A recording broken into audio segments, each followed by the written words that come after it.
This is a disclaimer, an invitation to listen beyond the words.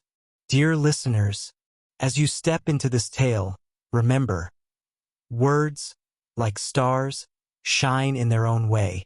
A name may sound different, a rhythm may shift, but these are not flaws, only the breath of a story made alive.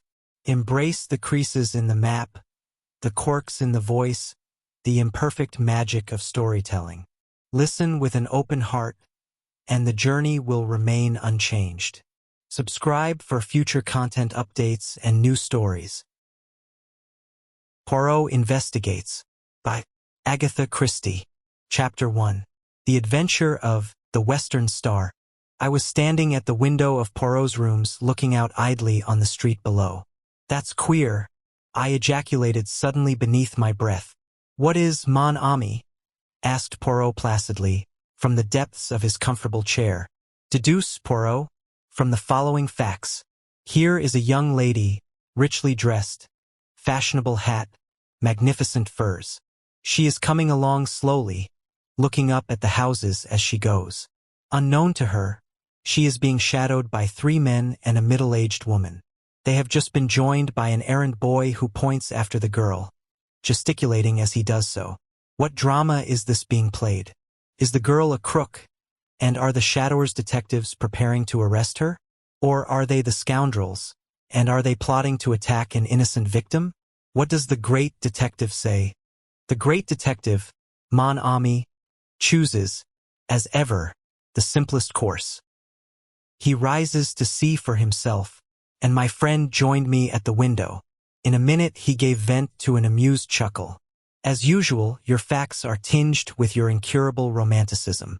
That is Miss Mary Marvel, the film star. She is being followed by a bevy of admirers who have recognized her. And en passant, my dear Hastings, she is quite aware of the fact. I laughed. So all is explained. But you get no marks for that, Poirot. It was a mere matter of recognition. En verite. And how many times have you seen Mary Marvel on the screen? Mon cher, I thought.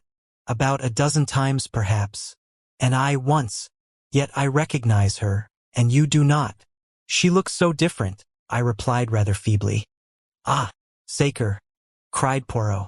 Is it that you expect her to promenade herself in the streets of London in a cowboy hat, or with bare feet, and a bunch of curls as an Irish colleen? Always with you it is the non-essentials. Remember the case of the dancer Valerie St. Clair? I shrugged my shoulders, slightly annoyed. But console yourself, mon ami, said Poirot, calming down. All cannot be as Hercule Poirot. I know it well. You really have the best opinion of yourself of anyone I ever knew, I cried, divided between amusement and annoyance. What will you? When one is unique, one knows it, and others share that opinion, even if I mistake not Miss Mary Marvel. What? Without doubt. She is coming here. How do you make that out? Very simply. This street, it is not aristocratic, mon ami. In it there is no fashionable doctor, no fashionable dentist, still less is there a fashionable milliner. But there is a fashionable detective. We, my friend, it is true. I am become the mode, the dernier cri. One says to another, comment? You have lost your gold pencil case? You must go to the little Belgian. He is too marvelous. Everyone goes, and they arrive, in flocks, mon ami, with problems of the most foolish. A bell rang below. What did I tell you? That is Miss Marvel. As usual, Poirot was right. After a short interval, the American film star was ushered in, and we rose to our feet. Mary Marvel was undoubtedly one of the most popular actresses on the screen. She had only lately arrived in England in company with her husband, Gregory B. Rolfe, also a film actor. Their marriage had taken place about a year ago in the States, and this was their first visit to England. They had been given a great reception.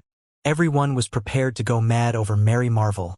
Her wonderful clothes, her furs, her jewels, above all one jewel, the great diamond which had been nicknamed, to match its owner, the Western Star, much true and untrue, had been written about this famous stone which was reported to be insured for the enormous sum of £50,000. All these details passed rapidly through my mind as I joined with Poirot in greeting our fair client. Miss Marvel was small and slender, very fair and girlish-looking, with the wide, innocent blue eyes of a child. Poirot drew forward a chair for her, and she commenced talking at once. "You will probably think me very foolish, Monsieur Poirot, but Lord Cronshaw was telling me last night how wonderfully you cleared up the mystery of his nephew's death, and I felt that I just must have your advice. I dare say it's only a silly hoax. Gregory says so, but it's just worrying me to death." She paused for breath. Poirot beamed encouragement. "Proceed, madam. You comprehend. I am still in the dark. It's these letters."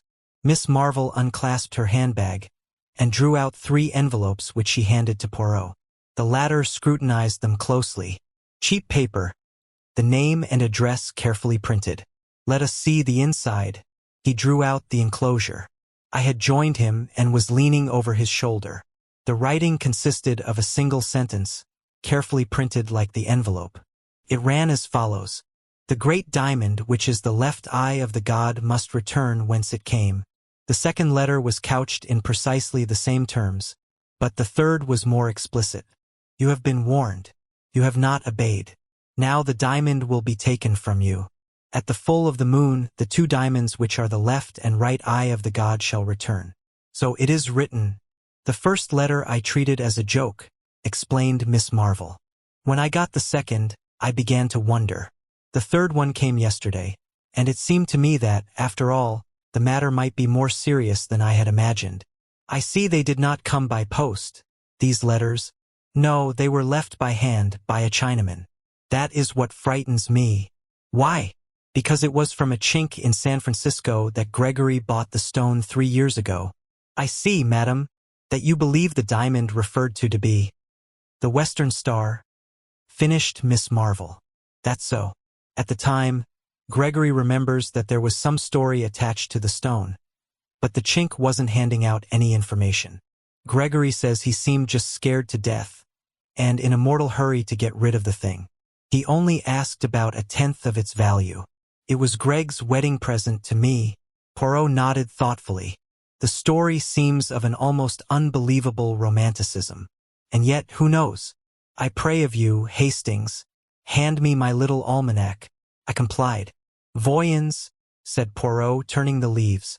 "When is the date of the full moon?" Friday next. That is in 3 days' time." "Eh bien, madam, you seek my advice. I give it to you. This belle histoire may be a hoax, but it may not. Therefore I counsel you to place the diamond in my keeping until after Friday next. Then we can take what steps we please." A slight cloud passed over the actress's face, and she replied constrainedly, "I'm afraid that's impossible. You have it with you, Hein?" Poirot was watching her narrowly. The girl hesitated a moment, then slipped her hand into the bosom of her gown, drawing out a long, thin chain. She leaned forward, unclosing her hand. In the palm, a stone of white fire, exquisitely set in platinum, lay and winked at us solemnly. Poirot drew in his breath with a long hiss. "Epitant," he murmured. "You permit, madam?" He took the jewel in his own hand and scrutinized it keenly, then restored it to her with a little bow. "A magnificent stone without a flaw. Ah, Saint Tonnerres. And you carry it about with you? Comme si. No, I'm very careful really, Monsieur Poirot. As a rule, it's locked up in my jewel case and left in the hotel safe deposit. We're staying at the Magnificent, you know. I just brought it along today for you to see. And you will leave it with me, n'est-ce pas? You will be advised by Papa Poirot." "Well, you see, it's this way, Monsieur Poirot. On Friday we're going down to Yardley Chase to spend a few days with Lord and Lady Yardley." Her words awoke a vague echo of remembrance in my mind. Some gossip, what was it now? A few years ago Lord and Lady Yardley had paid a visit to the States. Rumor had it that his lordship had rather gone the pace out there with the assistance of some lady friends. But surely there was something more, some gossip which coupled Lady Yardley's name with that of a movie star in California. Why? It came to me in a flash. Of course, it was none other than Gregory B. Rolfe. "I'll let you into a little secret, Monsieur Poirot," Miss Marvel was continuing. "We've got a deal on with Lord Yardley. There's some chance of our arranging to film a play down there in his ancestral pile. At Yardley Chase? I cried, interested. Why, it's one of the show places of England. Miss Marvel nodded. I guess it's the real old feudal stuff, all right. But he wants a pretty stiff price. And of course I don't know yet whether the deal will go through. But Greg and I always like to combine business with pleasure. But I demand pardon if I am dense, madam. Surely it is possible to visit Yardley Chase without taking the diamond with you? A shrewd, hard look came into Miss Marvel's eyes which belied their childlike appearance. She looked suddenly a good deal older. I want to wear it down there. Surely, I said suddenly, there are some very famous jewels in the Yardley collection. A large diamond amongst them? That's so, said Miss Marvel briefly. I heard Poirot murmur beneath his breath. Ah, c'est comme si. Then he said aloud, with his usual uncanny luck in hitting the bullseye. He dignifies it by the name of psychology. Then you are without doubt already acquainted with Lady Yardley? Or perhaps your husband is? Gregory knew her when she was out west 3 years ago, said Miss Marvel. She hesitated a moment, and then added abruptly, Do either of you ever see society gossip? We both pleaded guilty rather shamefacedly.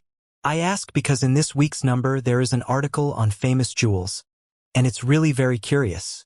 She broke off. I rose, went to the table at the other side of the room and returned with the paper in question in my hand. She took it from me, found the article and began to read aloud. Amongst other famous stones may be included the Star of the East, a diamond in the possession of the Yardley family. An ancestor of the present Lord Yardley brought it back with him from China, and a romantic story is said to attach to it. According to this, the stone was once the right eye of a temple god. Another diamond, exactly similar in form and size, formed the left eye, and the story goes that this jewel, too, would in course of time be stolen. One eye shall go west, the other east, till they shall meet once more. Then, in triumph shall they return to the god. It is a curious coincidence that there is at the present time a stone corresponding closely in description with this one, and known as the Star of the West, or the Western Star. It is the property of the celebrated film actress, Miss Mary Marvel.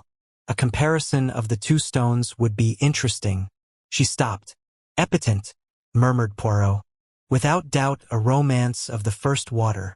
He turned to Mary Marvel. And you are not afraid, madam? You have no superstitious terrors? You do not fear to introduce these two Siamese twins to each other lest a Chinaman should appear and, hey presto, whisk them both back to China? His tone was mocking, but I fancied that an undercurrent of seriousness lay beneath it. I don't believe that Lady Yardley's diamond is anything like as good a stone as mine, said Miss Marvel. Anyway, I'm going to see. What more Poirot would have said I do not know. For at that moment the door flew open, and a splendid-looking man strode into the room. From his crisply curling black head to the tips of his patent leather boots, he was a hero fit for romance. I said I'd call round for you, Mary, said Gregory Rolfe, and here I am. Well, what does Monsieur Poirot say to our little problem? Just one big hoax, same as I do. Poirot smiled up at the big actor. They made a ridiculous contrast. Hoax or no hoax, Mr. Rolfe, he said dryly. I have advised Madame your wife not to take the jewel with her to Yardley Chase on Friday. I'm with you there, sir. I've already said so to Mary. But there, she's a woman through and through, and I guess she can't bear to think of another woman outshining her in the jewel line. What nonsense, Gregory, said Mary Marvel sharply. But she flushed angrily. Poirot shrugged his shoulders. Madam, I have advised. I can do no more. Say Feeny. He bowed them both to the door. Ah, la, he observed, returning. Histoire de femmes. The good husband. He hit the nail on the head. Tout de même, he was not tactful. Assuredly not. I imparted to him my vague remembrances, and he nodded vigorously. So I thought. All the same, there is something curious underneath all this. With your permission, mon ami, I will take the air. Await my return, I beg of you. I shall not be long. I was half asleep in my chair when the landlady tapped on the door and put her head in. It's another lady to see Mr. Poirot, sir. I've told her he was out, but she says as how she'll wait. seeing as she's come up from the country. Oh, show her in here, Mrs. Murchison. Perhaps I can do something for her. In another moment the lady had been ushered in. My heart gave a leap as I recognized her. Lady Yardley's portrait had figured too often in the society papers to allow her to remain unknown. Do sit down, Lady Yardley, I said, drawing forward a chair. My friend Poirot is out, but I know for a fact that he'll be back very shortly. She thanked me and sat down. A very different type, this from Miss Mary Marvel. Tall, dark, with flashing eyes, and a pale, proud face. Yet something wistful in the curves of the mouth. I felt a desire to rise to the occasion. Why not? In Poirot's presence I have frequently felt a difficulty. I do not appear at my best. And yet there is no doubt that I, too, possess the deductive sense in a marked degree. I leant forward on a sudden impulse. Lady Yardley, I said, I know why you have come here. You have received blackmailing letters about the diamond. There was no doubt as to my bolt having shot home. She stared at me open-mouthed, all color banished from her cheeks. You know, she gasped. How? I smiled. By a perfectly logical process. If Miss Marvel has had warning letters. Miss Marvel? She has been here. She has just left.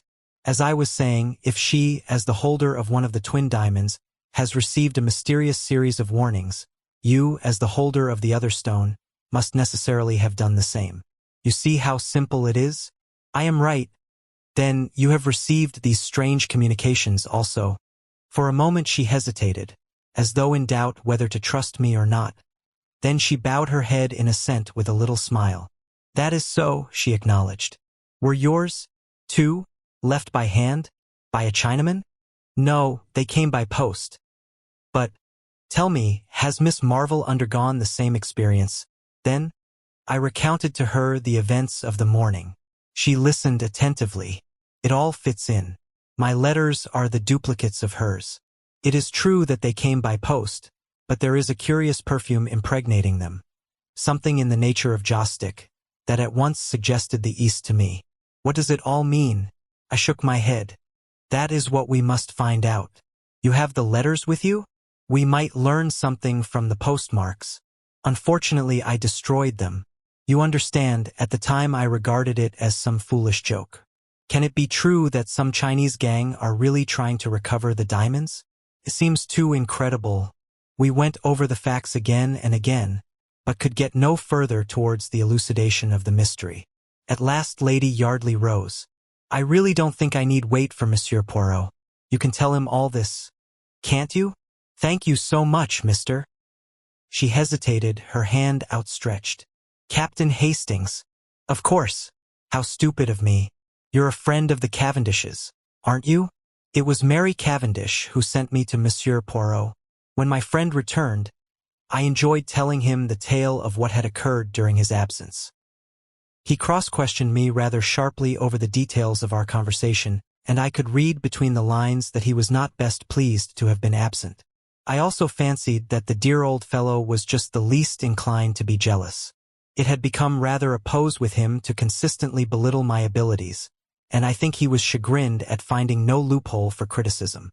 I was secretly rather pleased with myself, though I tried to conceal the fact for fear of irritating him. In spite of his idiosyncrasies, I was deeply attached to my quaint little friend. Bien, he said at length, with a curious look on his face. The plot develops. Pass me, I pray you, that peerage on the top shelf there. He turned the leaves. Ah, here we are. Yardley, 10th Viscount, served South African War. Tout ça n'est pas d'importance. Mar. 1907 Honorable Maud Stopperton, 4th daughter of 3rd Baron Cotterell. Has ISS 2 daughters? Born 1908, 1910. Clubs, residences. Voila, that does not tell us much. But tomorrow morning we see this milord. What? Yes. I telegraphed to him. I thought you had washed your hands of the case? I am not acting for Miss Marvel since she refuses to be guided by my advice. What I do now is for my own satisfaction, the satisfaction of Hercule Poirot. Decidedly, I must have a finger in this pie. and you calmly wire Lord Yardley to dash up to town just to suit your convenience. He won't be pleased. Au contraire, if I preserve for him his family diamond, he ought to be very grateful. Then you really think there is a chance of it being stolen? I asked eagerly. Almost a certainty, replied Poirot placidly. Everything points that way. But how? Poirot stopped my eager questions with an airy gesture of the hand. Not now, I pray you. Let us not confuse the mind. And observe that peerage. How you have replaced him. See you not that the tallest books go in the top shelf, the next tallest in the row beneath, and so on. Thus we have order, method, which, as I have often told you, Hastings— Exactly, I said hastily, and put the offending volume in its proper place. Lord Yardley turned out to be a cheery, loud-voiced sportsman with a rather red face, but with a good-humored bonhomie about him that was distinctly attractive and made up for any lack of mentality. Extraordinary business, this, Monsieur Poirot. Can't make head or tail of it. Seems my wife's been getting odd kind of letters, and that this Miss Marvel's had 'em too. What does it all mean? Poirot handed him the copy of Society Gossip. First, milord, I would ask you if these facts are substantially correct? The peer took it. His face darkened with anger as he read. Damned nonsense, he spluttered. There's never been any romantic story attaching to the diamond. Came from India originally, I believe. I never heard of all this Chinese god stuff. Still, the stone is known as the Star of the East. Well, what if it is? He demanded wrathfully. Poirot smiled a little, but made no direct reply. What I would ask you to do, my lord, is to place yourself in my hands. If you do so unreservedly, I have great hopes of averting the catastrophe. Then you think there's actually something in these wildcat tales? Will you do as I ask you? Of course I will, but— Bien. Then permit that I ask you a few questions. This affair of Yardley Chase, is it, as you say, all fixed up between you and Mr. Rolfe? Oh, he told you about it, did he? No, there's nothing settled. He hesitated, the brick-red color of his face deepening. Might as well get the thing straight. I've made rather an ass of myself in many ways, Monsieur Poirot, and I'm head over ears in debt, but I want to pull up. I'm fond of the kids, and I want to straighten things up and be able to live on at the old place. Gregory Rolfe is offering me big money, enough to set me on my feet again. I don't want to do it. I hate the thought of all that crowd play-acting round the chase. But I may have to, unless— He broke off. Poirot eyed him keenly. You have, then, another string to your bow?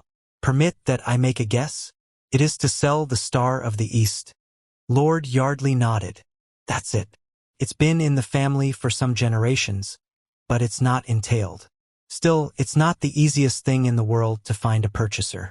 Hofburg, the Hatton Garden man, is on the lookout for a likely customer. But he'll have to find one soon, or it's a washout. One more question. Permettez? Lady Yardley. Which plan does she approve? Oh, she's bitterly opposed to my selling the jewel. You know what women are. She's all for this film stunt. I comprehend, said Poirot. He remained a moment or so in thought, then rose briskly to his feet. You return to Yardley Chase at once? Bien. Say no word to anyone mind, but expect us there this evening. We will arrive shortly after 5. All right, but I don't see. Ce n'est pas d'importance, said Poirot kindly. You will that I preserve for you your diamond? N'est-ce pas? Yes, but— Then do as I say. A sadly bewildered nobleman left the room.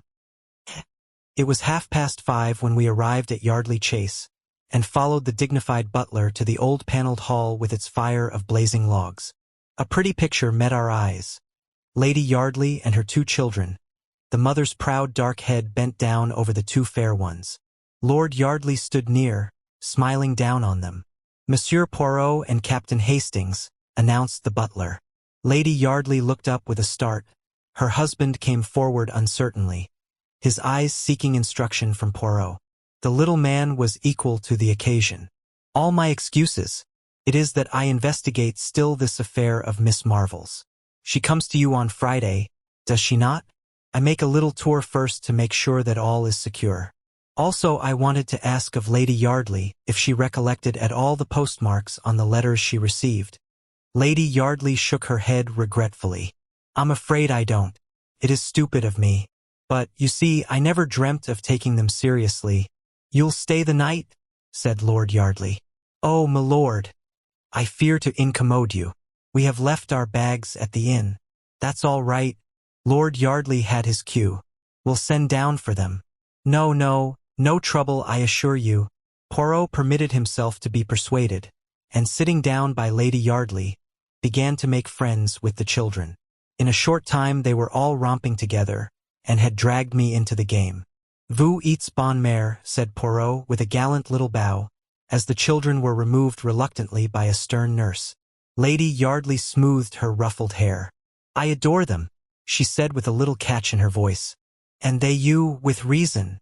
Poirot bowed again. A dressing gong sounded, and we rose to go up to our rooms. At that moment the butler entered with a telegram on a salver, which he handed to Lord Yardley. The latter tore it open with a brief word of apology. As he read it he stiffened visibly. With an ejaculation he handed it to his wife. Then he glanced at my friend. Just a minute, Monsieur Poirot. I feel you ought to know about this. This is from Hofburg. He thinks he's found a customer for the diamond, an American, sailing for the States tomorrow. They're sending down a chap tonight to vet the stone. By Jove, though, if this goes through... Words failed him. Lady Yardley had turned away. She still held the telegram in her hand. I wish you wouldn't sell it, George, she said, in a low voice. It's been in the family so long. She waited, as though for a reply, but when none came her face hardened. She shrugged her shoulders. I must go and dress. I suppose I had better display the goods.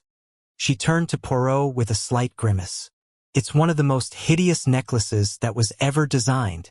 George has always promised to have the stones reset for me, but it's never been done. She left the room. Half an hour later, we three were assembled in the great drawing-room awaiting the lady. It was already a few minutes past the dinner hour. Suddenly there was a low rustle, and Lady Yardley appeared framed in the doorway, a radiant figure in a long white shimmering dress. Round the column of her neck was a rivulet of fire. She stood there with one hand just touching the necklace. Behold the sacrifice, she said gaily. Her ill humor seemed to have vanished. Wait while I turn the big light on, and you shall feast your eyes on the ugliest necklace in England. The switches were just outside the door. As she stretched out her hand to them, the incredible thing happened. Suddenly, without any warning, every light was extinguished, the door banged, and from the other side of it came a long-drawn, piercing woman's scream. My God! Cried Lord Yardley. That was Maud's voice. What has happened? We rushed blindly for the door, cannonading into each other in the darkness. It was some minutes before we could find it. What a sight met our eyes! Lady Yardley lay senseless on the marble floor, a crimson mark on her white throat where the necklace had been wrenched from her neck. As we bent over her, uncertain for the moment whether she were dead or alive, her eyelids opened. The Chinaman, she whispered painfully. The Chinaman, the side door. Lord Yardley sprang up with an oath.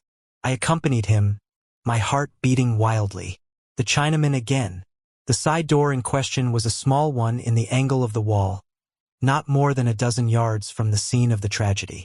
As we reached it, I gave a cry. There, just short of the threshold, lay the glittering necklace, evidently dropped by the thief in the panic of his flight. I swooped joyously down on it. Then I uttered another cry which Lord Yardley echoed. For in the middle of the necklace was a great gap. The Star of the East was missing. That settles it, I breathed. These were no ordinary thieves. This one stone was all they wanted. But how did the fellow get in? Through this door. But it's always locked. I shook my head. It's not locked now. See, I pulled it open as I spoke. As I did so, something fluttered to the ground. I picked it up. It was a piece of silk, and the embroidery was unmistakable. It had been torn from a Chinaman's robe. In his haste it caught in the door, I explained. Come, hurry. He cannot have gone far as yet. But in vain we hunted and searched. In the pitch darkness of the night, The thief had found it easy to make his getaway. We returned reluctantly, and Lord Yardley sent off one of the footmen post-haste to fetch the police. Lady Yardley, aptly ministered to by Poirot, who is as good as a woman in these matters, was sufficiently recovered to be able to tell her story. "I was just going to turn on the other light," she said, "when a man sprang on me from behind. He tore my necklace from my neck with such force that I fell headlong to the floor. As I fell, I saw him disappearing through the side door. Then I realized by the pigtail and the embroidered robe that he was a Chinaman." She stopped with a shudder. The butler reappeared. He spoke in a low voice to Lord Yardley. "A gentleman from Mr. Hofburg's, Lord. He says you expect him." "Good heavens!" cried the distracted nobleman. "I must see him, I suppose." "No, not here, Mullings, in the library." I drew Poirot aside. "Look here, my dear fellow, hadn't we better get back to London?" "You think so, Hastings?" "Why?"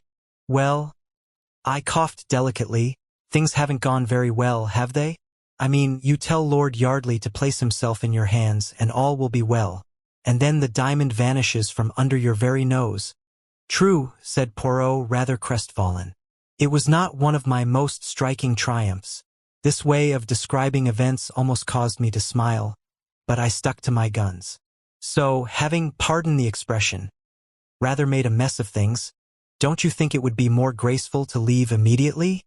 And the dinner, the without doubt excellent dinner, that the chef of Lord Yardley has prepared?" "Oh, what's dinner?" I said impatiently. Poirot held up his hands in horror. "Mon Dieu! It is that, in this country, you treat the affairs gastronomic with a criminal indifference.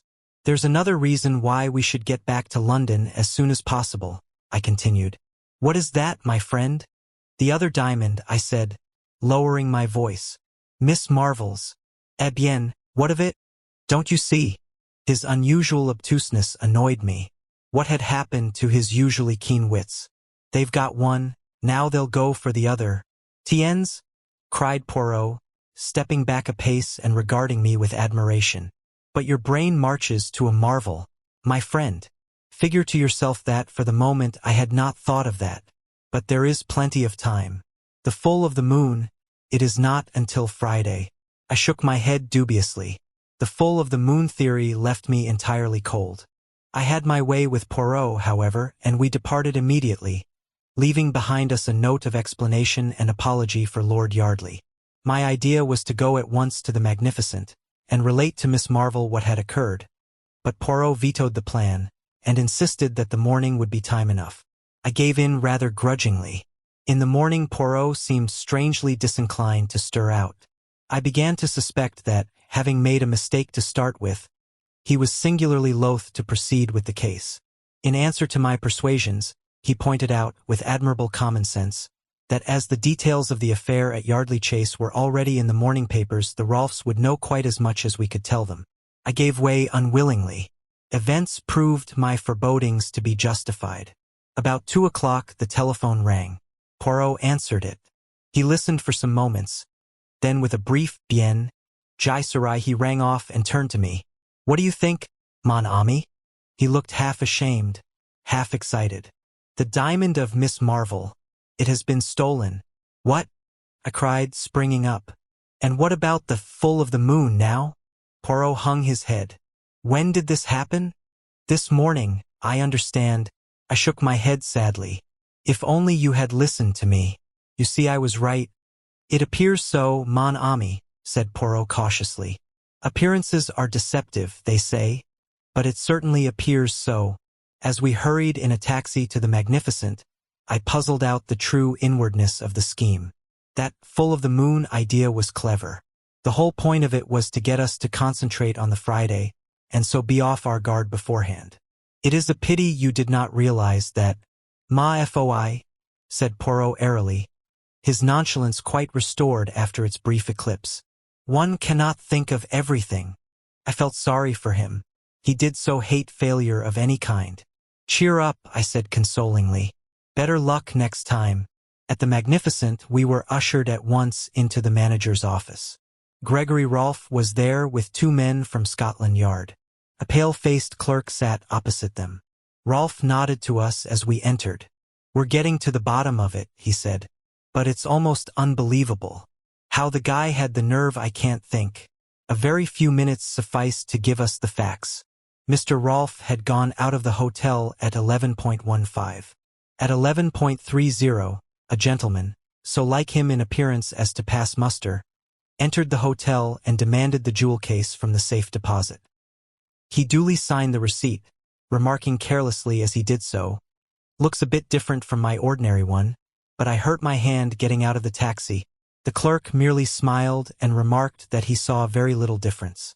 Rolfe laughed and said, "Well, don't run me in as a crook this time, anyway. I've been getting threatening letters from a Chinaman, and the worst of it is I look rather like a chink myself. It's something about the eyes." "I looked at him," said the clerk who was telling us this, "and I saw at once what he meant. The eyes slanted up at the corners like an Oriental's. I'd never noticed it before." "Darn it all, man," roared Gregory Rolfe, leaning forward. "Do you notice it now?" The man looked up at him and started. "No, sir," he said. "I can't say I do." And indeed there was nothing even remotely Oriental about the frank brown eyes that looked into ours. The Scotland Yard man grunted. Bold customer. Thought the eyes might be noticed, and took the bull by the horns to disarm suspicion. "He must have watched you out of the hotel, sir, and nipped in as soon as you were well away." "What about the jewel case?" I asked. "It was found in a corridor of the hotel. Only one thing had been taken, the Western Star." We stared at each other. The whole thing was so bizarre, so unreal. Poirot hopped briskly to his feet. "I have not been of much use, I fear," he said regretfully. "Is it permitted to see Madame?" "I guess she's prostrated with the shock," explained Rolfe. "Then perhaps I might have a few words alone with you, monsieur?" "Certainly." In about 5 minutes Poirot reappeared. "Now, my friend," he said gaily, "to a post office. I have to send a telegram." "Who to?" "Lord Yardley." He discounted further inquiries by slipping his arm through mine. Come, mon ami. I know all that you feel about this miserable business. I have not distinguished myself. You, in my place, might have distinguished yourself. Bien. All is admitted. Let us forget it and have lunch." It was about 4 o'clock when we entered Poirot's rooms. A figure rose from a chair by the window. It was Lord Yardley. He looked haggard and distraught. "I got your wire and came up at once. Look here, I've been round to Hofburg, and they know nothing about that man of theirs last night, or the wire either. Do you think that—" Poirot held up his hand. "My excuses. I sent that wire, and hired the gentleman in question." But why?" "What?" The nobleman spluttered impotently. "My little idea was to bring things to a head," explained Poirot placidly. "Bring things to a head? Oh, my God!" cried Lord Yardley. "And the ruse succeeded," said Poirot cheerfully. "Therefore, my lord, I have much pleasure in returning you this." With a dramatic gesture he produced a glittering object. It was a great diamond. "The Star of the East," gasped Lord Yardley. "But I don't understand." "No," said Poirot. "It makes no matter. Believe me, it was necessary for the diamond to be stolen. I promised you that it should be preserved to you, and I have kept my word. You must permit me to keep my little secret. Convey, I beg of you, the assurances of my deepest respect to Lady Yardley, and tell her how pleased I am to be able to restore her jewel to her. What beau temps, is it not? Good day, my lord." And smiling and talking, the amazing little man conducted the bewildered nobleman to the door. He returned gently rubbing his hands. "Poirot," I said, "am I quite demented?" "No, mon ami. But you are, as always, in a mental fog. How did you get the diamond?" "From Mr. Rolfe." "Rolfe? Mais oui. The warning letters, the Chinaman, the article in society gossip, all sprang from the ingenious brain of Mr. Rolfe. The 2 diamonds, supposed to be so miraculously alike. Bah! They did not exist. There was only one diamond, my friend. Originally in the Yardley collection, for 3 years it has been in the possession of Mr. Rolfe. He stole it this morning with the assistance of a touch of grease paint at the corner of each eye. Ah, I must see him on the film. He is indeed an artist, cellula. But why should he steal his own diamond? I asked, puzzled. For many reasons. To begin with, Lady Yardley was getting restive. Lady Yardley? You comprehend she was left much alone in California. Her husband was amusing himself elsewhere. Mr. Rolfe was handsome. He had an air about him of romance. But au fond, he is very businesslike. See, monsieur. He made love to Lady Yardley, and then he blackmailed her. I taxed the lady with the truth the other night, and she admitted it. She swore that she had only been indiscreet, and I believe her. But, undoubtedly, Rolfe had letters of hers that could be twisted to bear a different interpretation. Terrified by the threat of a divorce, and the prospect of being separated from her children, she agreed to all he wished. She had no money of her own, and she was forced to permit him to substitute a paste replica for the real stone. The coincidence of the date of the appearance of the Western Star struck me at once. All goes well. Lord Yardley prepares to range himself, to settle down. And then comes the menace of the possible sale of the diamond. The substitution will be discovered. Without doubt, she writes off frantically to Gregory Rolfe, who has just arrived in England. He soothes her by promising to arrange all, and prepares for a double robbery. In this way he will quiet the lady, who might conceivably tell all to her husband, an affair which would not suit our blackmailer at all. He will have £50,000 insurance money. Aha, you had forgotten that. And he will still have the diamond. At this point, I put my finger in the pie. The arrival of a diamond expert is announced. Lady Yardley, as I felt sure she would, immediately arranges a robbery, and does it very well too. But Hercule Poirot, he sees nothing but facts. What happens in actuality? The lady switches off the light, bangs the door, throws the necklace down the passage, and screams. She has already wrenched out the diamond with pliers upstairs. But we saw the necklace round her neck. I objected. I demand pardon, my friend. Her hand concealed the part of it where the gap would have shown. To place a piece of silk in the door beforehand is child's play. Of course, as soon as Rolfe read of the robbery, he arranged his own little comedy. And very well he played it. What did you say to him? I asked with lively curiosity. I said to him that Lady Yardley had told her husband all, that I was empowered to recover the jewel, and that if it were not immediately handed over, proceedings would be taken. Also a few more little lies which occurred to me. He was as wax in my hands. I pondered the matter. It seems a little unfair on Mary Marvel. She has lost her diamond through no fault of her own. Bah! Said Poirot brutally. She has a magnificent advertisement. That is all she cares for. That one. Now the other, she is different. Bonne mère, très femme. Yes, I said doubtfully, hardly sharing Poirot's views on femininity. I suppose it was Rolfe who sent her the duplicate letters. Pas du tout, said Poirot briskly. She came by the advice of Mary Cavendish to seek my aid in her dilemma. Then she heard that Mary Marvel, whom she knew to be her enemy, had been here, and she changed her mind, jumping at a pretext that you, my friend, offered her. A very few questions sufficed to show me that you told her of the letters. Not she you. She jumped at the chance your words offered. I don't believe it, I cried, stung. CSI, mon ami. It is a pity that you study not the psychology. She told you that the letters were destroyed? Oh la la. Never does a woman destroy a letter if she can avoid it. Not even if it would be more prudent to do so. It's all very well, I said, my anger rising. But you've made a perfect fool of me, from beginning to end. No, it's all very well to try and explain it away afterwards. There really is a limit. But you were so enjoying yourself, my friend. I had not the heart to shatter your illusions. It's no good. You've gone a bit too far this time. Mon Dieu. But how you enrage yourself for nothing. Mon ami. I'm fed up. I went out, banging the door. Poirot had made an absolute laughingstock of me. I decided that he needed a sharp lesson.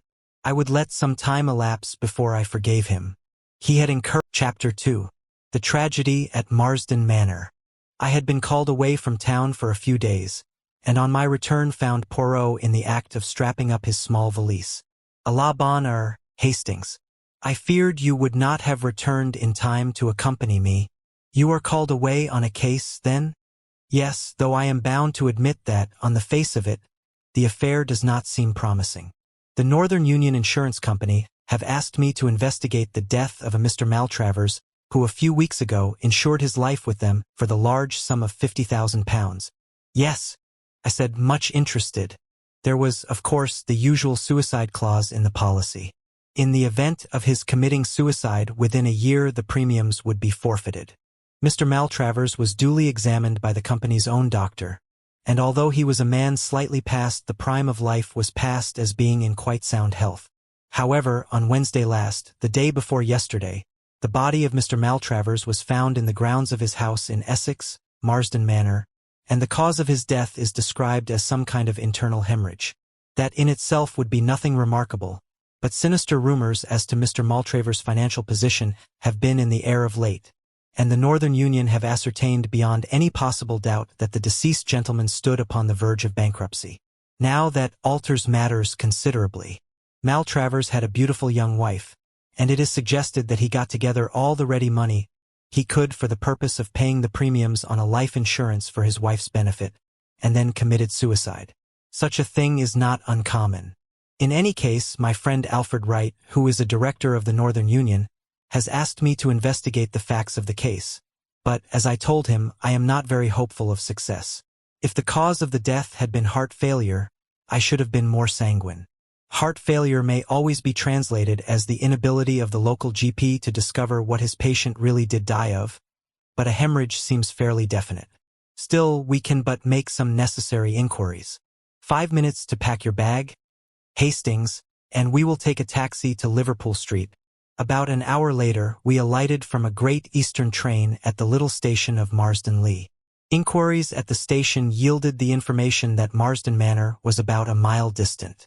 Poirot decided to walk, and we betook ourselves along the main street. What is our plan of campaign? I asked.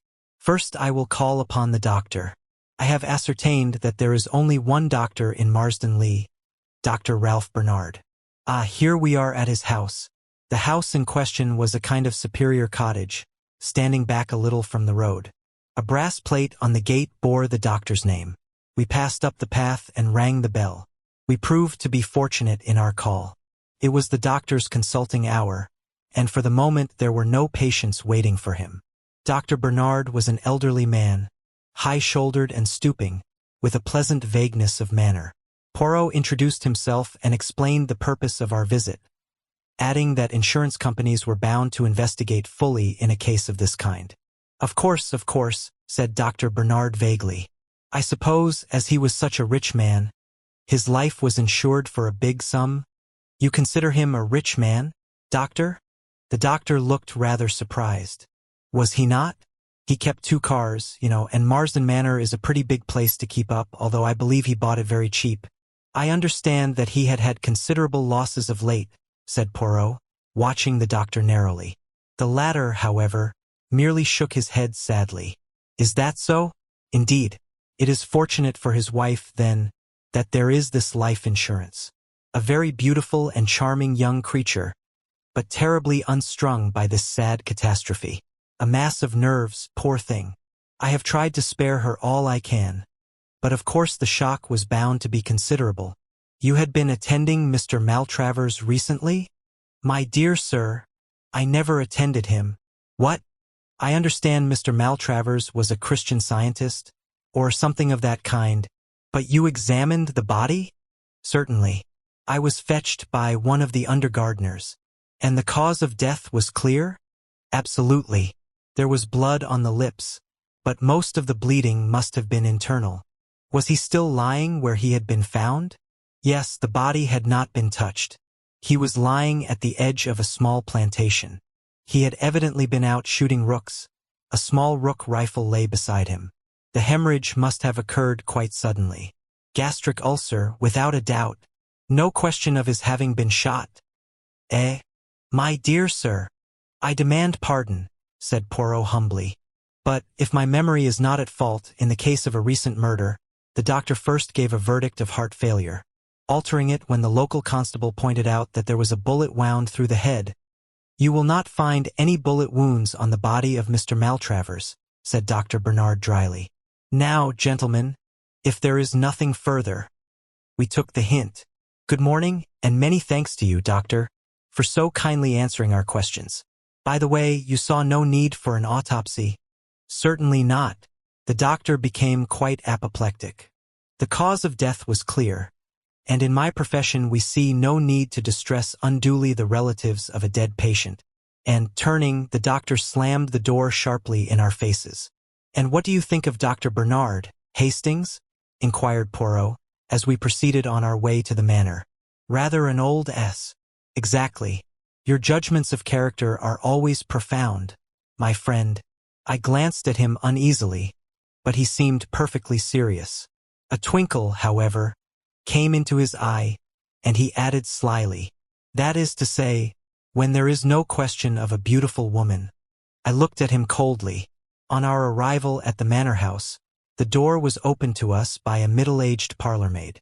Poirot handed her his card, and a letter from the insurance company for Mrs. Maltravers. She showed us into a small morning room and retired to tell her mistress. About 10 minutes elapsed, and then the door opened, and a slender figure in widow's weeds stood upon the threshold. Monsieur Poirot, she faltered. Madam! Poirot sprang gallantly to his feet and hastened towards her. I cannot tell you how I regret to derange you in this way, but what will you? Less affairs, they know no mercy. Mrs. Maltravers permitted him to lead her to a chair. Her eyes were red with weeping, but the temporary disfigurement could not conceal her extraordinary beauty. She was about 27 or 8, and very fair, with large blue eyes and a pretty pouting mouth. It is something about my husband's insurance, is it? But must I be bothered now, so soon? Courage, my dear madam, courage.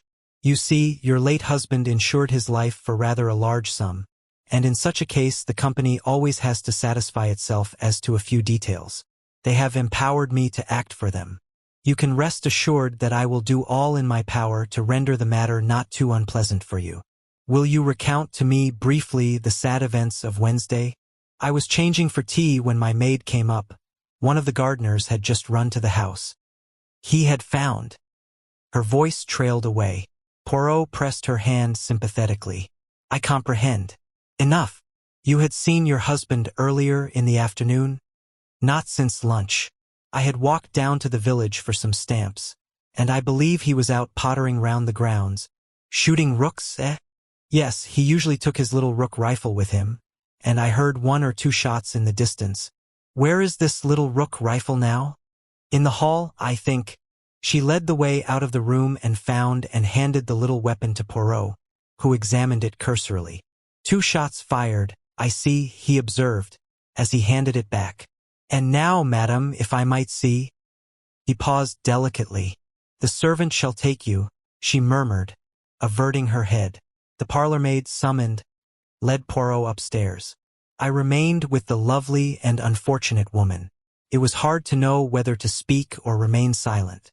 I essayed 1 or 2 general reflections to which she responded absently, and in a very few minutes Poirot rejoined us. I thank you for all your courtesy, madam. I do not think you need be troubled any further with this matter. By the way, do you know anything of your husband's financial position? She shook her head. Nothing whatever. I am very stupid over business things. I see. Then you can give us no clue as to why he suddenly decided to insure his life? He had not done so previously, I understand. Well, we had only been married a little over a year. But, as to why he insured his life, it was because he had absolutely made up his mind that he would not live long. He had a strong premonition of his own death. I gather that he had had 1 hemorrhage already, and that he knew that another one would prove fatal. I tried to dispel these gloomy fears of his, but without avail. Alas, he was only too right. Tears in her eyes, she bade us a dignified farewell. Poirot made a characteristic gesture as we walked down the drive together. Eh bien, that is that. Back to London, my friend. There appears to be no mouse in this mousehole. And yet... Yet what? A slight discrepancy. That is all. You noticed it? You did not? Still, life is full of discrepancies, and assuredly the man cannot have taken his own life. There is no poison that would fill his mouth with blood. No, no, I must resign myself to the fact that all here is clear and above board. But who is this? A tall young man was striding up the drive towards us. He passed us without making any sign, but I noted that he was not ill-looking, with a lean, deeply bronzed face that spoke of life in a tropic clime. A gardener who was sweeping up leaves had paused for a minute in his task, and Poirot ran quickly up to him. "Tell me, I pray you, who is that gentleman? Do you know him?" "I don't remember his name, sir, though I did hear it. He was staying down here last week for a night. Tuesday it was. Quick, mon ami, let us follow him." We hastened up the drive after the retreating figure. A glimpse of a black-robed figure on the terrace at the side of the house, and our quarry swerved and we after him, so that we were witnesses of the meeting. Mrs. Maltravers almost staggered where she stood, and her face blanched noticeably. "You," she gasped. "I thought you were on the sea. On your way to East Africa?" "I got some news from my lawyers that detained me," explained the young man. "My old uncle in Scotland died unexpectedly and left me some money. Under the circumstances, I thought it better to cancel my passage. Then I saw this bad news in the paper and I came down to see if there was anything I could do. You'll want someone to look after things for you a bit, perhaps." At that moment, they became aware of our presence. Poirot stepped forward, and with many apologies explained that he had left his stick in the hall. Rather reluctantly, it seemed to me, Mrs. Maltravers made the necessary introduction. "Monsieur Poirot, Captain Black." A few minutes' chat ensued, in the course of which Poirot elicited the fact that Captain Black was putting up at the Anchor Inn, the missing stick not having been discovered, which was not surprising. Poirot uttered more apologies and we withdrew. We returned to the village at a great pace, and Poirot made a beeline for the Anchor Inn.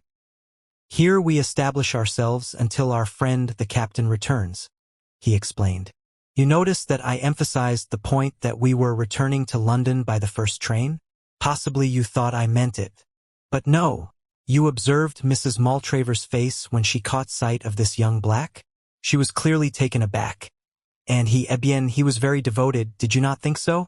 And he was here on Tuesday night, the day before Mr. Maltravers died. We must investigate the doings of Captain Black, Hastings." In about half an hour we espied our quarry approaching the inn.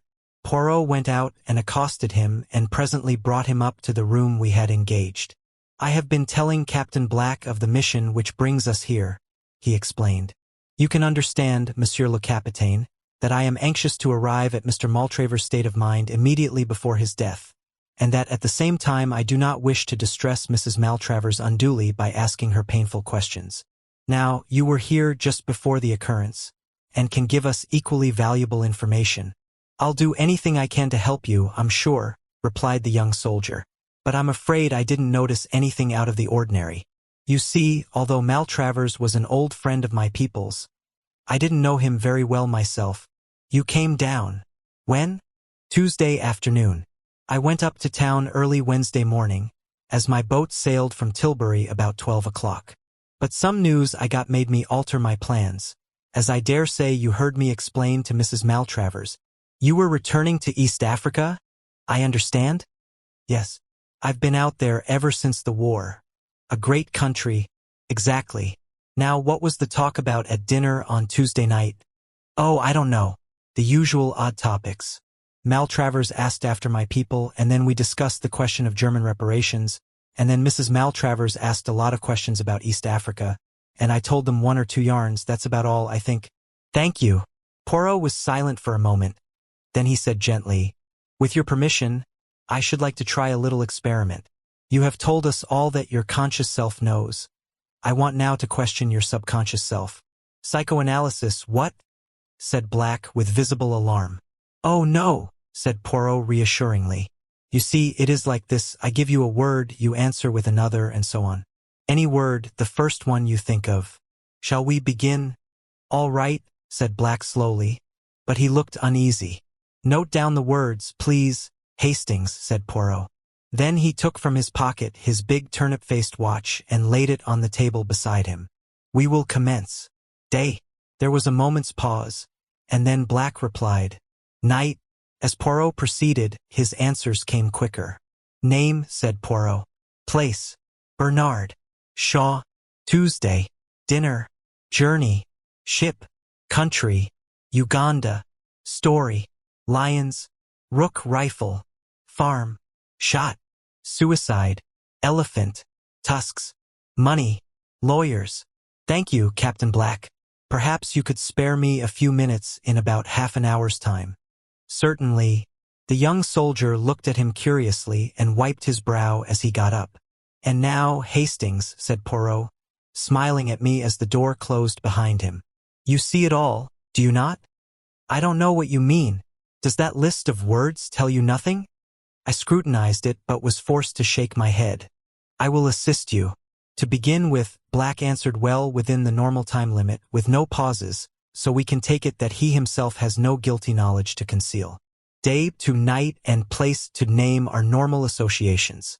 I began work with Bernard, which might have suggested the local doctor, had he come across him at all. Evidently he had not. After our recent conversation, he gave dinner to my Tuesday, but journey and country were answered by ship and Uganda, showing clearly that it was his journey abroad that was important to him and not the one which brought him down here. Story recalls to him one of the lion stories he told at dinner. I proceed to rook rifle, and he answered with the totally unexpected word, farm. When I say shot, he answers at once, suicide. The association seems clear. A man he knows committed suicide with a rook rifle on a farm somewhere. Remember, too, that his mind is still on the stories he told at dinner, and I think you will agree that I shall not be far from the truth if I recall Captain Black and ask him to repeat the particular suicide story which he told at the dinner table on Tuesday evening. Black was straightforward enough over the matter. Yes, I did tell them that story now that I come to think of it. Chap shot himself on a farm out there. Did it with a rook rifle through the roof of the mouth, bullet lodged in the brain. Doctors were no end puzzled over it. There was nothing to show except a little blood on the lips. But what has it got to do with Mr. Maltravers? You did not know, I see, that he was found with a rook rifle by his side. You mean my story suggested to him? Oh, but that is awful. Do not distress yourself, it would have been one way or another. Well, I must get on the telephone to London. Poirot had a lengthy conversation over the wire and came back thoughtful. He went off by himself in the afternoon, and it was not till 7 o'clock that he announced that he could put it off no longer, but must break the news to the young widow. My sympathy had already gone out to her unreservedly. To be left penniless, and with the knowledge that her husband had killed himself to assure her future was a hard burden for any woman to bear. I cherished a secret hope, however, that young Black might prove capable of consoling her after her first grief had passed. He evidently admired her enormously. Our interview with the lady was painful. She refused vehemently to believe the facts that Poirot advanced, and when she was at last convinced broke down into bitter weeping. An examination of the body turned our suspicions into certainty.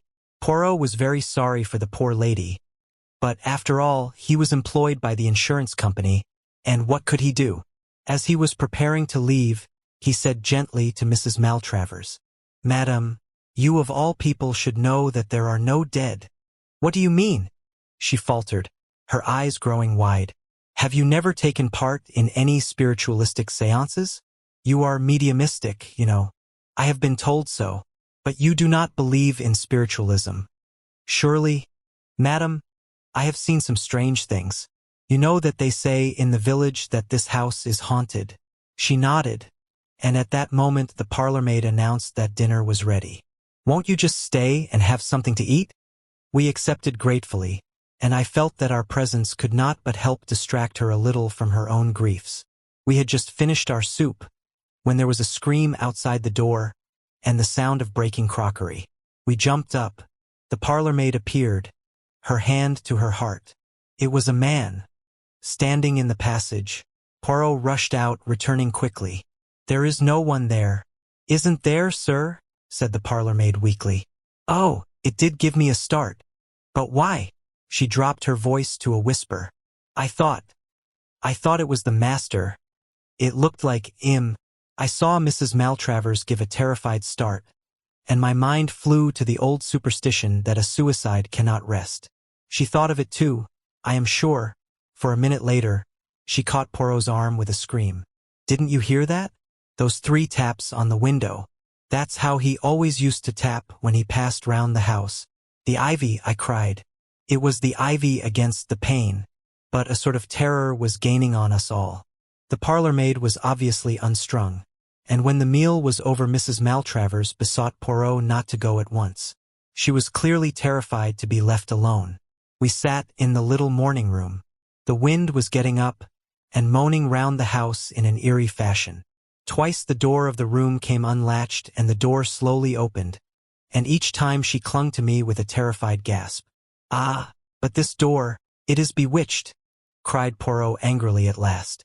He got up and shut it once more, then turned the key in the lock. "I shall lock it, so—" "Don't do that," she gasped. "If it should come open now?" And even as she spoke, the impossible happened. The locked door slowly swung open. I could not see into the passage from where I sat, but she and Poirot were facing it. She gave one long shriek as she turned to him. "You saw him? There in the passage?" she cried. He was staring down at her with a puzzled face, then shook his head. "I saw him. My husband. You must have seen him too?" "Madam, I saw nothing." "You are not well, unstrung?" "I am perfectly well. Oh God!" Suddenly, without any warning, the lights quivered and went out. Out of the darkness came 3 loud raps. I could hear Mrs. Maltravers moaning. And then I saw. The man I had seen on the bed upstairs stood there facing us, gleaming with a faint ghostly light. There was blood on his lips, and he held his right hand out, pointing. Suddenly a brilliant light seemed to proceed from it. It passed over Poirot and me, and fell on Mrs. Maltravers. I saw her white, terrified face, and something else. "My God, Poirot!" I cried. "Look at her hand, her right hand. It's all red." Her own eyes fell on it, and she collapsed in a heap on the floor. "Blood!" she cried hysterically. "Yes, it's blood. I killed him. I did it." He was showing me, and then I put my hand on the trigger and pressed. "Save me from him. Save me. He's come back." Her voice died away in a gurgle. "Lights," said Poirot briskly. The lights went on as if by magic. "That's it," he continued. "You heard. Hastings? And you, Everett? Oh, by the way, this is Mr. Everett, rather a fine member of the theatrical profession. I phoned to him this afternoon. His makeup is good, isn't it? Quite like the dead man, and with a pocket torch and the necessary phosphorescence, he made the proper impression. I shouldn't touch her right hand if I were you, Hastings. Red paint mark so. When the lights went out, I clasped her hand, you see. By the way, we mustn't miss our train. Inspector Japp is outside the window. A bad night. But he has been able to while away the time by tapping on the window every now and then. You see," continued Poirot, as we walked briskly through the wind and rain, there was a little discrepancy. The doctor seemed to think the deceased was a Christian Scientist, and who could have given him that impression but Mrs. Maltravers? But to us she represented him as being in a grave state of apprehension about his own health. Again, why was she so taken aback by the reappearance of young Black? And lastly, although I know that convention decrees that a woman must make a decent pretense of mourning for her husband, I do not care for such heavily rouged eyelids. You did not observe them, Hastings? No? As I always tell you, you see nothing. Well, there it was. There were the 2 possibilities. Did Black's story suggest an ingenious method of committing suicide to Mr. Maltravers? Or did his other listener, the wife, see an equally ingenious method of committing murder? I inclined to the latter view. To shoot himself in the way indicated, he would probably have had to pull the trigger with his toe, or at least so I imagine. Now, if Maltravers had been found with one boot off, we should almost certainly have heard of it from someone. An odd detail like that would have been remembered. No, as I say, I inclined to the view that it was a case of murder, not suicide, but I realized that I had not a shadow of proof in support of my theory. Hence the elaborate little comedy you saw played tonight. Even now I don't quite see all the details of the crime, I said. Let us start from the beginning.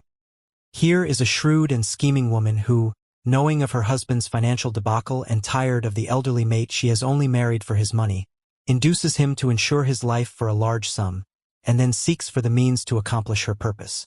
An accident gives her that the young soldier's strange story.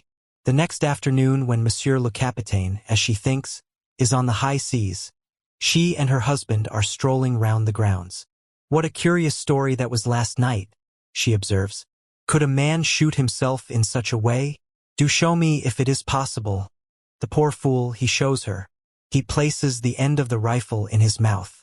She stoops down and puts her finger on the trigger, laughing up at him. "And now, sir," she says saucily, "supposing I pull the trigger?" And then Hastings. Chapter 3. The Adventure of the Cheap Flat. So far, in the cases which I have recorded, Poirot's investigations have started from the central fact, whether murder or robbery, and have proceeded from thence by a process of logical deduction to the final triumphant unraveling.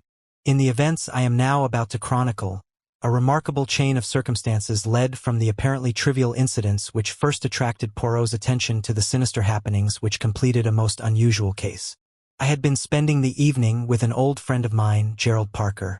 There had been, perhaps, about half a dozen people there besides my host and myself, and the talk fell, as it was bound to do sooner or later wherever Parker found himself, on the subject of house hunting in London.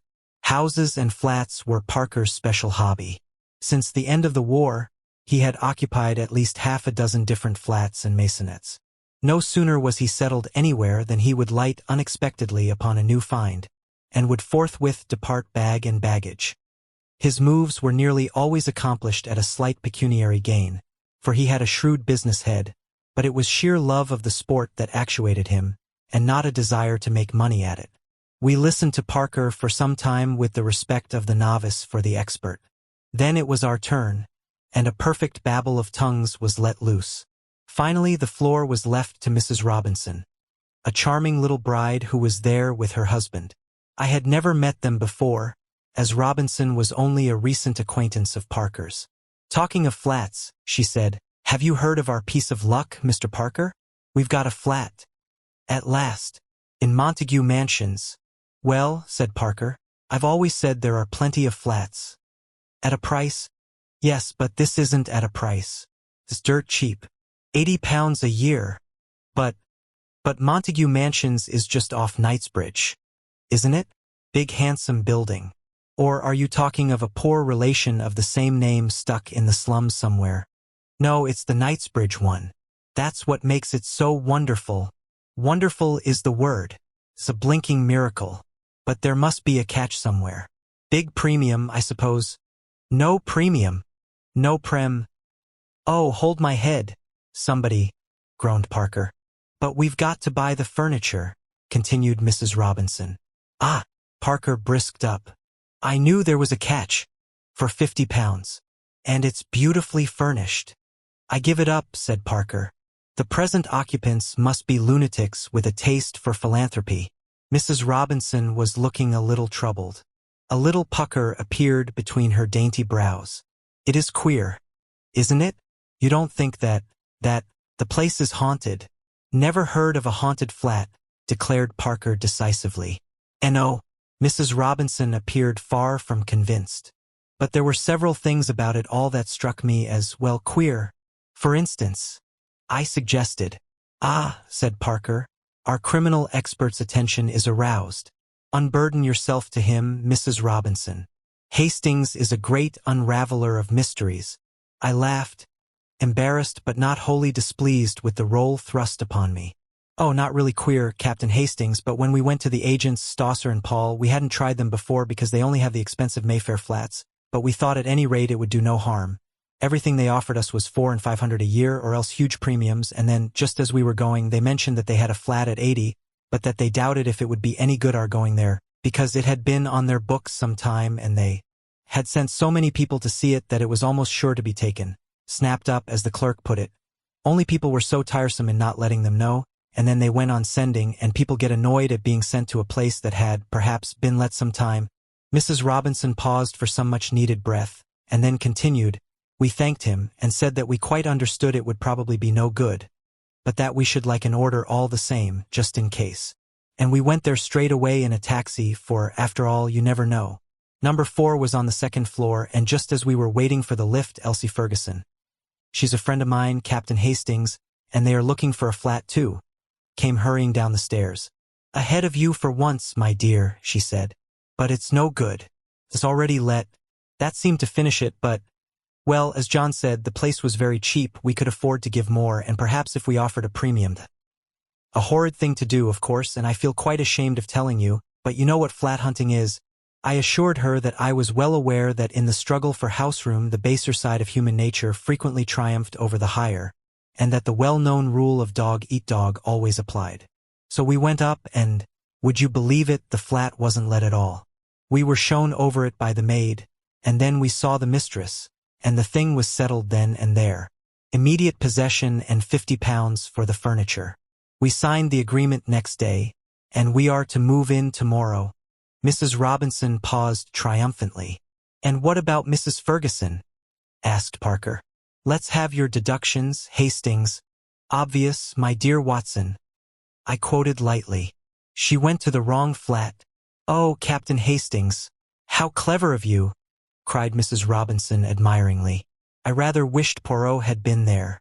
Sometimes I have the feeling that he rather underestimates my capabilities. The whole thing was rather amusing, and I propounded the thing as a mock problem to Poirot on the following morning. He seemed interested, and questioned me rather narrowly as to the rents of flats in various localities. A curious story, he said thoughtfully. Excuse me, Hastings, I must take a short stroll. When he returned, about an hour later, his eyes were gleaming with a peculiar excitement. He laid his stick on the table, and brushed the nap of his hat with his usual tender care before he spoke. It is as well, mon ami, that we have no affairs of moment on hand.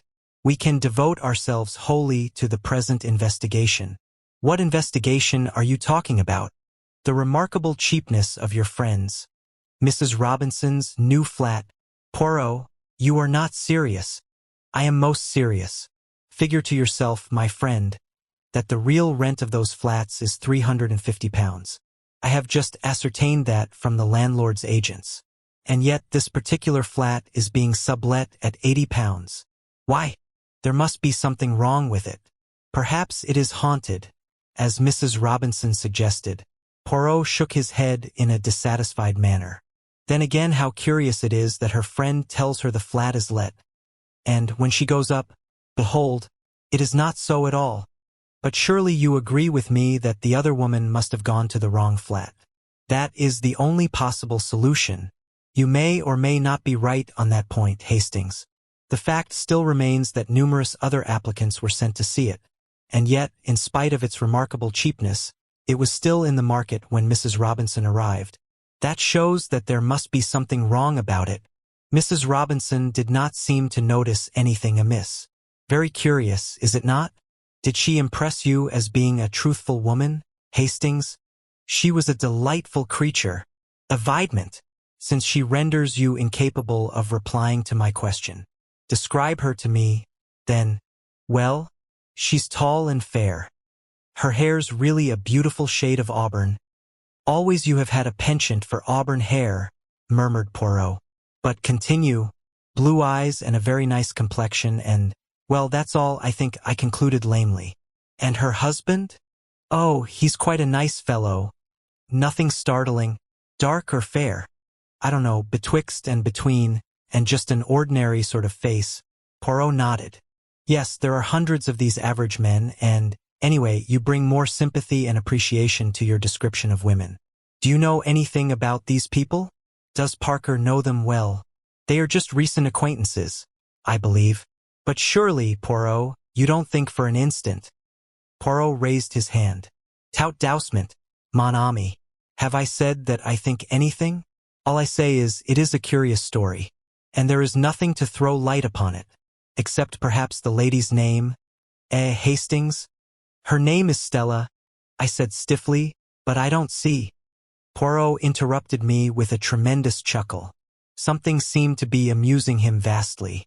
And Stella means a star, does it not? Famous. What on earth? And stars give light. Voila! Calm yourself, Hastings. Do not put on that air of injured dignity. Come, we will go to Montague Mansions and make a few inquiries. I accompanied him, nothing loath. The mansions were a handsome block of buildings in excellent repair. A uniformed porter was sunning himself on the threshold, and it was to him that Poirot addressed himself. Pardon, but could you tell me if a Mr. and Mrs. Robinson reside here? The porter was a man of few words and apparently of a sour or suspicious disposition. He hardly looked at us and grunted out, "Number 4, second floor. I thank you. Can you tell me how long they have been here?" 6 months. I started forward in amazement, conscious as I did so of Poirot's malicious grin. "Impossible," I cried. "You must be making a mistake. 6 months. Are you sure? The lady I mean is tall and fair with reddish gold hair and—" "That's said the porter. "Come in the Michaelmas quarter they did. Just 6 months ago." He appeared to lose interest in us and retreated slowly up the hall. I followed Poirot outside. "Eh bien, Hastings?" my friend demanded slyly. "Are you so sure now that delightful women always speak the truth?" I did not reply. Poirot had steered his way into Brompton Road before I asked him what he was going to do and where we were going. "To the house agents, Hastings. I have a great desire to have a flat in Montague Mansions. If I am not mistaken, several interesting things will take place there before long." We were fortunate in our quest. Number 8 on the 4th floor was to be let furnished at 10 guineas a week. Poirot promptly took it for a month. Outside in the street again, he silenced my protests. "But I make money nowadays. Why should I not indulge a whim? By the way, Hastings, have you a revolver?" "Yes. Somewhere," I answered, slightly thrilled. "Do you think that you will need it?" "It is quite possible. The idea pleases you, I see. Always the spectacular and romantic appeals to you." The following day saw us installed in our temporary home. The flat was pleasantly furnished.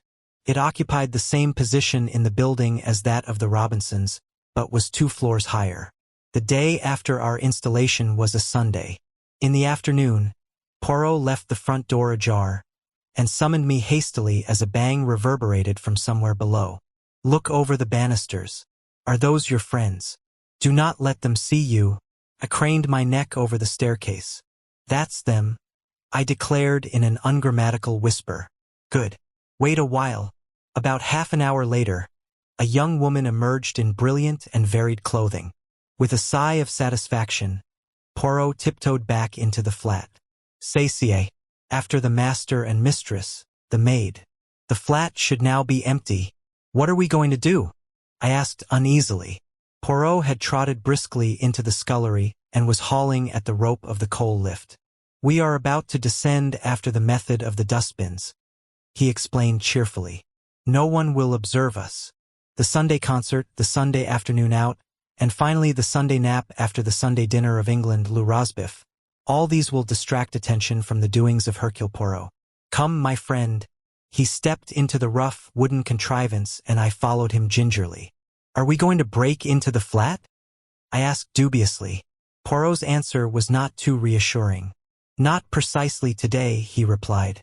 Pulling on the rope, we descended slowly till we reached the 2nd floor. Poirot uttered an exclamation of satisfaction as he perceived that the wooden door into the scullery was open. "You observe? Never do they bolt these doors in the daytime. And yet anyone could mount or descend as we have done. At night, yes, though not always then. And it is against that we are going to make provision." He had drawn some tools from his pocket as he spoke, and at once set deftly to work, his object being to arrange the bolt so that it could be pulled back from the lift. The operation only occupied about 3 minutes. Then Poirot returned the tools to his pocket, and we reascended once more to our own domain. On Monday Poirot was out all day, but when he returned in the evening, he flung himself into his chair with a sigh of satisfaction. "Hastings, shall I recount to you a little history? A story after your own heart, and which will remind you of your favorite cinema." "Go ahead," I laughed. "I presume that it is a true story, not one of your efforts of fancy."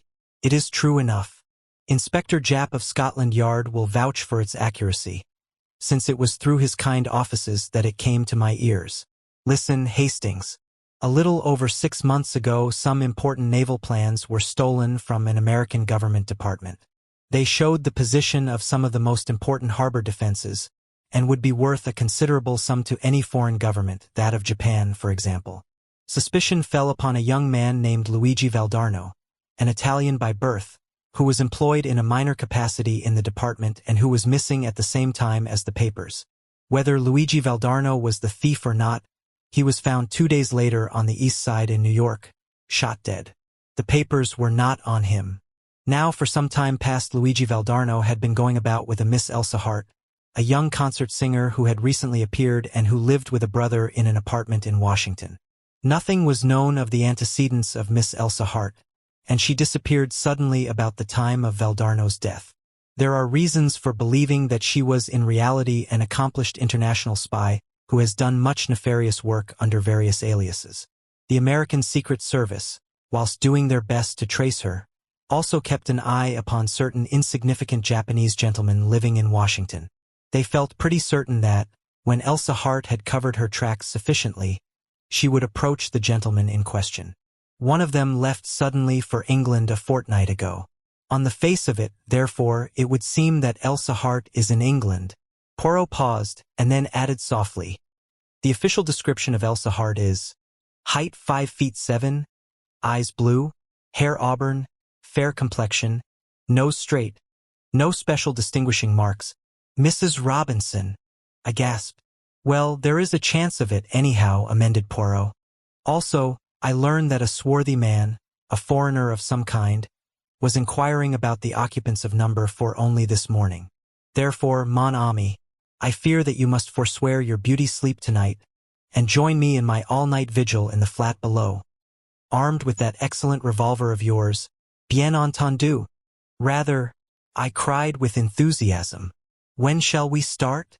"The hour of midnight is both solemn and suitable, I fancy. Nothing is likely to occur before then." At 12 o'clock precisely, we crept cautiously into the coal lift and lowered ourselves to the second floor. Under Poirot's manipulation, the wooden door quickly swung inwards, and we climbed into the flat. From the scullery we passed into the kitchen, where we established ourselves comfortably in 2 chairs with the door into the hall ajar. "Now we have but to wait," said Poirot contentedly, closing his eyes. To me, the waiting appeared endless. I was terrified of going to sleep, just when it seemed to me that I had been there about 8 hours, and had, as I found out afterwards, in reality been exactly 1 hour and 20 minutes. A faint scratching sound came to my ears. Poirot's hand touched mine. I rose, and together we moved carefully in the direction of the hall. The noise came from there. Poirot placed his lips to my ear. "Outside the front door. They are cutting out the lock. When I give the word, not before, fall upon him from behind and hold him fast. Be careful, he will have a knife." Presently there was a rending sound, and a little circle of light appeared through the door. It was extinguished immediately, and then the door was slowly opened. Poirot and I flattened ourselves against the wall. I heard a man's breathing as he passed us. Then he flashed on his torch, and as he did so, Poirot hissed in my ear, "Allez!" We sprang together.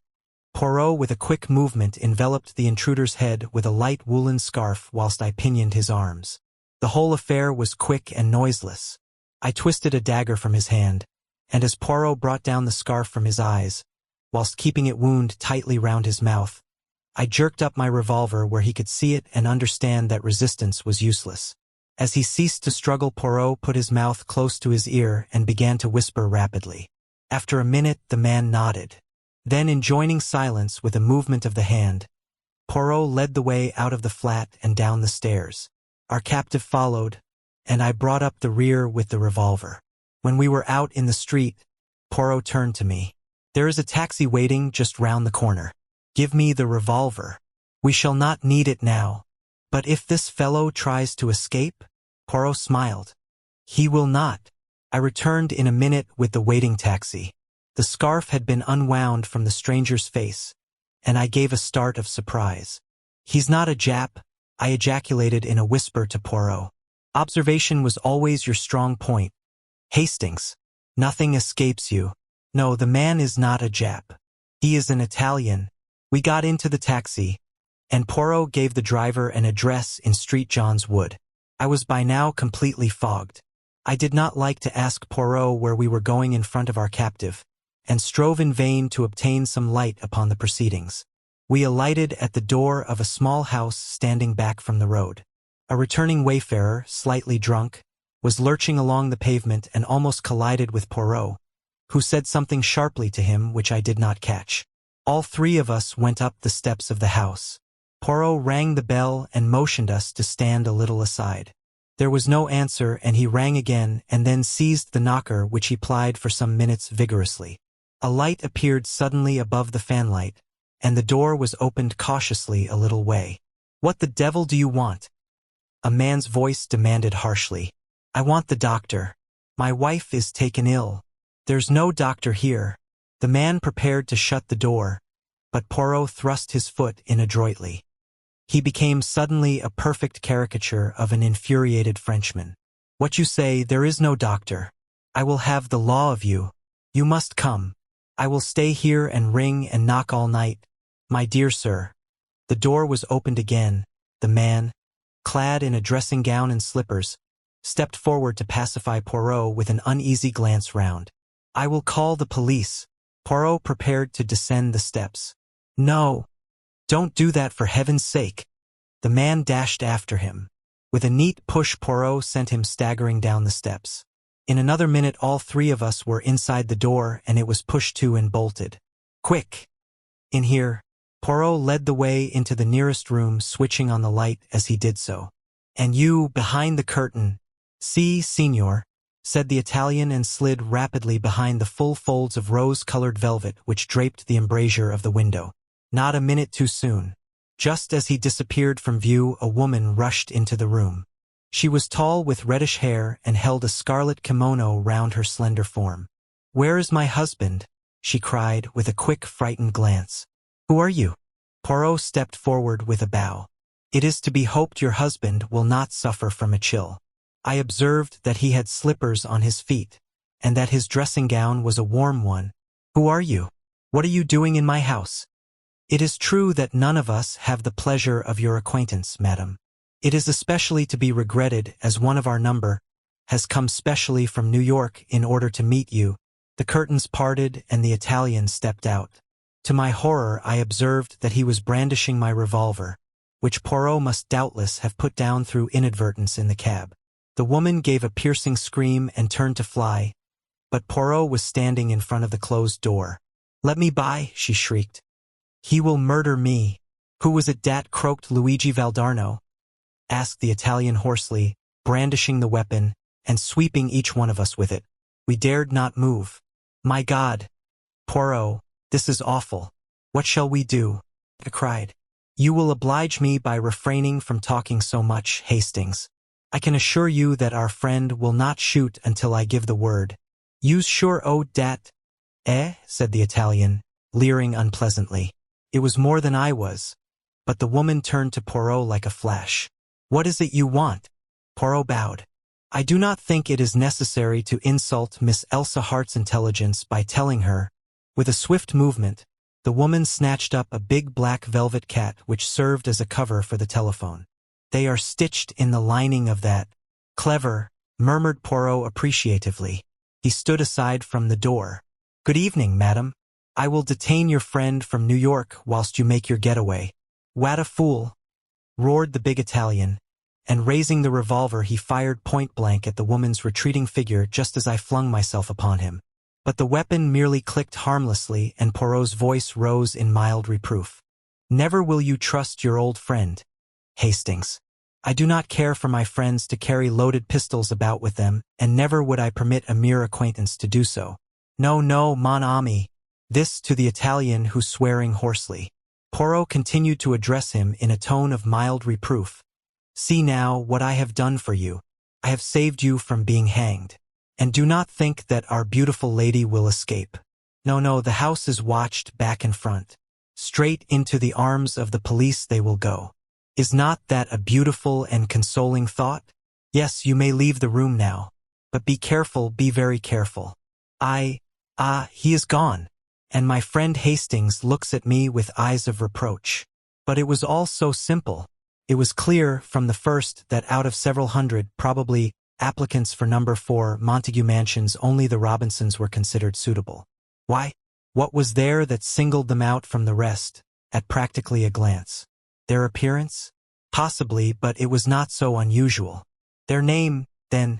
But there's nothing unusual about the name of Robinson, I cried. It's quite a common name. Ah, sapristi, but exactly. That was the point. Elsa Hart and her husband, or brother or whatever he really is, come from New York and take a flat in the name of Mr. and Mrs. Robinson. Suddenly they learn that one of these secret societies, the Mafia or the Camorra, to which doubtless Luigi Valdarno belonged, is on their track. What do? They hit on a scheme of transparent simplicity. Evidently they knew that their pursuers were not personally acquainted with either of them. What then can be simpler? They offer the flat at an absurdly low rental. Of the thousands of young couples in London looking for flats, there cannot fail to be several Robinsons. It is only a matter of waiting. If you will look at the name of Robinson in the telephone directory, you will realize that a fair-haired Mrs. Robinson was pretty sure to come along sooner or later. Then what will happen? The avenger arrives. He knows the name, he knows the address. He strikes. All is over, vengeance is satisfied, and Miss Elsa Hart has escaped by the skin of her teeth once more. By the way, Hastings, you must present me to the real Mrs. Robinson, that delightful and truthful creature. What will they think when they find their flat has been broken into? We must hurry back. Ah, that sounds like Jap and his friends arriving. A mighty tattoo sounded on the knocker. How did you know this address? I asked as I followed Poirot out into the hall. Oh, of course, you had the first Mrs. Robinson followed when she left the other flat. A la bonne heure, Hastings. You use your grey cells at last. Now for a little surprise for Jap. Softly unbolting the door, he stuck the cat's head round the edge and ejaculated a piercing meow. The Scotland Yard inspector, who was standing outside with another man, jumped in spite of himself. Oh, it's only Monsieur Poirot at one of his little jokes, he exclaimed, as Poirot's head followed that of the cat. Let us in, Monsieur. You have our friends safe and sound? Yes, we've got the birds all right, but they hadn't got the goods with them. I see. So you come to search. Well, I am about to depart with Hastings, but I should like to give you a little lecture upon the history and habits of the domestic cat. For the Lord's sake, have you gone completely balmy? The cat, declaimed Poirot, was worshipped by the ancient Egyptians. It is still regarded as a symbol of good luck if a black cat crosses your path. This cat crossed your path tonight, Jap. To speak of the interior of any animal or any person is not, I know, considered polite in England, but the interior of this cat is perfectly delicate. I refer to the lining. With a sudden grunt, the second man seized the cat from Poirot's hand. Oh, I forgot to introduce you, said Jap. Mr. Poirot, this is Mr. Burt of the United States Secret Service. The American's trained fingers had felt what he was looking for. He held out his hand, and for a moment speech failed him. Then he rose to the occasion. Pleased to meet. Chapter 4. The Mystery of Hunter's Lodge. After all, murmured Poirot, it is possible that I shall not die this time. Coming from a convalescent influenza patient, I hailed the remark as showing a beneficial optimism. I myself had been the first sufferer from the disease. Poirot in his turn had gone down. He was now sitting up in bed, propped up with pillows, his head muffled in a woolen shawl, and was slowly sipping a particularly noxious tisane which I had prepared according to his directions. His eye rested with pleasure upon a neatly graduated row of medicine bottles which adorned the mantelpiece. Yes, yes, my little friend continued. Once more shall I be myself again. The great Hercule Poirot, the terror of evildoers. Figure to yourself, mon ami, that I have a little paragraph to myself in society gossip. But yes, here it is. Go it. Criminals. All out. Hercule Poirot, and believe me, girls, he's some Hercules. Our own pet society detective can't get a grip on you. 'Cause why? 'Cause he's got law grip himself. I laughed. Good for you, Poirot. You are becoming quite a public character. And fortunately you haven't missed anything of particular interest during this time. That is true. The few cases I have had to decline did not fill me with any regret. Our landlady stuck her head in at the door. There's a gentleman downstairs. Says he must see Monsieur Poirot or you, Captain. Seeing as he was in a great to-do, and with all that quite the gentleman, I brought up his card. She handed me the bit of pasteboard. Mr. Roger Havering, I read. Poirot motioned with his head towards the bookcase, and I obediently pulled forth Who's Who. Poirot took it from me and scanned the pages rapidly. Second son of 5th Baron Windsor. Married 1913 Zoe. 4th daughter of William Crabbe. I said.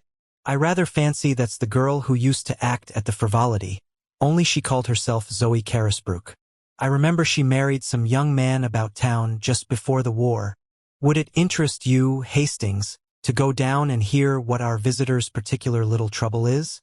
Make him all my excuses. Roger Havering was a man of about 40, well set up and of smart appearance. His face, however, was haggard, and he was evidently laboring under great agitation. Captain Hastings? You are Monsieur Poirot's partner, I understand. It is imperative that he should come with me to Derbyshire today. I'm afraid that's impossible, I replied. Poirot is ill in bed. Influenza. His face fell. Dear me, that is a great blow to me. The matter on which you want to consult him is serious? My God, yes. My uncle, the best friend I have in the world, was foully murdered last night. Here in London? No, in Derbyshire. I was in town and received a telegram from my wife this morning. Immediately upon its receipt, I determined to come round and beg Monsieur Poirot to undertake the case. If you will excuse me a minute, I said, struck by a sudden idea. I rushed upstairs, and in a few brief words acquainted Poirot with the situation. He took any further words out of my mouth. I see. You want to go yourself, is it not so? Well, why not? You should know my methods by now. All I ask is that you should report to me fully every day, and follow implicitly any instructions I may wire you. To this I willingly agreed. An hour later I was sitting opposite Mr. Havering in a first-class carriage on the Midland Railway, speeding rapidly away from London. To begin with, Captain Hastings, you must understand that Hunter's Lodge, where we are going, and where the tragedy took place, is only a small shooting box in the heart of the Derbyshire moors. Our real home is near Newmarket, and we usually rent a flat in town for the season. Hunter's Lodge is looked after by a housekeeper who is quite capable of doing all we need when we run down for an occasional weekend. Of course, during the shooting season we take down some of our own servants from Newmarket. My uncle, Mr. Harrington Pace, as you may know, my mother was a Miss Pace of New York, has, for the last 3 years, made his home with us. He never got on well with my father or my elder brother, and I suspect that my being somewhat of a prodigal son myself rather increased than diminished his affection towards me. Of course I am a poor man, and my uncle was a rich one, in other words, he paid the piper. But, though exacting in many ways, he was not really hard to get on with, and we all three lived very harmoniously together. 2 days ago my uncle, rather wearied with some recent gaieties of ours in town, suggested that we should run down to Derbyshire for a day or two. My wife telegraphed to Mrs. Middleton, the housekeeper, and we went down that same afternoon. Yesterday evening I was forced to return to town, but my wife and my uncle remained on. This morning I received this telegram. He handed it over to me. Come at once, Uncle Harrington murdered last night. Bring good detective if you can, but do come, Zoe. Then, as yet you know no details? No, I suppose it will be in the evening papers. Without doubt the police are in charge. It was about 3 o'clock when we arrived at the little station of Elmersdale. From there a 5-mile drive brought us to a small grey stone building in the midst of the rugged moors. A lonely place, I observed with a shiver. Havering nodded. I shall try and get rid of it. I could never live here again. We unlatched the gate and were walking up the narrow path to the oak door when a familiar figure emerged and came to meet us. Jap! I ejaculated. The Scotland Yard inspector grinned at me in a friendly fashion before addressing my companion. Mr. Havering, I think? I've been sent down from London to take charge of this case, and I'd like a word with you, if I may, sir. My wife! I've seen your good lady, sir, and the housekeeper. I won't keep you a moment, but I'm anxious to get back to the village now that I've seen all there is to see here. I know nothing as yet as to what. Exactly, said Japp soothingly. But there are just one or two little points I'd like your opinion about all the same. Captain Hastings here, he knows me, and he'll go on up to the house and tell them you're coming. What have you done with the little man? By the way, Captain Hastings, he's ill in bed with influenza. Is he now? I'm sorry to hear that. Rather the case of the cart without the horse, you're being here without him, isn't it? And on his rather ill-timed jest I went on to the house. I rang the bell, as Japp had closed the door behind him. After some moments it was opened to me by a middle-aged woman in black. Mr. Havering will be here in a moment, I explained. He has been detained by the inspector. I have come down with him from London to look into the case. Perhaps you can tell me briefly what occurred last night. Come inside, sir. She closed the door behind me, and we stood in the dimly lighted hall. It was after dinner last night, sir, that the man came. He asked to see Mr. Pace, sir, and seeing that he spoke the same way, I thought it was an American gentleman friend of Mr. Pace's, and I showed him into the gun room, and then went to tell Mr. Pace. He wouldn't give any name, which, of course, was a bit odd, now I come to think of it. I told Mr. Pace, and he seemed puzzled-like, but he said to the mistress, "Excuse me, Zoe, while I just see what this fellow wants." He went off to the gun room, and I went back to the kitchen, but after a while I heard loud voices, as if they were quarreling, and I came out into the hall. At the same time, the mistress, she comes out too, and just then there was a shot and then a dreadful silence. We both ran to the gun-room door, but it was locked and we had to go round to the window. It was open, and there inside was Mr. Pace, all shot and bleeding. What became of the man? He must have got away through the window, sir, before we got to it, and then Mrs. Havering sent me to fetch the police. 5 miles to walk it was. They came back with me, and the constable, he stayed all night, and this morning the police gentleman from London arrived. What was this man like who called to see Mr. Pace? The housekeeper reflected. He had a black beard, sir, and was about middle-aged and had on a light overcoat. Beyond the fact that he spoke like an American, I didn't notice much about him. I see. Now I wonder if I can see Mrs. Havering. She's upstairs, sir. Shall I tell her? If you please.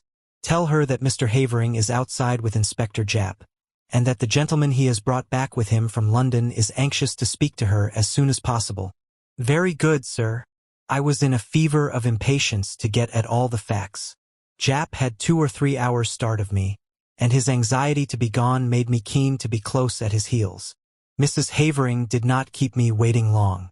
In a few minutes I heard a light step descending the stairs, and looked up to see a very handsome young woman coming towards me. She wore a flame-colored jumper that set off the slender boyishness of her figure. On her dark head was a little hat of flame-colored leather. Even the present tragedy could not dim the vitality of her personality. I introduced myself, and she nodded in quick comprehension. Of course I have often heard of you and your colleague, Monsieur Poirot. You have done some wonderful things together, haven't you? It was very clever of my husband to get you so promptly. Now will you ask me questions? That is the easiest way, isn't it, of getting to know all you want to about this dreadful affair. Thank you, Mrs. Havering.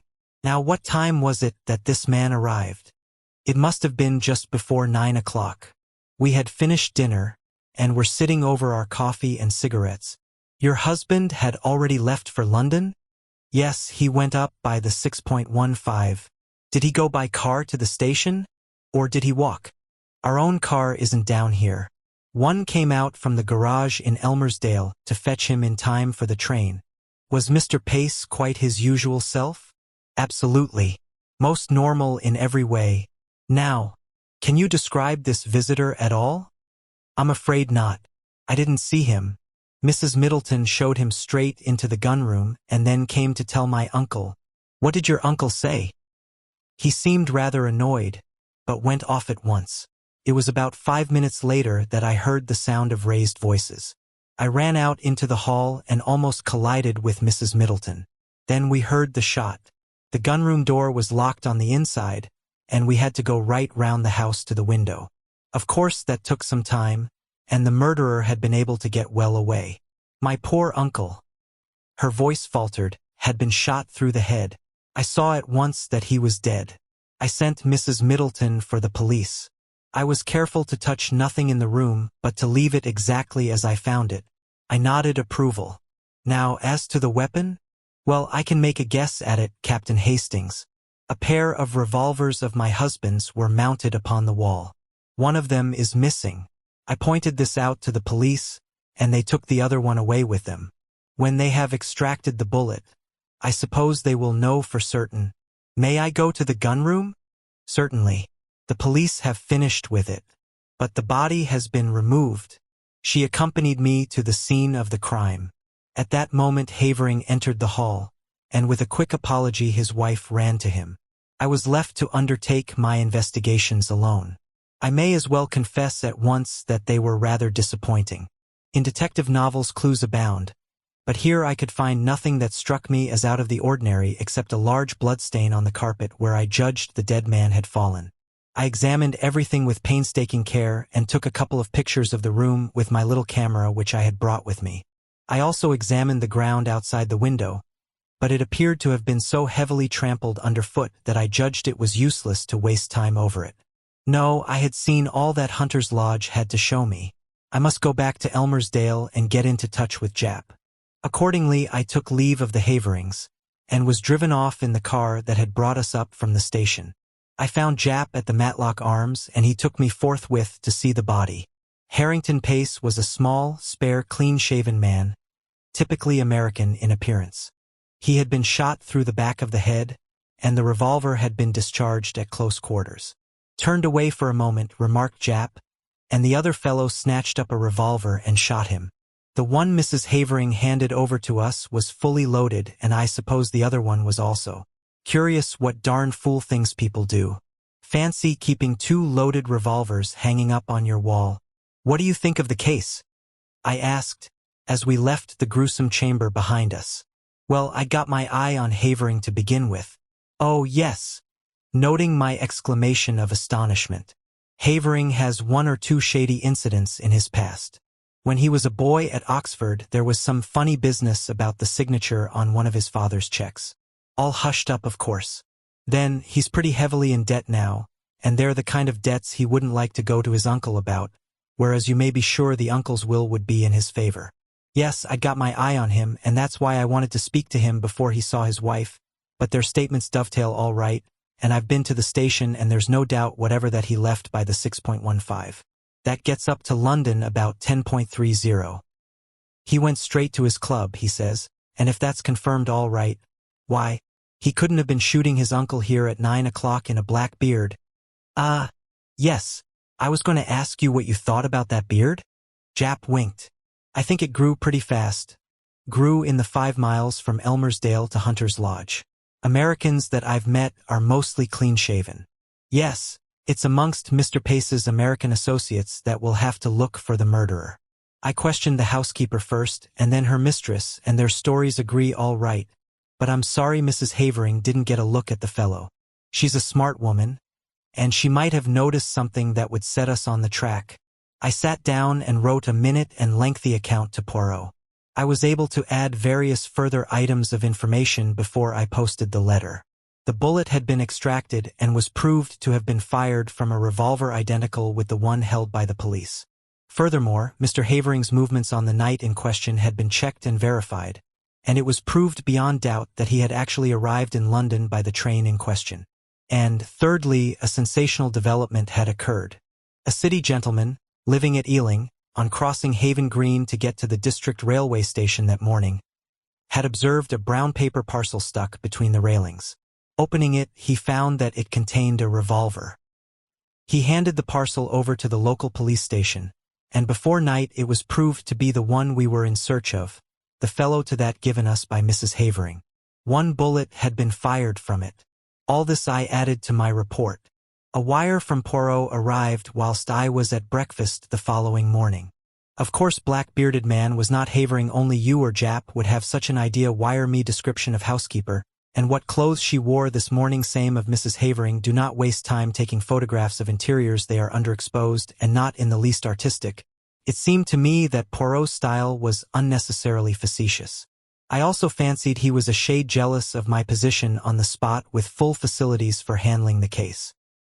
His request for a description of the clothes worn by the two women appeared to me to be simply ridiculous, but I complied as well as I, a mere man, was able to.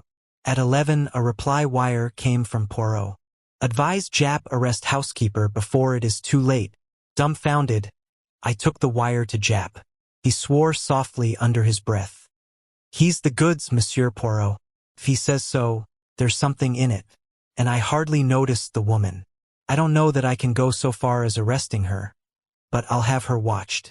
We'll go up right away and take another look at her, but it was too late. Mrs. Middleton, that quiet middle-aged woman, who had appeared so normal and respectable, had vanished into thin air. Her box had been left behind, contained only ordinary wearing apparel. There was no clue in it to her identity or as to her whereabouts. From Mrs. Havering we elicited all the facts we could. I engaged her about 3 weeks ago when Mrs. Emery, our former housekeeper, left. She came to me from Mrs. Selborne's agency in Mount Street, a very well-known place. I get all my servants from there. They sent several women to see me, but this Mrs. Middleton seemed much the nicest and had splendid references. I engaged her on the spot and notified the agency of the fact. I can't believe that there was anything wrong with her. She was such a nice, quiet woman. The thing was certainly a mystery, whilst it was clear that the woman herself could not have committed the crime, since at the moment the shot was fired Mrs. Havering was with her in the hall. Nevertheless, she must have some connection with the murder, or why should she suddenly take to her heels and bolt? I wired the latest development to Poirot and suggested returning to London and making inquiries at Selborne's agency. Poirot's reply was prompt. Useless to inquire at agency, they will never have heard of her. Find out what vehicle took her up to Hunter's Lodge when she first arrived there. Though mystified, I was obedient. The means of transport in Elmersdale were limited. The local garage had 2 battered Ford cars, and there were 2 station flies. None of these had been requisitioned on the date in question. Questioned, Mrs. Havering explained that she had given the woman the money for her fare down to Derbyshire and sufficient to hire a car or fly to take her up to Hunter's Lodge. There was usually one of the Fords at the station on the chance of its being required. Taking into consideration the further fact that nobody at the station had noticed the arrival of a stranger, black-bearded or otherwise, on the fatal evening, everything seemed to point to the conclusion that the murderer had come to the spot in a car, which had been waiting near at hand to aid his escape, and that the same car had brought the mysterious housekeeper to her new post. I may mention that inquiries at the agency in London bore out Poirot's prognostication. No such woman as Mrs. Middleton had ever been on their books. They had received the Honourable Mrs. Havering's application for a housekeeper, and had sent her various applicants for the post. When she sent them the engagement fee, she omitted to mention which woman she had selected. Somewhat crestfallen, I returned to London. I found Poirot established in an armchair by the fire in a garish silk dressing-gown. He greeted me with much affection. Mon ami Hastings, but how glad I am to see you. Veritably I have for you a great affection. And you have enjoyed yourself? You have run to and fro with the good Jap? You have interrogated and investigated to your heart's content. Poirot, I cried, the thing's a dark mystery. It will never be solved. It is true that we are not likely to cover ourselves with glory over it. No, indeed. It's a hard nut to crack. Oh, as far as that goes, I am very good at cracking the nuts. A veritable squirrel. It is not that which embarrasses me. I know well enough who killed Mr. Harrington Pace. You know? How did you find out? Your illuminating answers to my wires supplied me with the truth. See here, Hastings. Let us examine the facts methodically and in order. Mr. Harrington Pace is a man with a considerable fortune which at his death will doubtless pass to his nephew. Point number 1. His nephew is known to be desperately hard up. Point number 2. His nephew is also known to be, shall we say, a man of rather loose moral fiber? Point number 3. But Roger Havering is proved to have journeyed straight up to London. Precisement, and therefore, as Mr. Havering left Elmersdale at 6.15, and since Mr. Pace cannot have been killed before he left, or the doctor would have spotted the time of the crime as being given wrongly when he examined the body, we conclude quite rightly that Mr. Havering did not shoot his uncle. But there is a Mrs. Havering Hastings. Impossible. The housekeeper was with her when the shot was fired. Ah, yes, the housekeeper. But she has disappeared. She will be found. I think not. There is something peculiarly elusive about that housekeeper. Don't you think so, Hastings? It struck me at once. She played her part, I suppose, and then got out in the nick of time. And what was her part? Well, presumably to admit her confederate, the black-bearded man. Oh no, that was not her part. Her part was what you have just mentioned, to provide an alibi for Mrs. Havering at the moment the shot was fired. And no one will ever find her, mon ami, because she does not exist. There's no sec person, as your so great Shakespeare says. It was Dickens, I murmured, unable to suppress a smile. But what do you mean, Poirot? I mean that Zoe Havering was an actress before her marriage, that you and Jap only saw the housekeeper in a dark hall, a dim middle-aged figure in black with a faint subdued voice, and finally that neither you nor Jap, nor the local police whom the housekeeper fetched, ever saw Mrs. Middleton and her mistress at one and the same time. It was child's play for that clever and daring woman. On the pretext of summoning her mistress, she runs upstairs, slips on a bright jumper and a hat with black curls attached which she jams down over the gray transformation. A few deft touches, and the makeup is removed, a slight dusting of rouge, and the brilliant Zoe Havering comes down with her clear, ringing voice. Nobody looks particularly at the housekeeper. Why should they? There is nothing to connect her with the crime. She, too, has an alibi. But the revolver that was found at Ealing? Mrs. Havering could not have placed it there. No, that was Roger Havering's job, but it was a mistake on their part. Put me on the right track.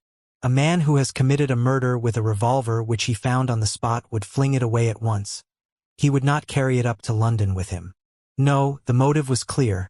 The criminals wished to focus the interest of the police on a spot far removed from Derbyshire. They were anxious to get the police away as soon as possible from the vicinity of Hunter's Lodge. Of course, the revolver found at Ealing was not the one with which Mr. Pace was shot. Roger Havering discharged one shot from it, brought it up to London, went straight to his club to establish his alibi, then went quickly out to Ealing by the district, a matter of about 20 minutes only, placed the parcel where it was found and so back to town. That charming creature, his wife, quietly shoots Mr. Pace after dinner. You remember he was shot from behind? Another significant point, that reloads the revolver and puts it back in its place, and then starts off with her desperate little comedy. It's incredible. I murmured, fascinated, and yet it is true. Bien sûr, my friend, it is true. But to bring that precious pair to justice, that is another matter. Well, Jap must do what he can. I have written him fully, but I very much fear, Hastings, that we shall be obliged to leave them to fate, or le bon Dieu, whichever you prefer. The wicked flourish like a green bay tree, I reminded him. But at a price, Hastings, always at a price, Croism. Poirot's forebodings were confirmed. Jap, though convinced of the truth of his theory, was unable to get together the necessary evidence to ensure a conviction. Mr. Pace's huge fortune passed into the hands of his murderers. Nevertheless, Nemesis did overtake them, and when I read in the paper that the Honorable Roger and Mrs. Havering were amongst those killed in the crashing of the air mail to Paris, I knew that justice was satisfied.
Chapter 5.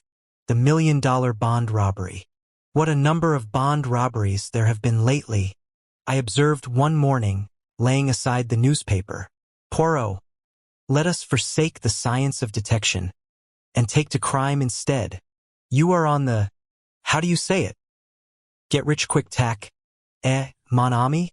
Well, look at this last coup, the $1 million worth of Liberty bonds which the London and Scottish Bank were sending to New York, and which disappeared in such a remarkable manner on board the Olympia. If it were not for the mal de mer, and the difficulty of practicing the so excellent method of lavergire for a longer time than the few hours of crossing the Channel, I should delight to voyage myself on one of these big liners, murmured Poirot dreamily. Yes, indeed, I said enthusiastically. Some of them must be perfect palaces. The swimming baths, the lounges, the restaurant, the palm courts. Really, it must be hard to believe that one is on the sea. Me, I always know when I am on the sea, said Poirot sadly. And all those bagatelles that you enumerate, they say nothing to me. But, my friend, consider for a moment the geniuses that travel as it were incognito. On board these floating palaces, as you so justly call them, one would meet the elite, the haute noblesse of the criminal world. I laughed. So that's the way your enthusiasm runs. You would have liked to cross swords with the man who sneaked the Liberty bonds. The landlady interrupted us. A young lady as wants to see you, Mr. Poirot. Here's her card. The card bore the inscription. Miss Esme Farquhar and Poirot, after diving under the table to retrieve a stray crumb, and putting it carefully in the waste-paper basket, nodded to the landlady to admit her. In another minute one of the most charming girls I have ever seen was ushered into the room. She was perhaps about 25, with big brown eyes and a perfect figure. She was well-dressed and perfectly composed in manner. Sit down, I beg of you, mademoiselle. This is my friend, Captain Hastings, who aids me in my little problems. I am afraid it is a big problem I have brought you today, Monsieur Poirot, said the girl, giving me a pleasant bow as she seated herself. I dare say you have read about it in the papers. I am referring to the theft of Liberty bonds on the Olympia.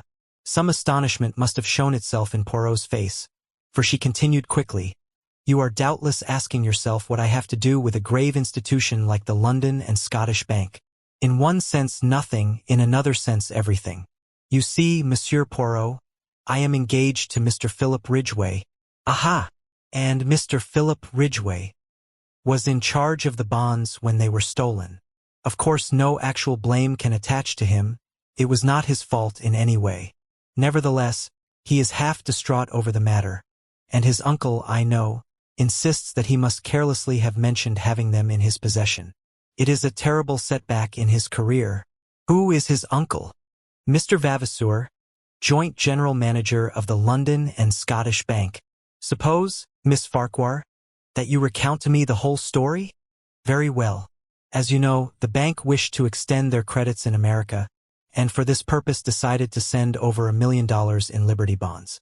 Mr. Vavasour selected his nephew, who had occupied a position of trust in the bank for many years and who was conversant with all the details of the bank's dealings in New York, to make the trip.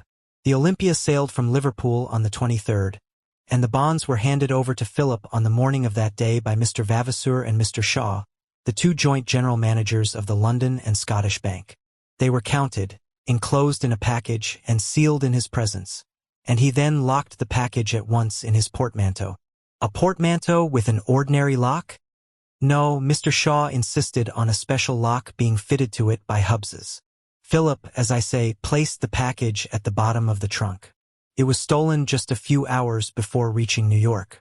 A rigorous search of the whole ship was made, but without result. The bonds seemed literally to have vanished into thin air. Poirot made a grimace.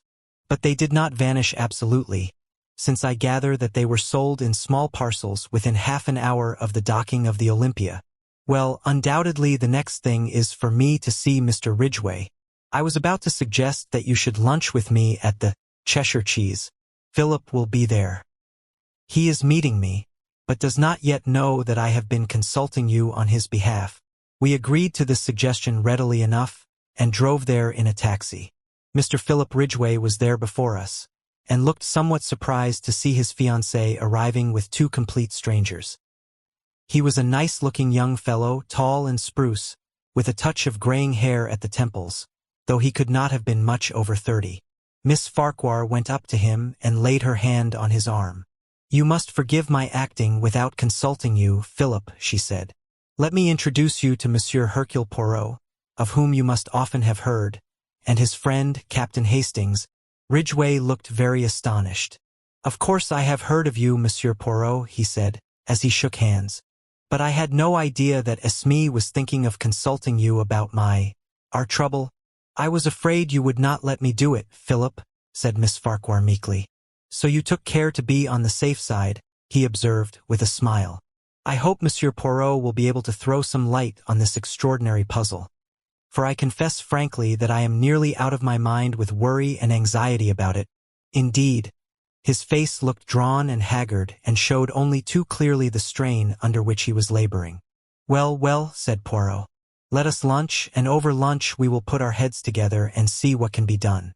I want to hear Mr. Ridgway's story from his own lips."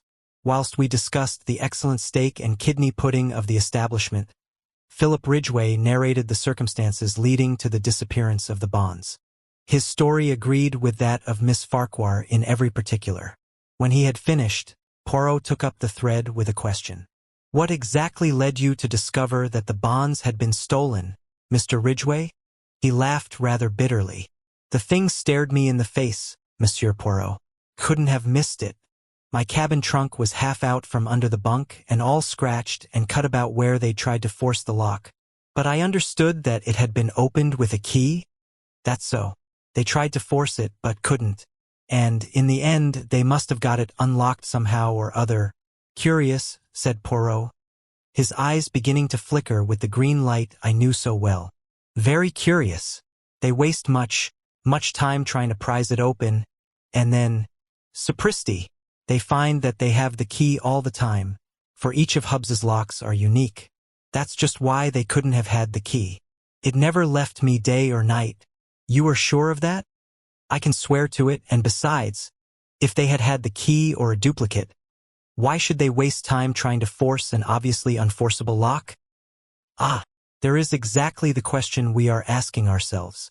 I venture to prophesy that the solution, if we ever find it, will hinge on that curious fact.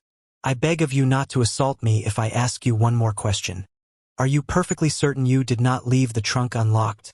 Philip Ridgway merely looked at him, and Poirot gesticulated apologetically. "Ah, but these things can happen, I assure you." "Very well, the bonds were stolen from the trunk. What did the thief do with them? How did he manage to get ashore with them?" "Ah," cried Ridgway, "that's just it." "How?" "Word was passed to the customs authorities, and every soul that left the ship was gone over with a tooth comb." "And the bonds, I gather, made a bulky package?" "Certainly they did. They could hardly have been hidden on board, and anyway we know they weren't because they were offered for sale within half an hour of the Olympia's arrival, long before I got the cables going and the numbers sent out. One broker swears he bought some of them even before the Olympia got in." "But you can't send bonds by wireless." "Not by wireless, but did any tug come alongside?" "Only the official ones, and that was after the alarm was given when everyone was on the lookout. I was watching out myself for their being passed over to someone that way. My God, Monsieur Poirot, this thing will drive me mad. People are beginning to say I stole them myself." "But you also were searched on landing, weren't you?" asked Poirot gently. "Yes." The young man stared at him in a puzzled manner. "You do not catch my meaning." "I see," said Poirot, smiling enigmatically. "Now I should like to make a few inquiries at the bank." Ridgway produced a card and scribbled a few words on it. "Send this in and my uncle will see you at once." Poirot thanked him, bade farewell to Miss Farquhar, and together we started out for Threadneedle Street and the head office of the London and Scottish Bank. On production of Ridgway's card, we were led through the labyrinth of counters and desks, skirting paying in clerks and paying out clerks and up to a small office on the first floor where the joint general managers received us. They were two grave gentlemen, who had grown gray in the service of the bank. Mr. Vavasour had a short white beard. Mr. Shaw was clean-shaven. "I understand you are strictly a private inquiry agent," said Mr. Vavasour. Quite so, quite so. We have, of course, placed ourselves in the hands of Scotland Yard.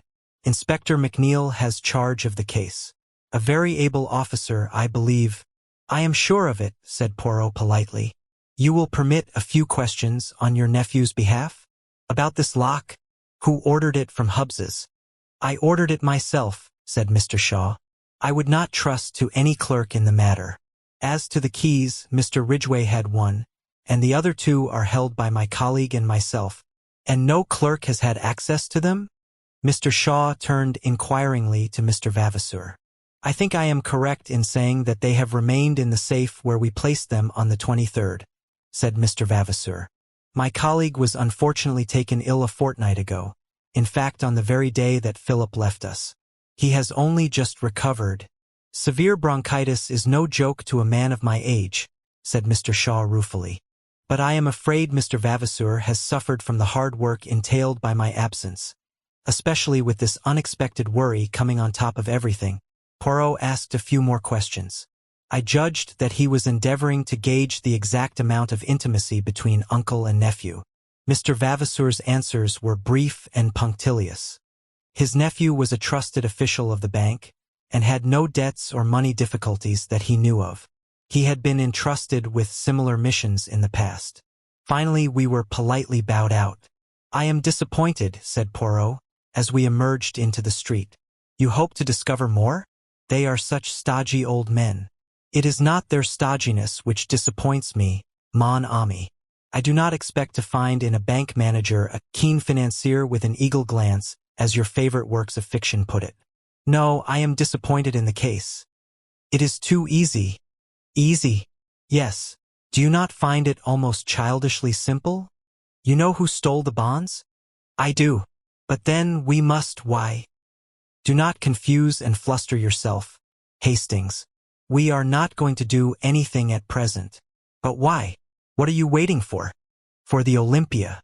She is due on her return trip from New York on Tuesday. But if you know who stole the bonds, why wait? He may escape to a South Sea island where there is no extradition. No, mon ami, he would find life very uncongenial there. As to why I wait, eh bien, to the intelligence of Hercule Poirot the case is perfectly clear, but for the benefit of others not so greatly gifted by the good God, the Inspector McNeil, for instance, it would be as well to make a few inquiries to establish the facts. One must have consideration for those less gifted than oneself. Good Lord, Poirot, do you know, I'd give a considerable sum of money to see you make a thorough ass of yourself, just for once. You're so confoundedly conceited. Do not enrage yourself, Hastings. In verity, I observe that there are times when you almost detest me.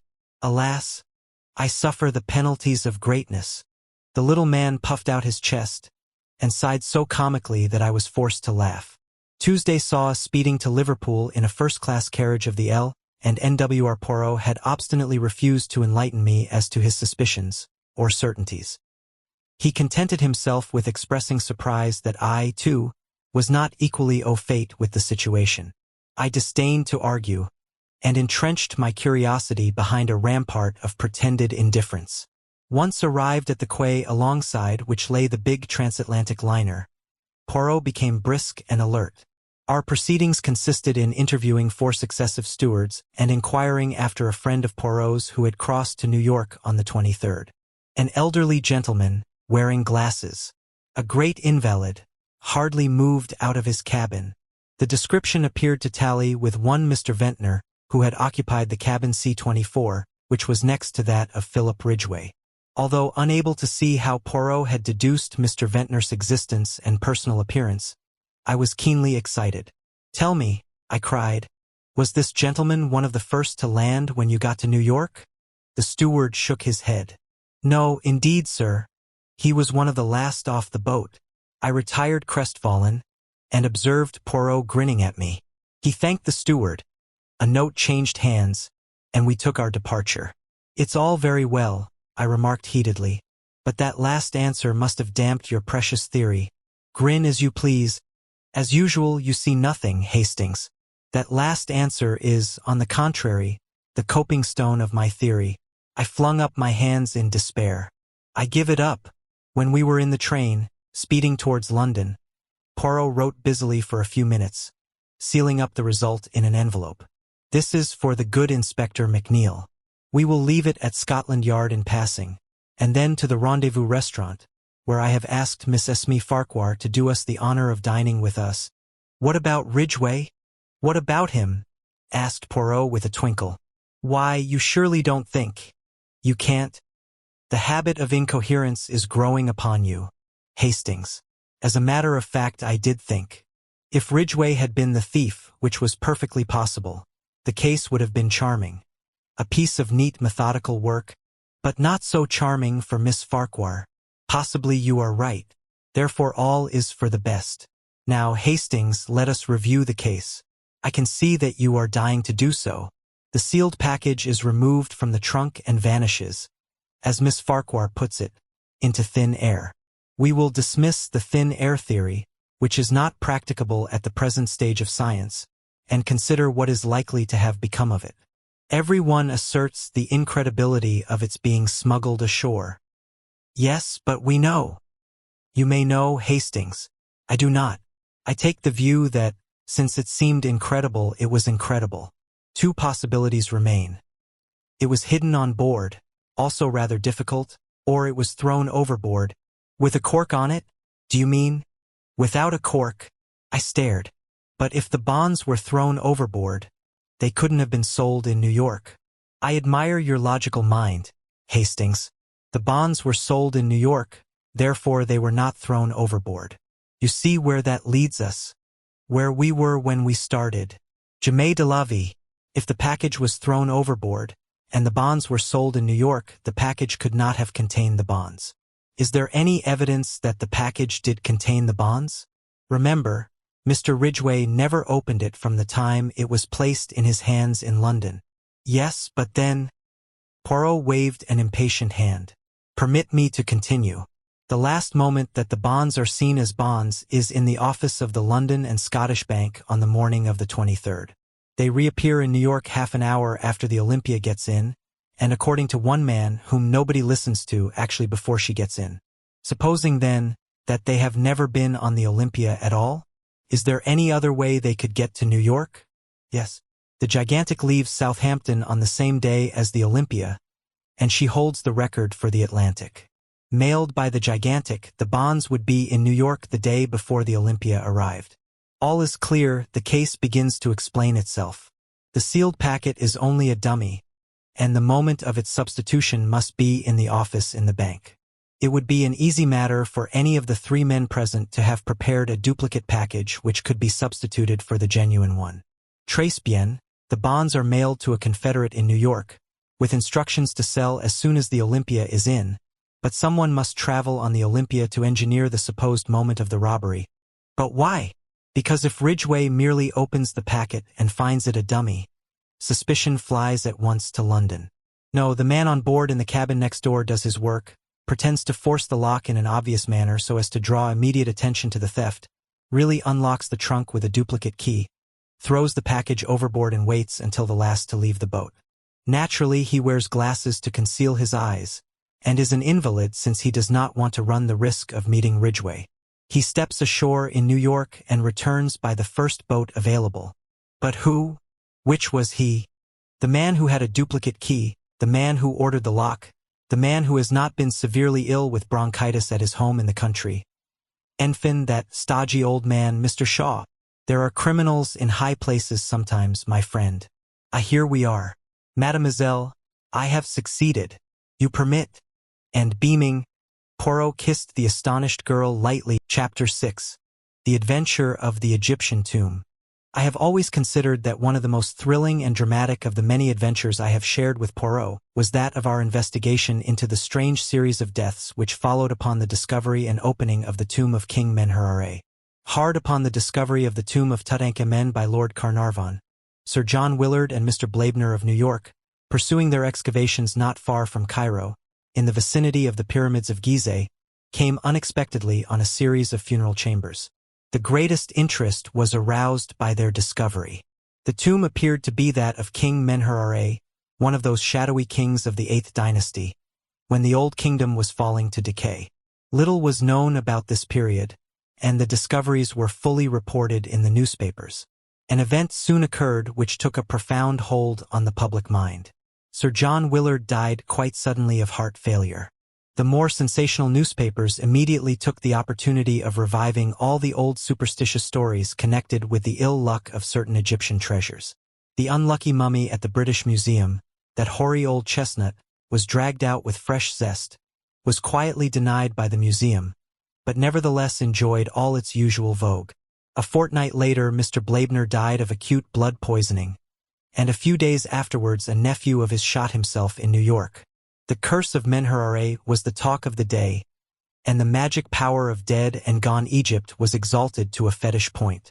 It was then that Poirot received a brief note from Lady Willard, widow of the dead archaeologist, asking him to go and see her at her house in Kensington Square. I accompanied him.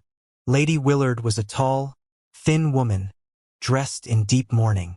Her haggard face bore eloquent testimony to her recent grief. "It is kind of you to have come so promptly, Monsieur Poirot. I am at your service, Lady Willard. You wish to consult me? You are, I am aware, a detective, but it is not only as a detective that I wish to consult you. You are a man of original views. I know you have imagination, experience of the world. Tell me, Monsieur Poirot, what are your views on the supernatural?" Poirot hesitated for a moment before he replied. He seemed to be considering. Finally he said, "Let us not misunderstand each other, Lady Willard. It is not a general question that you are asking me there. It has a personal application, has it not? You are referring obliquely to the death of your late husband." "That is so," she admitted. "You want me to investigate the circumstances of his death? I want you to ascertain for me exactly how much is newspaper chatter, and how much may be said to be founded on fact. 3 deaths, Monsieur Poirot, each one explicable taken by itself, but taken together surely an almost unbelievable coincidence, and all within a month of the opening of the tomb. It may be mere superstition. It may be some potent curse from the past that operates in ways undreamed of by modern science. The fact remains, 3 deaths, and I am afraid, Monsieur Poirot, horribly afraid. It may not yet be the end. For whom do you fear? For my son. When the news of my husband's death came, I was ill. My son, who has just come down from Oxford, went out there.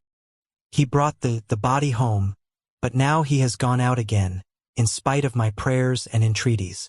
He is so fascinated by the work that he intends to take his father's place and carry on the system of excavations. You may think me a foolish, credulous woman, but, Monsieur Poirot, I am afraid. Supposing that the spirit of the dead king is not yet appeased? Perhaps to you I seem to be talking nonsense." "No, indeed, Lady Willard," said Poirot quickly. "I, too, believe in the force of superstition, one of the greatest forces the world has ever known." I looked at him in surprise. I should never have credited Poirot with being superstitious. But the little man was obviously in earnest. "What you really demand is that I shall protect your son. I will do my utmost to keep him from harm. Yes, in the ordinary way, but against an occult influence? In volumes of the Middle Ages, Lady Willard, you will find many ways of counteracting black magic.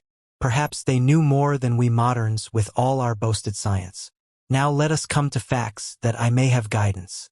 Your husband had always been a devoted Egyptologist. Hadn't he? Yes, from his youth upwards. He was one of the greatest living authorities upon the subject. But Mr. Blaibner, I understand, was more or less of an amateur? Oh, quite. He was a very wealthy man who dabbled freely in any subject that happened to take his fancy. My husband managed to interest him in Egyptology, and it was his money that was so useful in financing the expedition. And the nephew? What do you know of his tastes? Was he with the party at all? I do not think so. In fact, I never knew of his existence till I read of his death in the paper. I do not think he and Mr. Blaibner can have been at all intimate. He never spoke of having any relations. Who are the other members of the party? Well, there is Dr. Toswell, a minor official connected with the British Museum. Mr. Schneider of the Metropolitan Museum in New York, a young American secretary. Dr. Ames, who accompanies the expedition in his professional capacity. And Hassan, my husband's devoted native servant, Do you remember the name of the American secretary? Harper, I think, but I cannot be sure. He had not been with Mr. Blaibner very long, I know. He was a very pleasant young fellow. Thank you, Lady Willard. If there is anything else? For the moment, nothing. Leave it now in my hands. And be assured that I will do all that is humanly possible to protect your son. They were not exactly reassuring words, and I observed Lady Willard wince as he uttered them. Yet, at the same time, the fact that he had not pooh-poohed her fears seemed in itself to be a relief to her. For my part, one had never before suspected that Poirot had so deep a vein of superstition in his nature. I tackled him on the subject as we went homewards. His manner was grave and earnest. But yes, Hastings, I believe in these things. You must not underrate the force of superstition. What are we going to do about it? Toujours pratique, the good Hastings. Eh bien.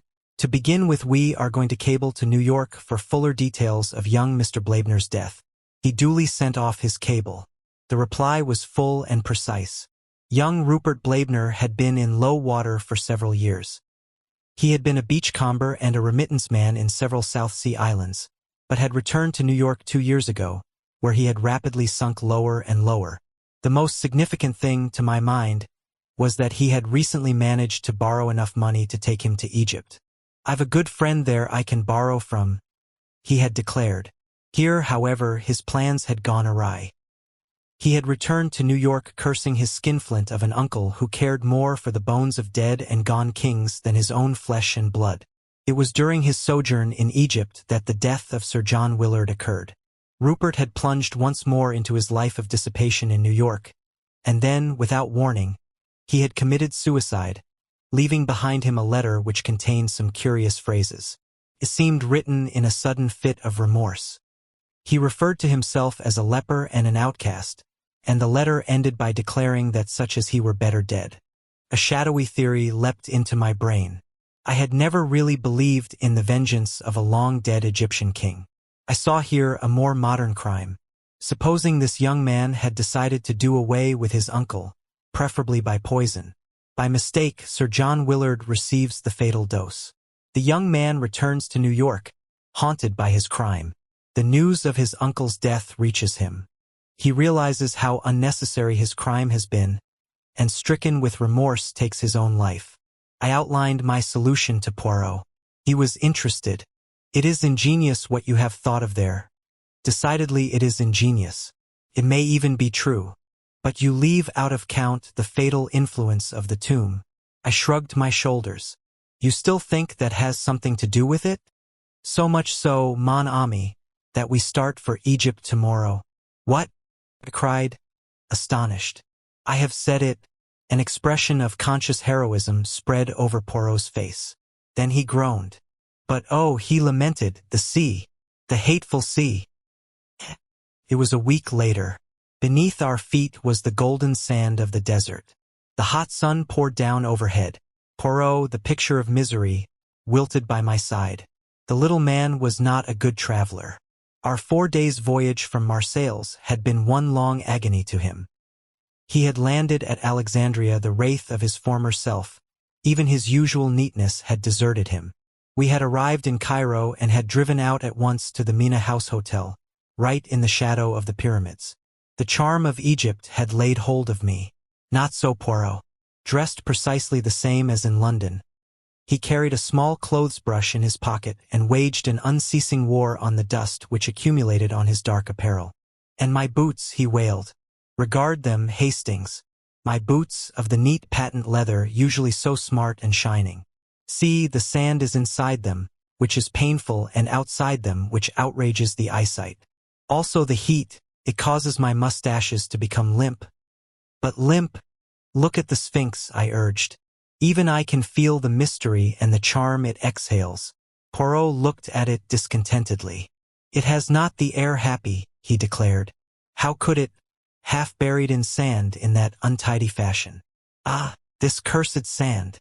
Come, now, there's a lot of sand in Belgium," I reminded him, mindful of a holiday spent at Knox-sur-Mer in the midst of les dunes impeccables, as the guidebook had phrased it.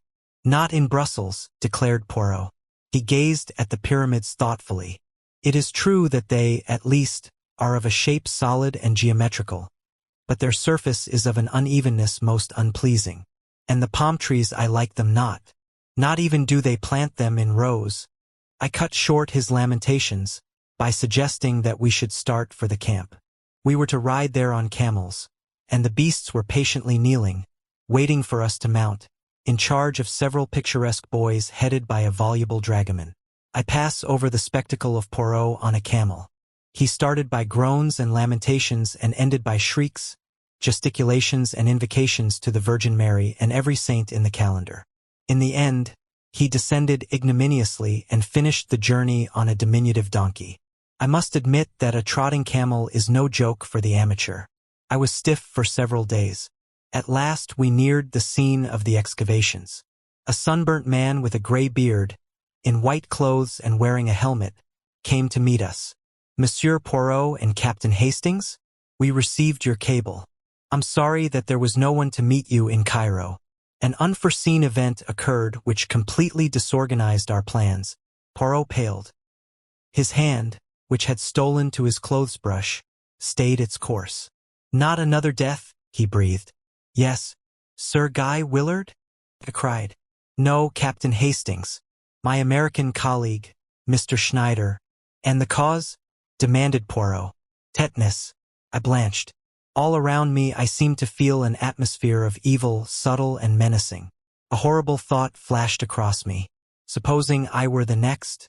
Mon Dieu, said Poirot in a very low voice, I do not understand this. It is horrible. Tell me, monsieur. There is no doubt that it was tetanus? I believe not. But Dr. Ames will tell you more than I can do. Ah, of course, you are not the doctor. My name is Toswell. This, then, was the British expert described by Lady Willard as being a minor official at the British Museum. There was something at once grave and steadfast about him that took my fancy. If you will come with me, continued Dr. Toswell, I will take you to Sir Guy Willard. He was most anxious to be informed as soon as you should arrive. We were taken across the camp to a large tent. Dr. Toswell lifted up the flap and we entered.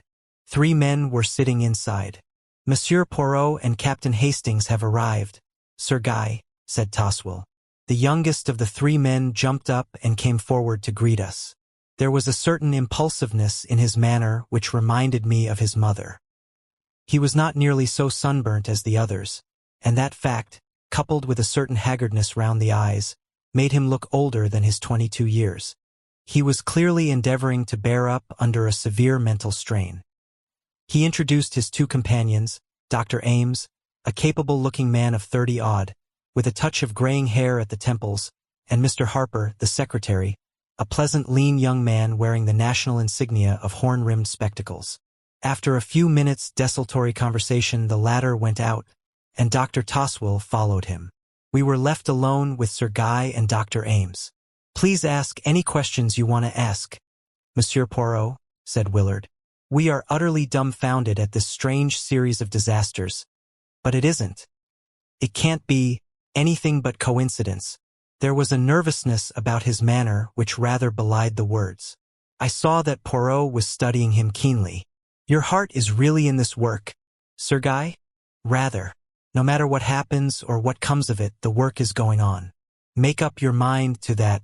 Poirot wheeled round on the other. What have you to say to that, Monsieur le Docteur? Well, drawled the doctor, I'm not for quitting myself.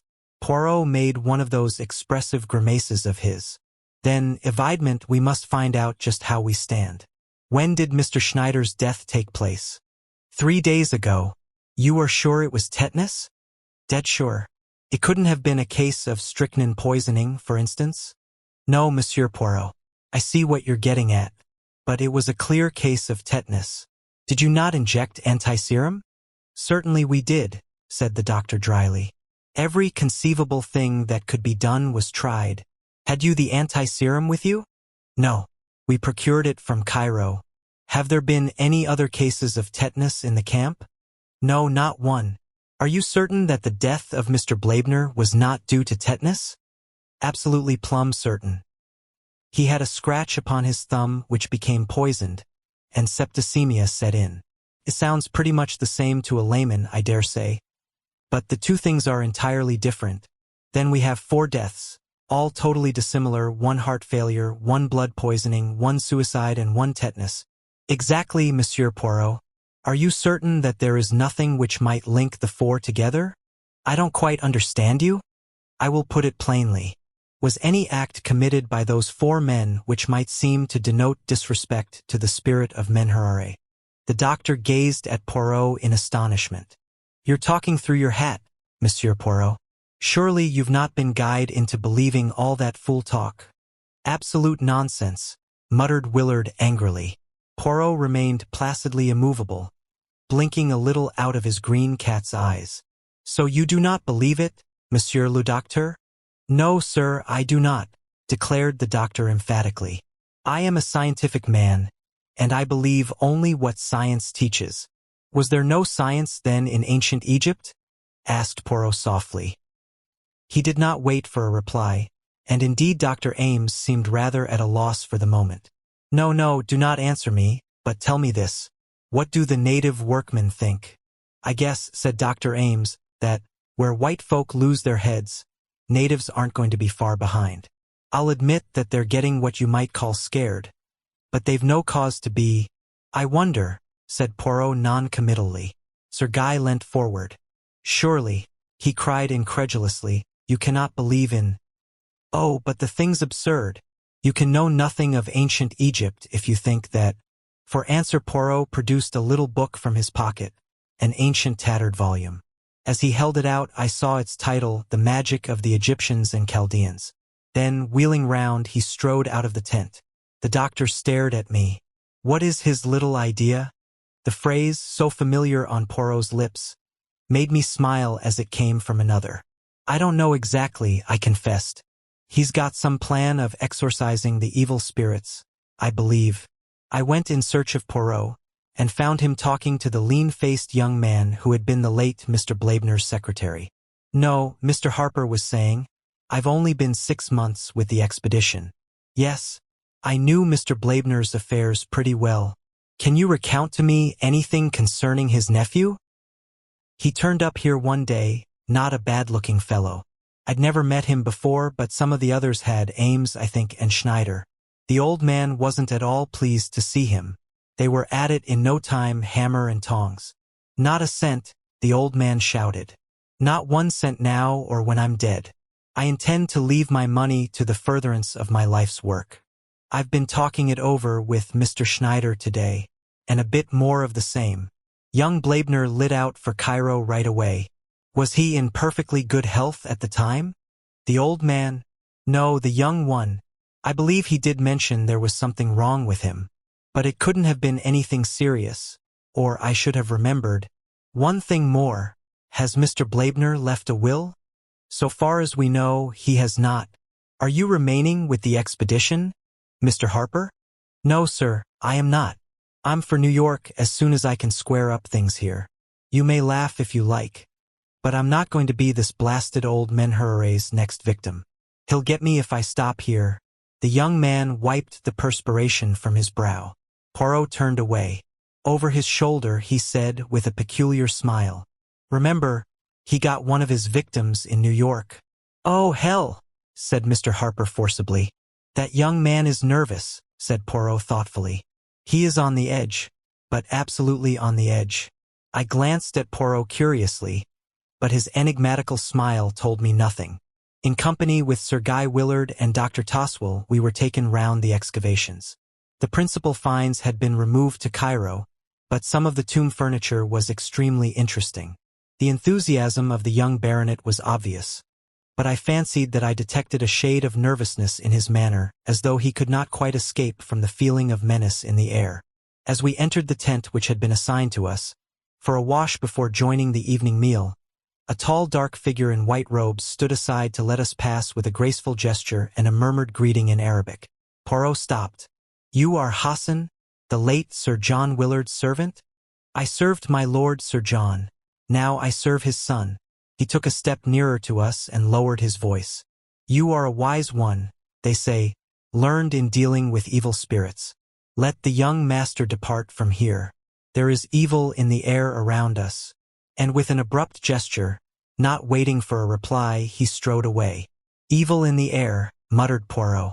Yes, I feel it. Our meal was hardly a cheerful one. The floor was left to Dr. Toswell, who discoursed at length upon Egyptian antiquities.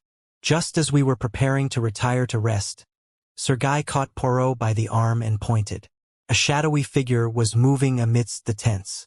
It was no human one.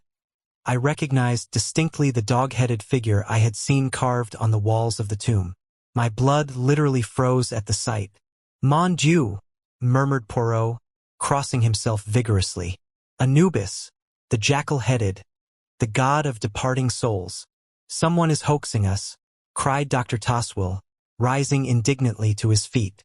It went into your tent, Harper, muttered Sir Guy, his face dreadfully pale. No, said Poirot, shaking his head, into that of the Dr. Ames. The doctor stared at him incredulously. Then, repeating Dr. Toswell's words, he cried, Someone is hoaxing us. Come, we'll soon catch the fellow. He dashed energetically in pursuit of the shadowy apparition. I followed him, but, search as we would, we could find no trace of any living soul having passed that way. We returned, somewhat disturbed in mind, to find Poirot taking energetic measures, in his own way, to ensure his personal safety. He was busily surrounding our tent with various diagrams and inscriptions which he was drawing in the sand. I recognized the five-pointed star or pentagon many times repeated. As was his wont, Poirot was at the same time delivering an impromptu lecture on witchcraft and magic in general, white magic as opposed to black, with various references to the Ka and the Book of the Dead thrown in. It appeared to excite the liveliest contempt in Dr. Toswell, who drew me aside, literally snorting with rage. Balderdash, sir, he exclaimed angrily. Pure balderdash. The man's an impostor. He doesn't know the difference between the superstitions of the Middle Ages and the beliefs of ancient Egypt. Never have I heard such a hodgepodge of ignorance and credulity. I calmed the excited expert and joined Poirot in the tent. My little friend was beaming cheerfully. We can now sleep in peace, he declared happily. And I can do with some sleep. My head, it aches abominably. Ah, for a good tisane. As though in answer to prayer, the flap of the tent was lifted and Hassan appeared, bearing a steaming cup which he offered to Poirot. It proved to be chamomile tea, a beverage of which he is inordinately fond. Having thanked Hassan and refused his offer of another cup for myself, we were left alone once more. I stood at the door of the tent some time after undressing, looking out over the desert. A wonderful place, I said aloud, and a wonderful work. I can feel the fascination. This desert life, this probing into the heart of a vanished civilization. Surely, Poirot, you, too, must feel the charm. I got no answer, and I turned, a little annoyed. My annoyance was quickly changed to concern. Poirot was lying back across the rude couch, his face horribly convulsed. Beside him was the empty cup. I rushed to his side, then dashed out and across the camp to Dr. Ames's tent. Dr. Ames, I cried. Come at once. What's the matter? Said the doctor, appearing in pajamas.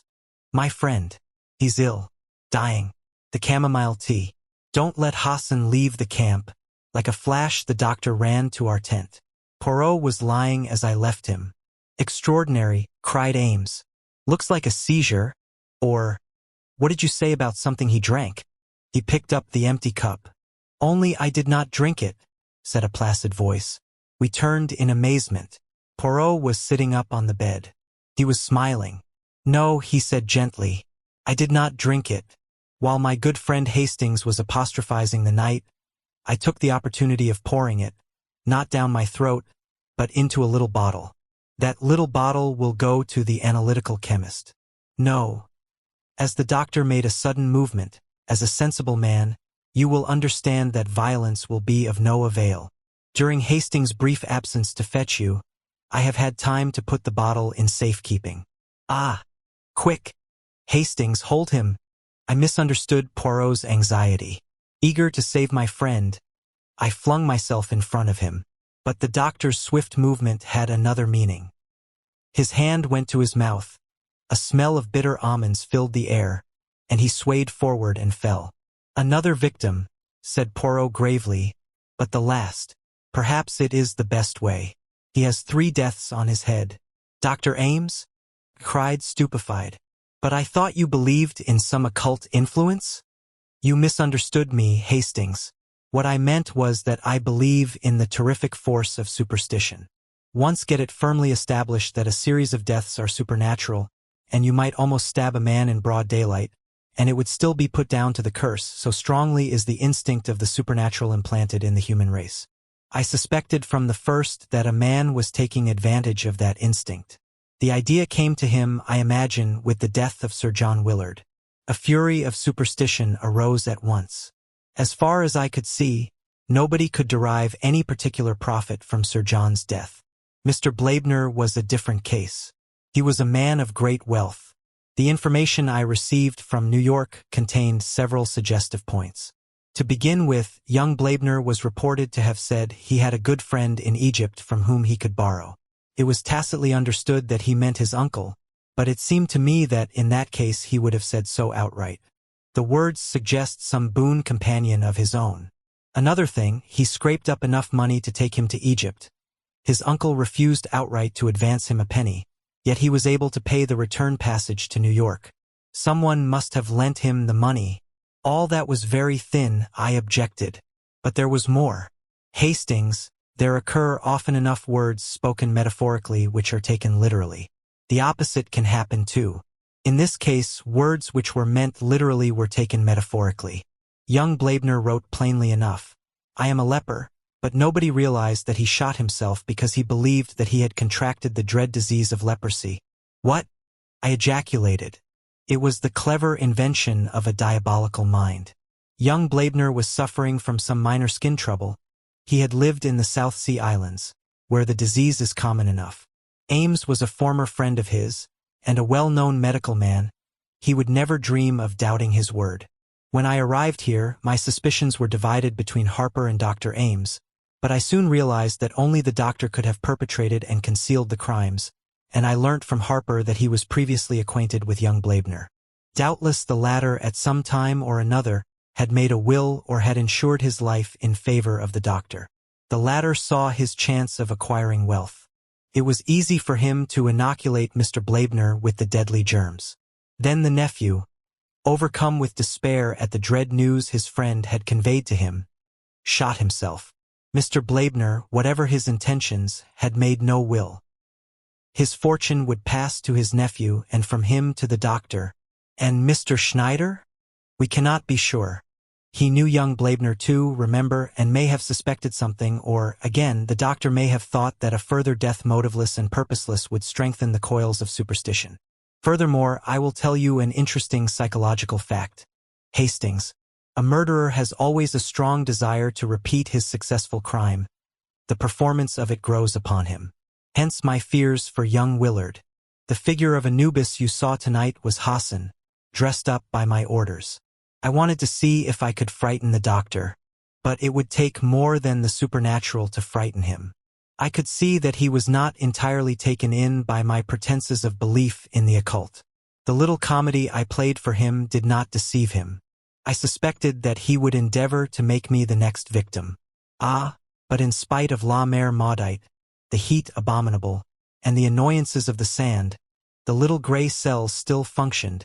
Poirot proved to be perfectly right in his premises. Young Blaibner, some years ago, in a fit of drunken merriment, had made a jocular will, leaving my cigarette case you admire so much and everything else of which I die possessed, which will be principally debts to my good friend Robert Ames, who once saved my life from drowning. The case was hushed up as far as possible, and to this day people talk of the remarkable series of deaths in connection with the tomb of Menher as a triumphal proof of the vengeance of a bygone king upon the desecrators of his tomb. A belief which, as Poirot pointed out to me, is contrary to Chapter 7. The Jewel Robbery at the Grand Metropolitan. Poirot, I said, a change of air would do you good. You think so, mon ami? I am sure of it, said my friend, smiling. It is all arranged, then? You will come. Where do you propose to take me? Brighton. As a matter of fact, a friend of mine in the city put me on to a very good thing, and, well, I have money to burn, as the saying goes. I think a weekend at the Grand Metropolitan would do us all the good in the world. Thank you. I accept most gratefully. You have the good heart to think of an old man. And the good heart, it is in the end worth all the little gray cells. Yes, yes, I who speak to you am in danger of forgetting that sometimes. I did not quite relish the implication. I fancy that Poirot is sometimes a little inclined to underestimate my mental capacities. But his pleasure was so evident that I put my slight annoyance aside. Then that's all right, I said hastily. Saturday evening saw us dining at the Grand Metropolitan in the midst of a gay throng. All the world and his wife seemed to be at Brighton. The dresses were marvelous, and the jewels, worn sometimes with more love of display than good taste, were something magnificent. Hein, it is a sight this, murmured Poirot. This is the home of the profiteer, is it not so, Hastings? Supposed to be, I replied. But we'll hope they aren't all tarred with the profiteering brush. Poirot gazed round him placidly. The sight of so many jewels makes me wish I had turned my brains to crime, instead of to its detection. What a magnificent opportunity for some thief of distinction. Regard Hastings, that stout woman by the pillar. She is, as you would say, plastered with gems. I followed his eyes. Why, I exclaimed, it's Mrs. Opalson. You know her? Slightly. Her husband is a rich stockbroker who made a fortune in the recent oil boom. After dinner we ran across the Opalsons in the lounge, and I introduced Poirot to them. We chatted for a few minutes, and ended by having our coffee together. Poirot said a few words in praise of some of the costlier gems displayed on the lady's ample bosom, and she brightened up at once. It's a perfect hobby of mine, Mr. Poirot. I just love jewelry. Ed knows my weakness, and every time things go well he brings me something new. You are interested in precious stones. I have had a good deal to do with them one time and another, madam. My profession has brought me into contact with some of the most famous jewels in the world. He went on to narrate, with discreet pseudonyms, the story of the historic jewels of a reigning house, and Mrs. Opalson listened with bated breath. There now, she exclaimed as he ended.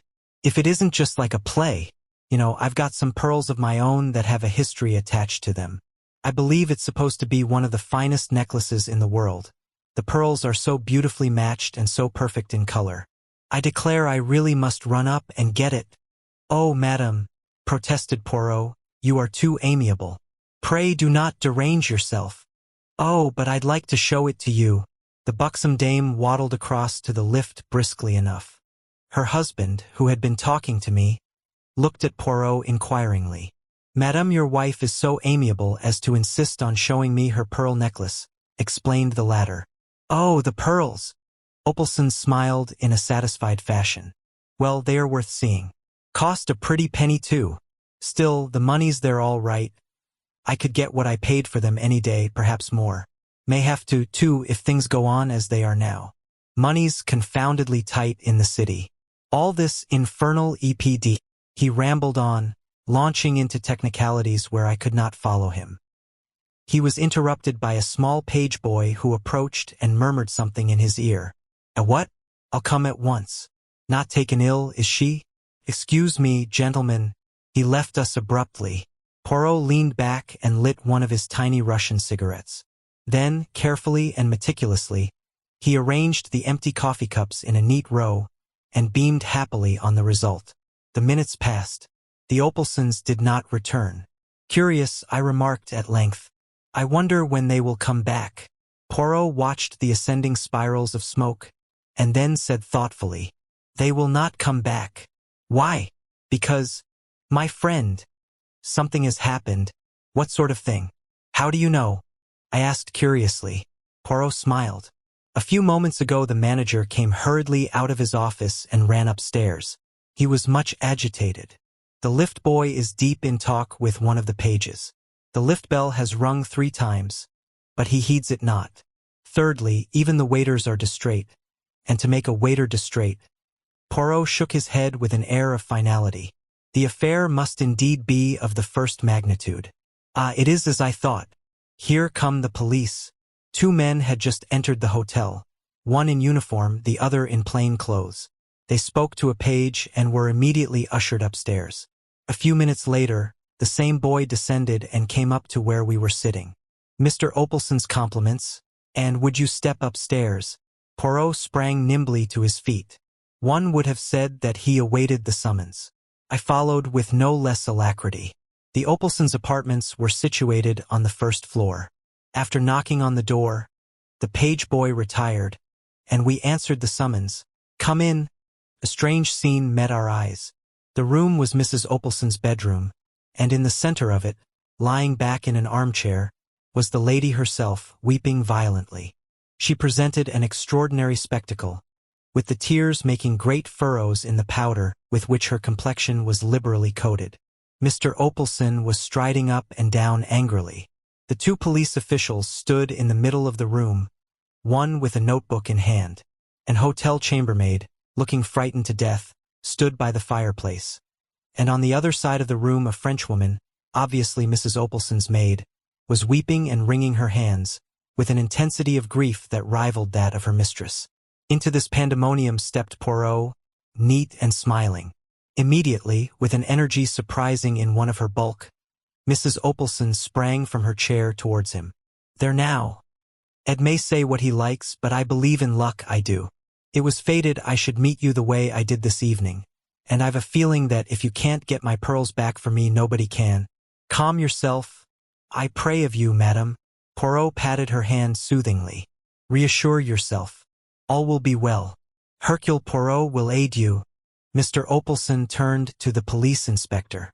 "There will be no objection to my, calling in this gentleman, I suppose?"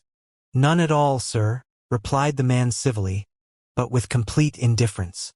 "Perhaps now your lady's feeling better, she'll just let us have the facts?" Mrs. Opalson looked helplessly at Poirot. He led her back to her chair. "Seat yourself, madam, and recount to us the whole history without agitating yourself." Thus abjured, Mrs. Opalson dried her eyes gingerly, and began.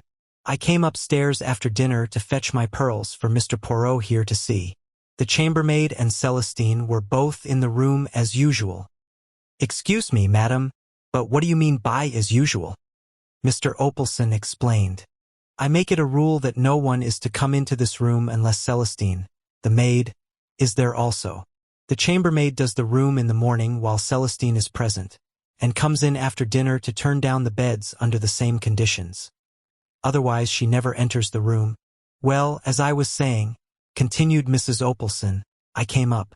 I went to the drawer here." She indicated the bottom right-hand drawer of the knee-hole dressing table, took out my jewel case and unlocked it. It seemed quite as usual. But the pearls were not there. The inspector had been busy with his notebook. "When had you last seen them?" he asked. "They were there when I went down to dinner." "You are sure?" "Quite sure. I was uncertain whether to wear them or not, but in the end I decided on the emeralds, and put them back in the jewel case." "Who locked up the jewel case?" "I did. I wear the key on a chain round my neck." She held it up as she spoke. The inspector examined it and shrugged his shoulders. "The thief must have had a duplicate key. No difficult matter. The lock is quite a simple one. What did you do after you'd locked the jewel case?" "I put it back in the bottom drawer where I always keep it." "You didn't lock the drawer?" "No, I never do. My maid remains in the room till I come up, so there's no need." The inspector's face grew graver. "Am I to understand that the jewels were there when you went down to dinner, and that since then the maid has not left the room?" Suddenly, as though the horror of her own situation for the first time burst upon her, Celestine uttered a piercing shriek, and, flinging herself upon Poirot, poured out a torrent of incoherent French. The suggestion was infamous. That she should be suspected of robbing Madame. The police were well known to be of a stupidity incredible. But Monsieur, who was a Frenchman, a Belgian, interjected Poirot, but Celestine paid no attention to the correction. Monsieur would not stand by and see her falsely accused, while that infamous chambermaid was allowed to go scot-free. She had never liked her. A bold, red-faced thing. A born thief. She had said from the first that she was not honest, and had kept a sharp watch over her too. when she was doing Madame's room. Let those idiots of policemen search her, and if they did not find Madame's pearls on her, it would be very surprising. Although this harangue was uttered in rapid and virulent French, Celestine had interlarded it with a wealth of gesture, and the chambermaid realized at least a part of her meaning. She reddened angrily. "If that foreign woman's saying I took the pearls, it's a lie," she declared heatedly. "I never so much as saw them." "Search her," screamed the other. "You will find it is as I say. You're a liar." "Do you hear?" said the chambermaid, advancing upon her. "Stole yourself and want to put it on me. Why, I was only in the room about 3 minutes before the lady come up, and then you were sitting here the whole time, as you always do, like a cat watching a mouse." The inspector looked across inquiringly at Celestine. "Is that true? Didn't you leave the room at all?" "I did not actually leave her alone," admitted Celestine reluctantly, "but I went into my own room through the door here twice, once to fetch a reel of cotton and once for my scissors." "She must have done it then." "You wasn't gone a minute," retorted the chambermaid angrily. "Just popped out and in again. I'd be glad if the police would search me. I've nothing to be afraid of." At this moment there was a tap at the door. The inspector went to it. His face brightened when he saw who it was. "Ah," he said, "that's rather fortunate. I sent for one of our female searchers, and she's just arrived. Perhaps if you wouldn't mind going into the room next door." He looked at the chambermaid, who stepped across the threshold with a toss of her head, the searcher following her closely. The French girl had sunk sobbing into a chair.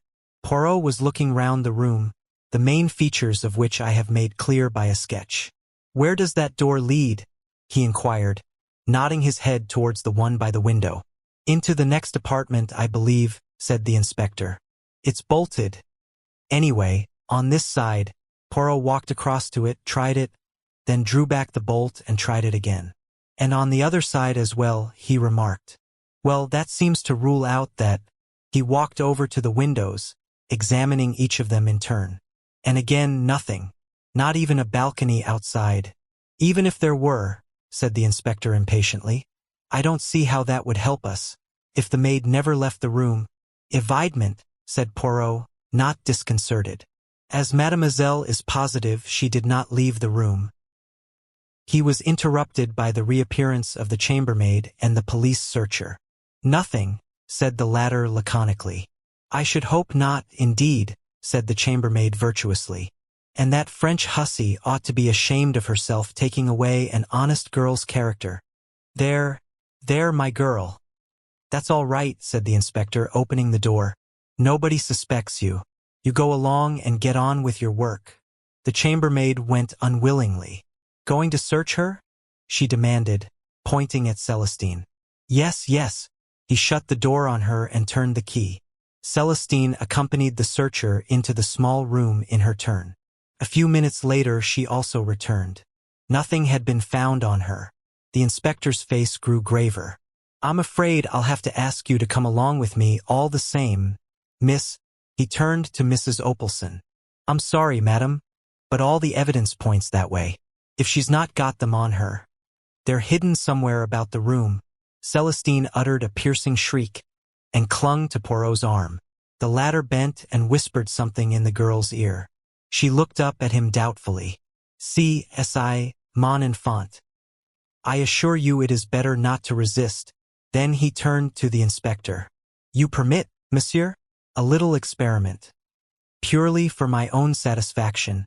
"Depends on what it is," replied the police officer noncommittally. Poirot addressed Celestine once more. "You have told us that you went into your room to fetch a reel of cotton. Whereabouts was it?" "On the top of the chest of drawers, monsieur." "And the scissors?" "They also." "Would it be troubling you too much, mademoiselle, to ask you to repeat those two actions? You were sitting here with your work, you say." Celestine sat down, and then, at a sign from Poirot, rose, passed into the adjoining room, took up an object from the chest of drawers, and returned. Poirot divided his attention between her movements and a large turnip of a watch which he held in the palm of his hand. "Again, if you please, mademoiselle." At the conclusion of the second performance, he made a note in his pocketbook and returned the watch to his pocket. Thank you, mademoiselle. And you, monsieur. He bowed to the inspector for your courtesy. The inspector seemed somewhat entertained by this excessive politeness.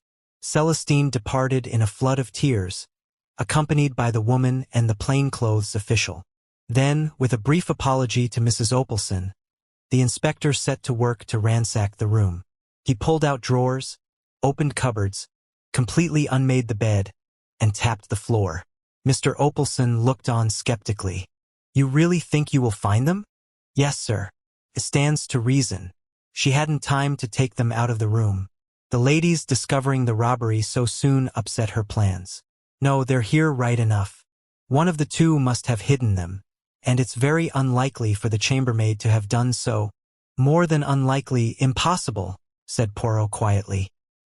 The inspector stared. Poirot smiled modestly. I will demonstrate. Hastings, my good friend, take my watch in your hand with care. It is a family heirloom. Just now I timed mademoiselle's movements. Her first absence from the room was of 12 seconds, her second of 15. Now observe my actions.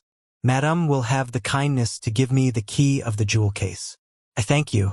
My friend Hastings will have the kindness to say go. Go, I said. With almost incredible swiftness, Poirot wrenched open the drawer of the dressing table, extracted the jewel case, fitted the key in the lock, opened the case, selected a piece of jewelry, shut and locked the case, and returned it to the drawer, which he pushed to again. His movements were like lightning. Well, mon ami? He demanded of me breathlessly. 46 seconds, I replied. You see? He looked round.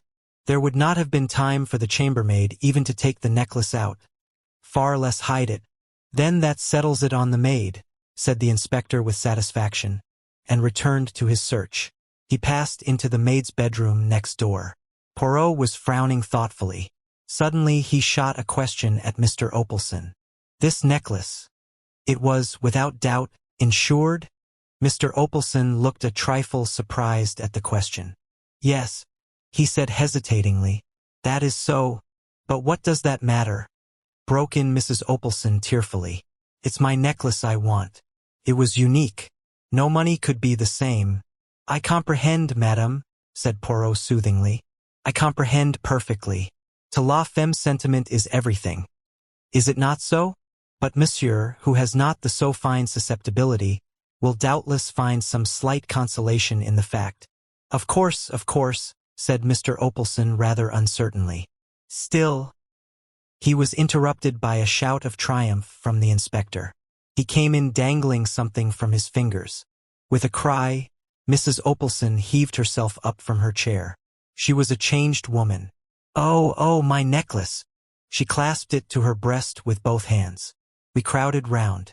Where was it? Demanded Opelson. Maid's bed. In among the springs of the wire mattress. She must have stolen it and hidden it there before the chambermaid arrived on the scene. You permit, madame? Said Poirot gently. He took the necklace from her and examined it closely, then handed it back with a bow. I'm afraid, madame, you'll have to hand it over to us for the time being, said the inspector. We shall want it for the charge. But it shall be returned to you as soon as possible. Mr. Opelson frowned. Is that necessary? I'm afraid so, sir. Just a formality. Oh, let him take it, Ed, cried his wife. I'd feel safer if he did. I shouldn't sleep a wink thinking someone else might try and get hold of it. That wretched girl. And I would never have believed it of her. There, my dear, don't take on so. I felt a gentle pressure on my arm. It was Poirot. Shall we slip away, my friend? I think our services are no longer needed. Once outside, however, he hesitated. And then, much to my surprise, he remarked, I should rather like to see the room next door. The door was not locked, and we entered. The room, which was a large double one, was unoccupied. Dust lay about rather noticeably, and my sensitive friend gave a characteristic grimace as he ran his finger round a rectangular mark on a table near the window. The service leaves to be desired, he observed dryly. He was staring thoughtfully out of the window and seemed to have fallen into a brown study. Well, I demanded impatiently, what did we come in here for? He started. Je vous demande pardon, mon ami? I wished to see if the door was really bolted on this side also. Well, I said, glancing at the door which communicated with the room we had just left. It is bolted. Poirot nodded. He still seemed to be thinking. And, anyway, I continued, what does it matter? The case is over. I wish you'd had more chance of distinguishing yourself. But it was the kind of case that even a stiff-backed idiot like that inspector couldn't go wrong over. Poirot shook his head. The case is not over, my friend. It will not be over until we find out who stole the pearls. But the maid did. Why do you say that? Why, I stammered, they were found. Actually in her mattress. Ta, said Poirot impatiently. Those were not the pearls. What? Imitation, mon ami. The statement took my breath away. Poirot was smiling placidly. The good inspector obviously knows nothing of jewels. But presently there will be a fine hullabaloo. Come, I cried, dragging at his arm. Where? We must tell the Opalsons at once. I think not. But that poor woman. Eh bien. That poor woman, as you call her, will have a much better night believing the jewels to be safe. But the thief may escape with them. As usual, my friend, you speak without reflection. How do you know that the pearls Mrs. Opalson locked up so carefully tonight were not the false ones, and that the real robbery did not take place at a much earlier date? Oh, I said, bewildered. Exactly, said Poirot, beaming. We start again. He led the way out of the room, paused a moment as though considering, and then walked down to the end of the corridor, stopping outside the small den where the chambermaids and valets of the respective floors congregated. Our particular chambermaid appeared to be holding a small court there, and to be retailing her late experiences to an appreciative audience. She stopped in the middle of a sentence. Poirot bowed with his usual politeness. Excuse that I derange you, but I shall be obliged if you will unlock for me the door of Mr. Opalson's room. The woman rose willingly, and we accompanied her down the passage again. Mr. Opalson's room was on the other side of the corridor, its door facing that of his wife's room. The chambermaid unlocked it with her passkey, and we entered. As she was about to depart, Poirot detained her. One moment. Have you ever seen among the effects of Mr. Opalson a card like this? He held out a plain white card, rather highly glazed and uncommon in appearance. The maid took it and scrutinized it carefully. No, sir, I can't say I have. But, anyway, the valet has most to do with the gentlemen's rooms. I see. Thank you. Poirot took back the card.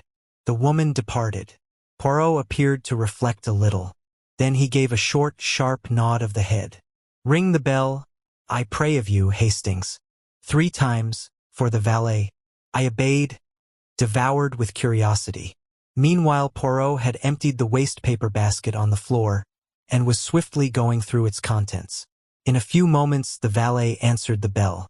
To him, Poirot put the same question and handed him the card to examine. But the response was the same. The valet had never seen a card of that particular quality among Mr. Opalson's belongings. Poirot thanked him, and he withdrew, somewhat unwillingly, with an inquisitive glance at the overturned waste-paper basket and the litter on the floor. He could hardly have helped overhearing Poirot's thoughtful remark as he bundled the torn papers back again. And the necklace was heavily insured. Poirot, I cried, I see. You see nothing, my friend, he replied quickly. As usual, nothing at all. It is incredible, but there it is. Let us return to our own apartments. We did so in silence. Once there, to my intense surprise, Poirot effected a rapid change of clothing. I go to London tonight, he explained. It is imperative. What? Absolutely. The real work, that of the brain, those brave little gray cells. It is done. I go to seek the confirmation. I shall find it. Impossible to deceive Hercule Poirot. You'll come a cropper one of these days, I observed, rather disgusted by his vanity. Do not be enraged. I beg of you, mon ami. I count on you to do me a service, of your friendship. Of course, I said eagerly, rather ashamed of my moroseness.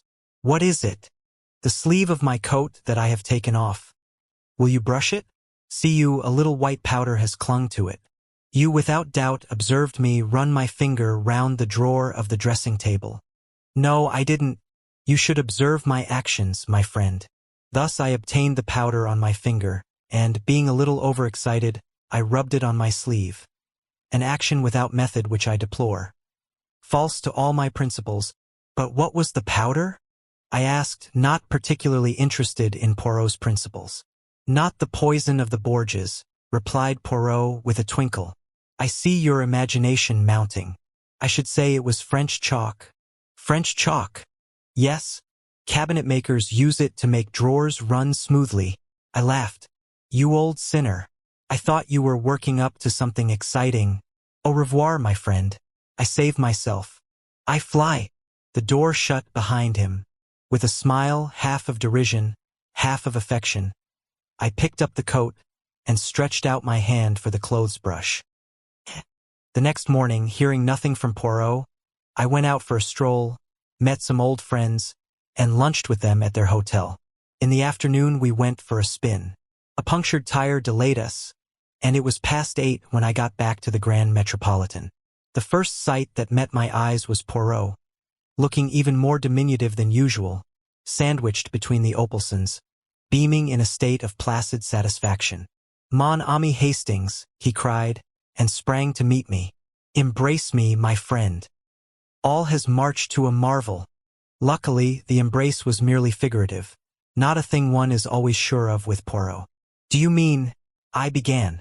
Just wonderful, I call it, said Mrs. Opalson, smiling all over her fat face. Didn't I tell you, Ed, that if he couldn't get back my pearls nobody would? You did, my dear, you did. And you were right. I looked helplessly at Poirot, and he answered the glance. My friend Hastings is, as you say in England, all at the seaside. Seat yourself, and I will recount to you all the affair that has so happily ended. Ended? But yes, they are arrested. Who are arrested? The chambermaid and the valet. Parbleu! You did not suspect? Not with my parting hint about the French chalk. You said cabinet makers used it. Certainly they do, to make drawers slide easily. Somebody wanted that drawer to slide in and out without any noise. Who could that be? Obviously, only the chambermaid.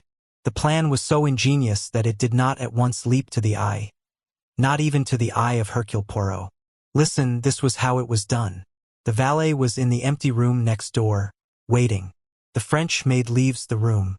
Quick as a flash, the chambermaid whips open the drawer, takes out the jewel case, and, slipping back the bolt, passes it through the door. The valet opens it at his leisure with the duplicate key with which he has provided himself, extracts the necklace and waits his time. Celestine leaves the room again and PST. In a flash the case is passed back again and replaced in the drawer. Madame arrives, the theft is discovered. The chambermaid demands to be searched, with a good deal of righteous indignation, and leaves the room without a stain on her character. The imitation necklace with which they have provided themselves has been concealed in the French girl's bed that morning by the chambermaid. A master stroke. But what did you go to London for? You remember the card? Certainly. Puzzled me, and puzzles me still. I thought. I hesitated delicately, glancing at Mr. Opalson. Poirot laughed heartily. Unblog, for the benefit of the valet. The card was one with a specially prepared surface for fingerprints. I went straight to Scotland Yard, asked for our old friend Inspector Japp, and laid the facts before him. As I had suspected, the fingerprints proved to be those of two well-known jewel thieves who have been wanted for some time. Japp came down with me, the thieves were arrested, and the necklace was discovered in the valet's possession. A clever pair, but they failed in method. Have I not told you, Hastings, at least 36 times, that without method, at least 36,000 times, I interrupted. But where did their method break down? Mon ami, it is a good plan to take a place as chambermaid or valet, but you must not shirk your work. They left an empty room undusted. And therefore, when the man put down the jewel case on the little table near the communicating door, it left a square mark. I remember, I cried. Before I was undecided. Then, I knew. There was a moment's silence. "And I've got my pearls," said Mrs. Opalson as a sort of Greek chorus. "Well," I said, "I'd better have some dinner." Poirot accompanied me. "This ought to mean kudos for you," I observed. "Pas du tout," replied Poirot tranquilly. "Jap and the local inspector will divide the credit between them. But," he tapped his pocket, "I have a check here from Mr. Opalson, and how say you, my friend? This weekend has not gone according to plan. Shall we return here next weekend?" Chapter 8. The Kidnapped Prime Minister. Now that war and the problems of war are things of the past, I think I may safely venture to reveal to the world the part which my friend Poirot played in a moment of national crisis. The secret has been well guarded. Not a whisper of it reached the press. But now that the need for secrecy has gone by, I feel it is only just that England should know the debt it owes to my quaint little friend, whose marvelous brain so ably averted a great catastrophe. One evening after dinner, I will not particularize the date. It suffices to say that it was at the time when peace by negotiation was the parrot cry of England's enemies. My friend and I were sitting in his rooms. After being invalid out of the army, I had been given a recruiting job, and it had become my custom to drop in on Poirot in the evenings after dinner and talk with him of any cases of interest that he might have on hand. I was attempting to discuss with him the sensational news of that day, no less than an attempted assassination of Mr. David McAdam, England's Prime Minister. The account in the papers had evidently been carefully censored. No details were given, save that the Prime Minister had had a marvelous escape, the bullet just grazing his cheek. I considered that our police must have been shamefully careless for such an outrage to be possible. I could well understand that the German agents in England would be willing to risk much for such an achievement. Fighting Mac, as his own party had nicknamed him, had strenuously and unequivocally combated the pacifist influence which was becoming so prevalent. He was more than England's Prime Minister. He was England, and to have removed him from his sphere of influence would have been a crushing and paralyzing blow to Britain. Poirot was busy mopping a grey suit with a minute sponge. Never was there a dandy such as Hercule Poirot. Neatness and order were his passion. Now, with the odor of benzene filling the air, he was quite unable to give me his full attention. "In a little minute I am with you, my friend. I have all but finished. The spot of grease. He is not good. I remove him, so—" He waved his sponge. I smiled as I lit another cigarette. "Anything interesting on?" I inquired after a minute or two. "I assist how do you call it? Charlady to find her husband. A difficult affair needing the tact. For I have a little idea that when he is found he will not be pleased. What would you? For my part, I sympathize with him. He was a man of discrimination to lose himself." I laughed. "At last. The spot of grease, he is gone. I am at your disposal. I was asking you what you thought of this attempt to assassinate McAdam?" "Infantilage," replied Poirot promptly. "One can hardly take it seriously. To fire with the rifle never does it succeed. It is a device of the past." "It was very near succeeding this time," I reminded him. Poirot shook his head impatiently. He was about to reply when the landlady thrust her head round the door and informed him that there were two gentlemen below who wanted to see him. "They won't give their names, sir. But they says as it's very important." "Let them mount," said Poirot, carefully folding his grey trousers. In a few minutes the two visitors were ushered in, and my heart gave a leap as in the foremost I recognized no less a personage than Lord Estair, leader of the House of Commons, whilst his companion, Mr. Bernard Dodge, was also a member of the War Cabinet, and, as I knew, a close personal friend of the Prime Minister. "Monsieur Poirot?" said Lord Estair interrogatively. My friend bowed. The great man looked at me and hesitated. "My business is private. You may speak freely before Captain Hastings," said my friend, nodding to me to remain. "He has not all the gifts, no, but I answer for his discretion." Lord Estair still hesitated, but Mr. Dodge broke in abruptly. "Oh, come on. Don't let's beat about the bush. As far as I can see, the whole of England will know the hole we're in soon enough. Time's everything. Pray be seated, messers," said Poirot politely. "Will you take the big chair, my lord?" Lord Estair started slightly. "You know me?" Poirot smiled. "Certainly. I read the little papers with the pictures. How should I not know you? Monsieur Poirot, I have come to consult you upon a matter of the most vital urgency. I must ask for absolute secrecy. You have the word of Hercule Poirot. I can say no more, said my friend grandiloquently. It concerns the Prime Minister. We are in grave trouble. We're up a tree, interposed Mr. Dodge. The injury is serious. Then, I asked, what injury? The bullet wound. Oh, that, cried Mr. Dodge contemptuously. That's old history. As my colleague says, continued Lord Estair, that affair is over and done with. Luckily, it failed. I wished I could say as much for the second attempt. There has been a second attempt, then? Yes, though not of the same nature. Monsieur Poirot, the Prime Minister has disappeared. What? He has been kidnapped. Impossible, cried stupefied. Poirot threw a withering glance at me, which I knew enjoined me to keep my mouth shut. Unfortunately, impossible as it seems, it is only too true, continued his lordship. Poirot looked at Mr. Dodge. You said just now, monsieur, that time was everything. What did you mean by that?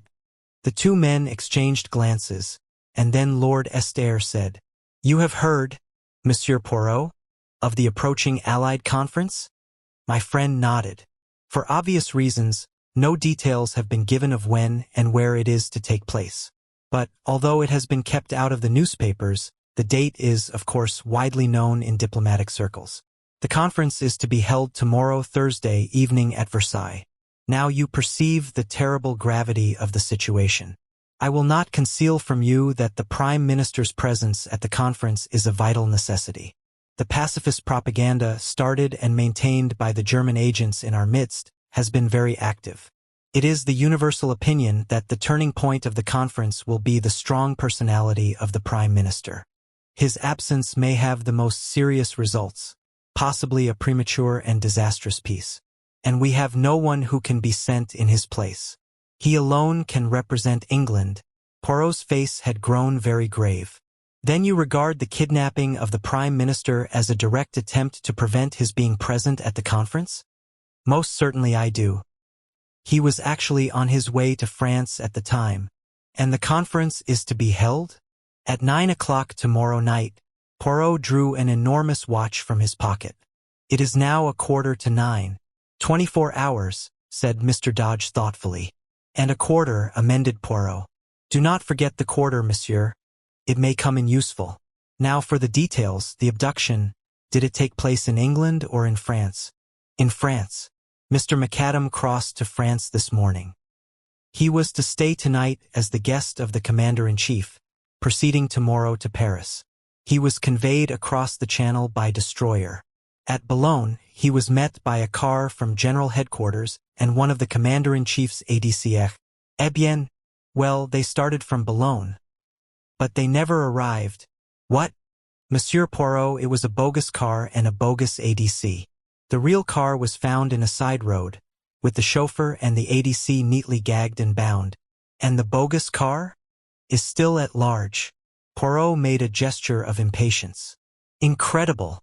Surely it cannot escape attention for long. So we thought. It seemed merely a question of searching thoroughly. That part of France is under military law. We were convinced that the car could not go long unnoticed. The French police and our own Scotland Yard men and the military are straining every nerve. It is, as you say, incredible. But nothing has been discovered. At that moment a tap came at the door, and a young officer entered with a heavily sealed envelope which he handed to Lord Estair. Just through from France, sir. I brought it on here, as you directed. The minister tore it open eagerly, and uttered an exclamation. The officer withdrew. Here is news at last. This telegram has just been decoded. They have found the second car. Also the secretary, Daniels, chloroformed, gagged, and bound, in an abandoned farm near sea. He remembers nothing, except something being pressed against his mouth and nose from behind, and struggling to free himself. The police are satisfied as to the genuineness of his statement. And they have found nothing else? No. Not the Prime Minister's dead body? Then there is hope. But it is strange. Why, after trying to shoot him this morning, are they now taking so much trouble to keep him alive? Dodge shook his head. One thing's quite certain. They're determined at all costs to prevent his attending the conference. If it is humanly possible, the Prime Minister shall be there. God grant it is not too late. Now, messers, recount to me everything. From the beginning. I must know about this shooting affair as well. Last night, the Prime Minister, accompanied by one of his secretaries, Captain Daniels, the same who accompanied him to France? Yes. As I was saying, they motored down to Windsor, where the Prime Minister was granted an audience. Early this morning, he returned to town, and it was on the way that the attempted assassination took place. One moment, if you please. Who is this Captain Daniels? You have his dossier? Lord Estair smiled. I thought you would ask me that. We do not know very much of him. He is of no particular family. He has served in the English army, and is an extremely able secretary, being an exceptionally fine linguist. I believe he speaks 7 languages. It is for that reason that the Prime Minister chose him to accompany him to France. Has he any relatives in England? 2 aunts, a Mrs. Everard, who lives at Hampstead, and a Miss Daniels, who lives near Ascot. Ascot? That is near to Windsor, is it not? That point has not been overlooked. But it has led to nothing. You regard the Capitaine Daniels, then, as above suspicion? A shade of bitterness crept into Lord Estair's voice, as he replied, No, Monsieur Poirot. In these days, I should hesitate before I pronounced anyone above suspicion. Très bien. Now I understand, my lord, that the Prime Minister would, as a matter of course, be under vigilant police protection, which ought to render any assault upon him an impossibility. Lord Estair bowed his head. That is so. The Prime Minister's car was closely followed by another car containing detectives in plain clothes. Mr. McAdam knew nothing of these precautions. He is personally a most fearless man, and would be inclined to sweep them away arbitrarily. But, naturally, the police make their own arrangements. In fact, the Premier's chauffeur, O'Murphy, is a CID man. O'Murphy? That is a name of Ireland. Is it not so? Yes, he is an Irishman. From what part of Ireland? County Clare, I believe. Tiens. But proceed, my lord. The Premier started for London. The car was a closed one. He and Captain Daniels sat inside. The second car followed as usual. But, unluckily, for some unknown reason, the Prime Minister's car deviated from the main road. At a point where the road curves? Interrupted Poirot. Yes. But how did you know? Oh, say evident. Continue. For some unknown reason, continued Lord Estair, the Premier's car left the main road. The police car, unaware of the deviation, continued to keep to the high road. At a short distance down the unfrequented lane, the Prime Minister's car was suddenly held up by a band of masked men. The chauffeur. That brave O'Murphy, murmured Poirot thoughtfully. The chauffeur, momentarily taken aback, jammed on the brakes. The Prime Minister put his head out of the window. Instantly a shot rang out, then another. The first one grazed his cheek, the second, fortunately, went wide. The chauffeur, now realizing the danger, instantly forged straight ahead, scattering the band of men. A near escape, I ejaculated with a shiver. Mr. McAdam refused to make any fuss over the slight wound he had received. He declared it was only a scratch.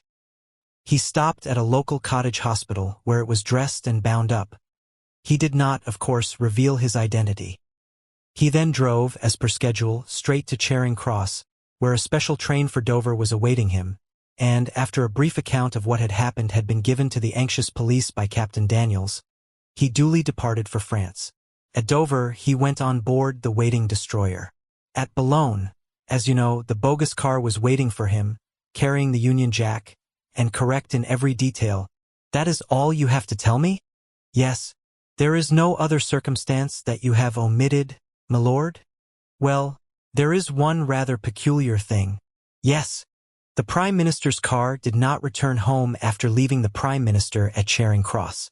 The police were anxious to interview O'Murphy, so a search was instituted at once.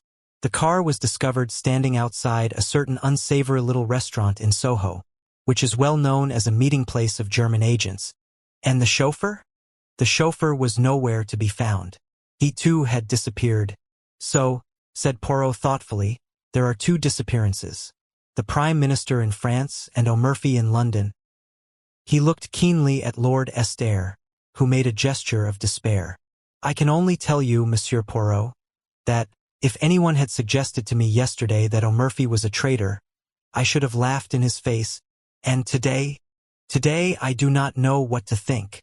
Poirot nodded gravely. He looked at his turnip of a watch again. I understand that I have carte blanche, messrs, in every way. I must be able to go where I choose and how I choose. Perfectly. There is a special train leaving for Dover in an hour's time, with a further contingent from Scotland Yard. You shall be accompanied by a military officer and a CID man, who will hold themselves at your disposal in every way. Is that satisfactory? Quite. One more question before you leave, messrs. What made you come to me? I am unknown, obscure, in this great London of yours. We sought you out on the express recommendation and wish of a very great man of your own country. Comment? My old friend the prefect? Lord Esther shook his head. One higher than the prefect. One whose word was once law in Belgium, and shall be again. That England has sworn. Poirot's hand flew swiftly to a dramatic salute. Amen to that. Ah! But my master does not forget. Messrs, I, Hercule Poirot, will serve you faithfully. Heaven only send that it will be in time. But this is dark, dark. I cannot see. Well, Poirot, I cried impatiently, as the door closed behind the ministers, what do you think? My friend was busy packing a minute suitcase with quick, deft movements. He shook his head thoughtfully. I do not know what to think. My brains desert me. Why, as you said, kidnap him, when a knock on the head would do as well? I mused. Pardon me, mon ami, but I did not quite say that. It is undoubtedly far more their affair to kidnap him. But why? Because uncertainty creates panic. That is one reason. Were the Prime Minister dead, it would be a terrible calamity, but the situation would have to be faced. But now you have paralysis. Will the Prime Minister reappear, or will he not? Is he dead or alive? Nobody knows, and until they know, nothing definite can be done. And, as I tell you, uncertainty breeds panic, which is what Les Botches are playing for. Then, again, if the kidnappers are holding him secretly somewhere, they have the advantage of being able to make terms with both sides. The German government is not a liberal paymaster, as a rule, but no doubt they can be made to disgorge substantial remittances in such a case as this. Thirdly, they run no risk of the hangman's rope. Oh, decidedly, kidnapping is their affair. Then, if that is so, why should they first try to shoot him? Poirot made a gesture of anger. Ah, that is just what I do not understand. It is inexplicable. Stupid. They have all their arrangements made, and very good arrangements too, for the abduction, and yet they imperil the whole affair by a melodramatic attack, worthy of a cinema, and quite as unreal. It is almost impossible to believe in it, with its band of masked men, not 20 miles from London. Perhaps they were two quite separate attempts which happened irrespective of each other, I suggested. Ah, no, that would be too much of a coincidence. Then, further, who is the traitor?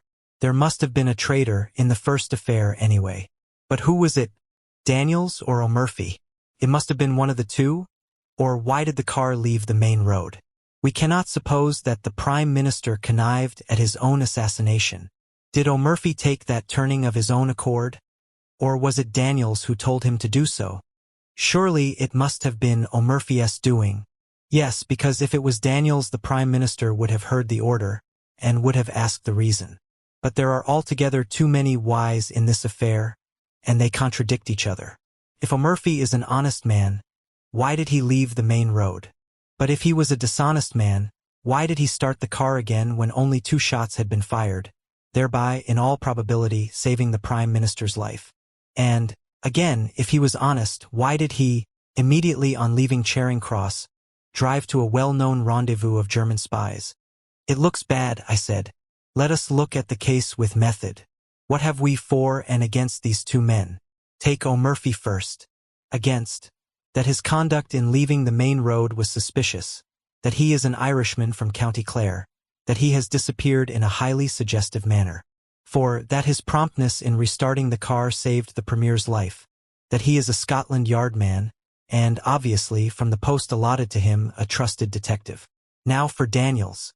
There is not much against him, except the fact that nothing is known of his antecedents, and that he speaks too many languages for a good Englishman. Pardon me, mon ami, but, as linguists, you are deplorable. Now for him, we have the fact that he was found gagged, bound, and chloroformed, which does not look as though he had anything to do with the matter. He might have gagged and bound himself to divert suspicion. Poirot shook his head. The French police would make no mistake of that kind. Besides, once he had attained his object, and the Prime Minister was safely abducted, there would not be much point in his remaining behind. His accomplices could have gagged and chloroformed him, of course, but I fail to see what object they hoped to accomplish by it. He can be of little use to them now, for, until the circumstances concerning the Prime Minister have been cleared up, he is bound to be closely watched. Perhaps he hoped to start the police on a false scent? Then why did he not do so? He merely says that something was pressed over his nose and mouth, and that he remembers nothing more. There is no false scent there. It sounds remarkably like the truth. Well, I said, glancing at the clock, I suppose we'd better start for the station. You may find more clues in France. Possibly, mon ami, but I doubt it. It is still incredible to me that the Prime Minister has not been discovered in that limited area, where the difficulty of concealing him must be tremendous. If the military and the police of two countries have not found him, how shall I? At Charing Cross we were met by Mr. Dodge. This is Detective Barnes of Scotland Yard and Major Norman. They will hold themselves entirely at your disposal. Good luck to you. It's a bad business, but I've not given up hope. Must be off now. And the minister strode rapidly away. We chatted in a desultory fashion with Major Norman. In the center of the little group of men on the platform I recognized a little ferret-faced fellow talking to a tall, fair man. He was an old acquaintance of Poirot's, Detective Inspector Japp, supposed to be one of the smartest of Scotland Yard's officers. He came over and greeted my friend cheerfully. I heard you were on this job too.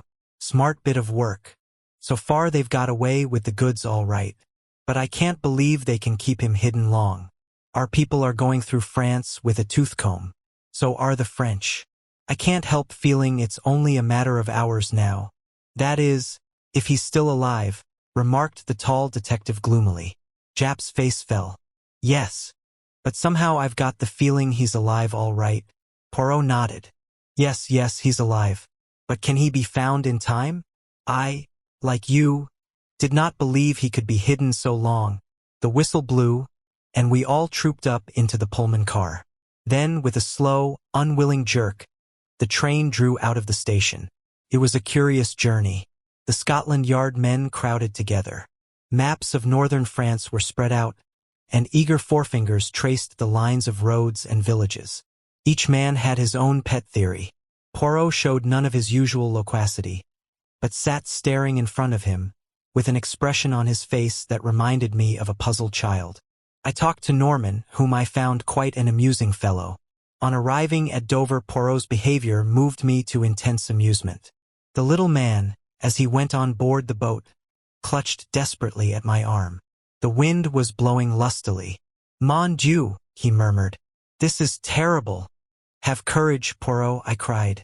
You will succeed. You will find him. I am sure of it. Ah, mon ami, you mistake my emotion. It is this villainous sea that troubles me. The mal de mer. It is horrible suffering.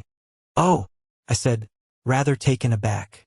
The first throb of the engines was felt, and Poirot groaned and closed his eyes. Major Norman has a map of northern France if you would like to study it? Poirot shook his head impatiently. But no. Leave me, my friend. See you, to think, the stomach and the brain must be in harmony. Laverguire has a method most excellent for averting the mal de mer. You breathe in and out. Slowly, so, Turning the head from left to right and counting 6 between each breath, I left him to his gymnastic endeavors and went on deck.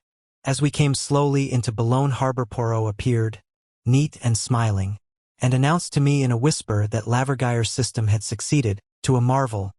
Japp's forefinger was still tracing imaginary routes on his map. Nonsense! The car started from Boulogne. Here they branched off.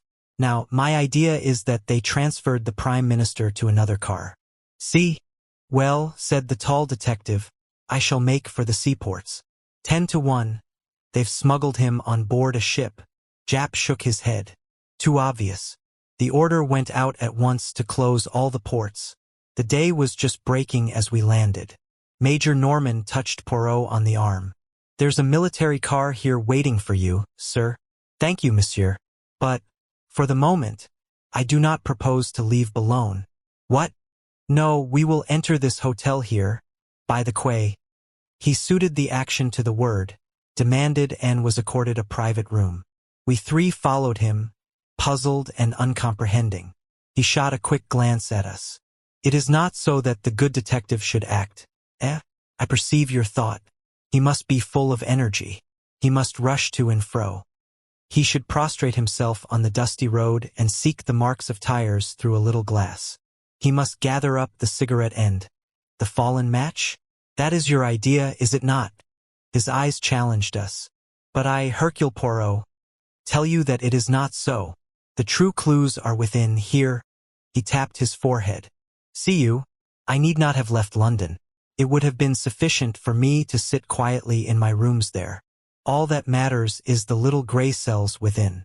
Secretly and silently they do their part until suddenly I call for a map, and I lay my finger on a spot.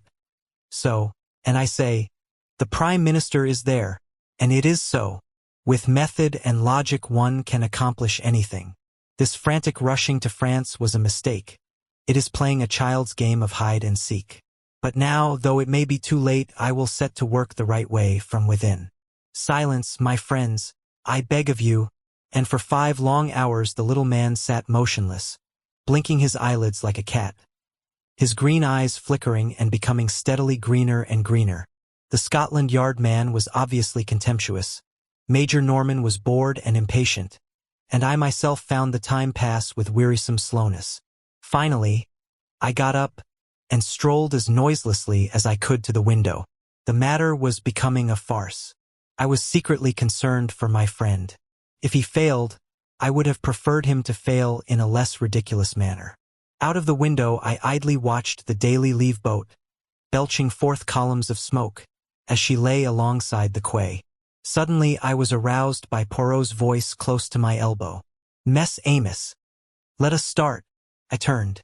An extraordinary transformation had come over my friend. His eyes were flickering with excitement. His chest was swelled to the uttermost. I have been an imbecile, my friends, but I see daylight at last. Major Norman moved hastily to the door. I'll order the car. There is no need.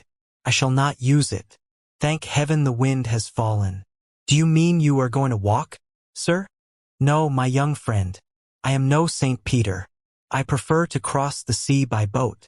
To cross the sea? Yes. To work with method, one must begin from the beginning. And the beginning of this affair was in England. Therefore, we returned to England. At 3 o'clock, we stood once more upon Charing Cross platform. To all our expostulations, Poirot turned a deaf ear, and reiterated again and again that to start at the beginning was not a waste of time, but the only way. On the way over, he had conferred with Norman in a low voice, and the latter had dispatched a sheaf of telegrams from Dover. Owing to the special passes held by Norman, we got through everywhere in record time. In London, a large police car was waiting for us, with some plainclothes men, one of whom handed a typewritten sheet of paper to my friend. He answered my inquiring glance. A list of the cottage hospitals within a certain radius west of London. I wired for it from Dover. We were whirled rapidly through the London streets. We were on the Bath Road. On we went, through Hammersmith, Chiswick and Brentford. I began to see our objective. Through Windsor and on to Ascot. My heart gave a leap. Ascot was where Daniels had an aunt living. We were after him, then not O'Murphy. We duly stopped at the gate of a trim villa. Poirot jumped out and rang the bell. I saw a perplexed frown dimming the radiance of his face. Plainly, he was not satisfied. The bell was answered. He was ushered inside. In a few moments he reappeared and climbed into the car with a short, sharp shake of his head. My hopes began to die down. It was past 4 now. Even if he found certain evidence incriminating Daniels, what would be the good of it, unless he could wring from someone the exact spot in France where they were holding the Prime Minister? Our return progress towards London was an interrupted one. We deviated from the main road more than once, and occasionally stopped at a small building, which I had no difficulty in recognizing as a cottage hospital. Poirot only spent a few minutes at each, but at every halt his radiant assurance was more and more restored. He whispered something to Norman, to which the latter replied, "Yes, if you turn off to the left, you will find them waiting by the bridge." We turned up a side road, and in the failing light I discerned a second car, waiting by the side of the road. Contained 2 men in plain clothes. Poirot got down and spoke to them, and then we started off in a northerly direction, the other car following close behind. We drove for some time, our objective being obviously one of the northern suburbs of London. Finally, we drove up to the front door of a tall house, standing a little back from the road in its own grounds. Norman and I were left with the car. Poirot and one of the detectives went up to the door and rang. A neat parlour-maid opened it. The detective spoke. "I am a police officer, and I have a warrant to search this house."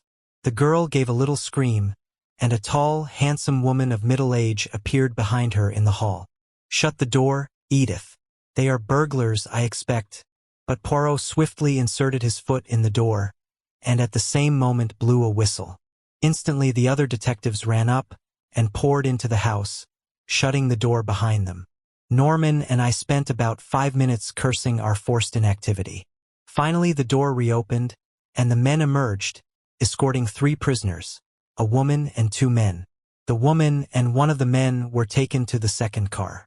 The other man was placed in our car by Poirot himself. "I must go with the others, my friend. But have great care of this gentleman. You do not know him, no? Eh bien. Let me present to you Monsieur O'Murphy." "O'Murphy." I gaped at him open-mouthed as we started again. He was not handcuffed, but I did not fancy he would try to escape. He sat there staring in front of him as though dazed. Anyway, Norman and I would be more than a match for him. To my surprise, we still kept a northerly route. We were not returning to London. Then, I was much puzzled. Suddenly, as the car slowed down, I recognized that we were close to Hendon Aerodrome. Immediately I grasped Poirot's idea. He proposed to reach France by aeroplane. It was a sporting idea, but on the face of it, impracticable. A telegram would be far quicker. Time was everything. He must leave the personal glory of rescuing the Prime Minister to others. As we drew up, Major Norman jumped out, and a plainclothes man took his place. He conferred with Poirot for a few minutes, and then went off briskly. I too jumped out and caught Poirot by the arm. "I congratulate you, old fellow. They have told you the hiding place. But, look here, you must wire to France at once. You'll be too late if you go yourself." Poirot looked at me curiously for a minute or two. "Unfortunately, my friend, there are some things that cannot be sent by telegram." At that moment Major Norman returned, accompanied by a young officer in the uniform of the Flying Corps. "This is Captain Lyle, who will fly you over to France. He can start at once." "Wrap up warmly, sir," said the young pilot. "I can lend you a coat, if you like." Poirot was consulting his enormous watch. He murmured to himself, "Yes, there is time. Just time." Then he looked up and bowed politely to the young officer. "I thank you, monsieur, but it is not I who am your passenger. It is this gentleman here." He moved a little aside as he spoke, and a figure came forward out of the darkness. It was the second male prisoner who had gone in the other car, and as the light fell on his face, I gave a gasp of surprise. It was the Prime Minister. "For heaven's sake, tell me all about it," I cried impatiently as Poirot, Norman, and I motored back to London. How in the world did they manage to smuggle him back to England? There was no need to smuggle him back, replied Poirot dryly. The Prime Minister has never left England. He was kidnapped on his way from Windsor to London. What? I will make all clear. The Prime Minister was in his car, his secretary beside him. Suddenly a pad of chloroform is clapped on his face. But by whom?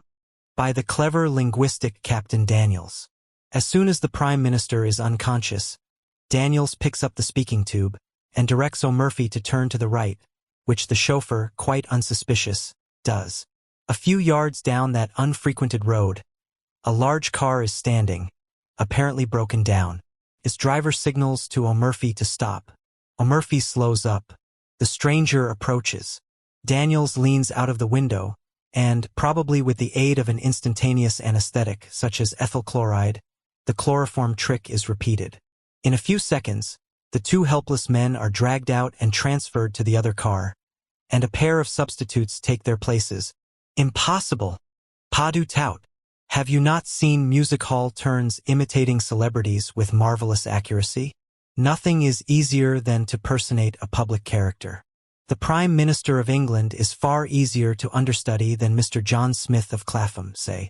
As for O'Murphy's double, no one was going to take much notice of him until after the departure of the Prime Minister, and by then he would have made himself scarce.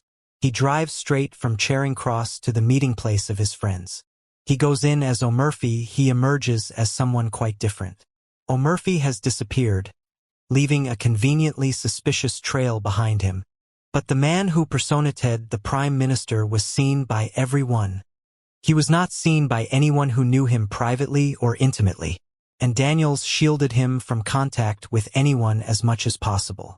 Moreover, his face was bandaged up, and anything unusual in his manner would be put down to the fact that he was suffering from shock as a result of the attempt upon his life. Mr. McAdam has a weak throat, and always spares his voice as much as possible before any great speech. The deception was perfectly easy to keep up as far as France. There it would be impracticable and impossible, so the Prime Minister disappears. The police of this country hurry across the channel, and no one bothers to go into the details of the first attack. To sustain the illusion that the abduction has taken place in France, Daniels is gagged and chloroformed in a convincing manner, and the man who has enacted the part of the Prime Minister rids himself of his disguise. He and the bogus chauffeur may be arrested as suspicious characters, but no one will dream of suspecting their real part in the drama, and they will eventually be released for lack of evidence. And the real Prime Minister? He and O'Murphy were driven straight to the house of Mrs. Everard at Hampstead, Daniel's so-called aunt. In reality, she is Frau Bertha Ebenthal, and the police have been looking for her for some time. It is a valuable little present that I have made to them, to say nothing of Daniels. It was a clever plan, but he did not reckon on the cleverness of Hercule Poirot. I think my friend might well be excused his moment of vanity. When did you first begin to suspect the truth of the matter? When I began to work the right way, from within. I could not make that shooting affair fit in, but when I saw that the net result of it was that the Prime Minister went to France with his face bound up, I began to comprehend.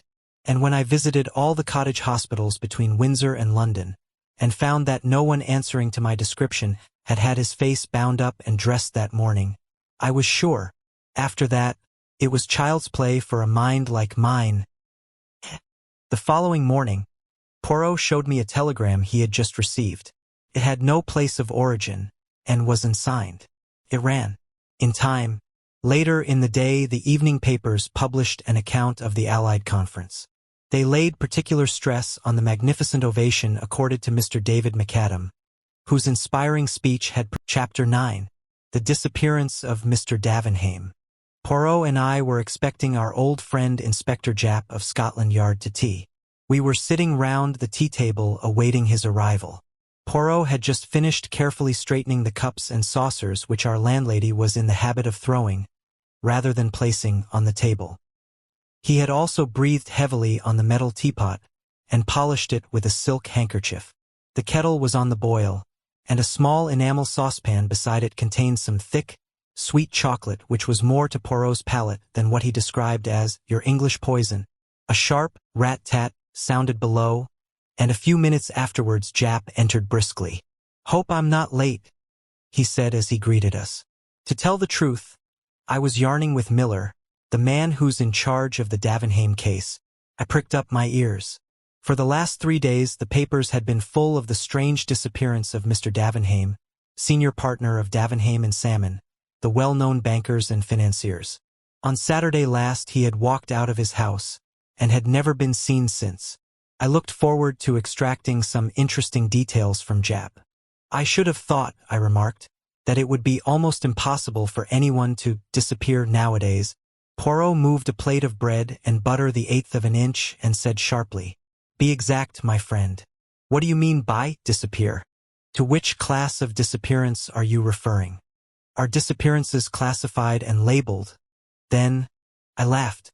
Jap smiled also. Poirot frowned at us both. "But certainly they are.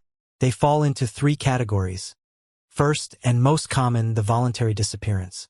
Second, the much abused loss of memory case, rare, but occasionally genuine.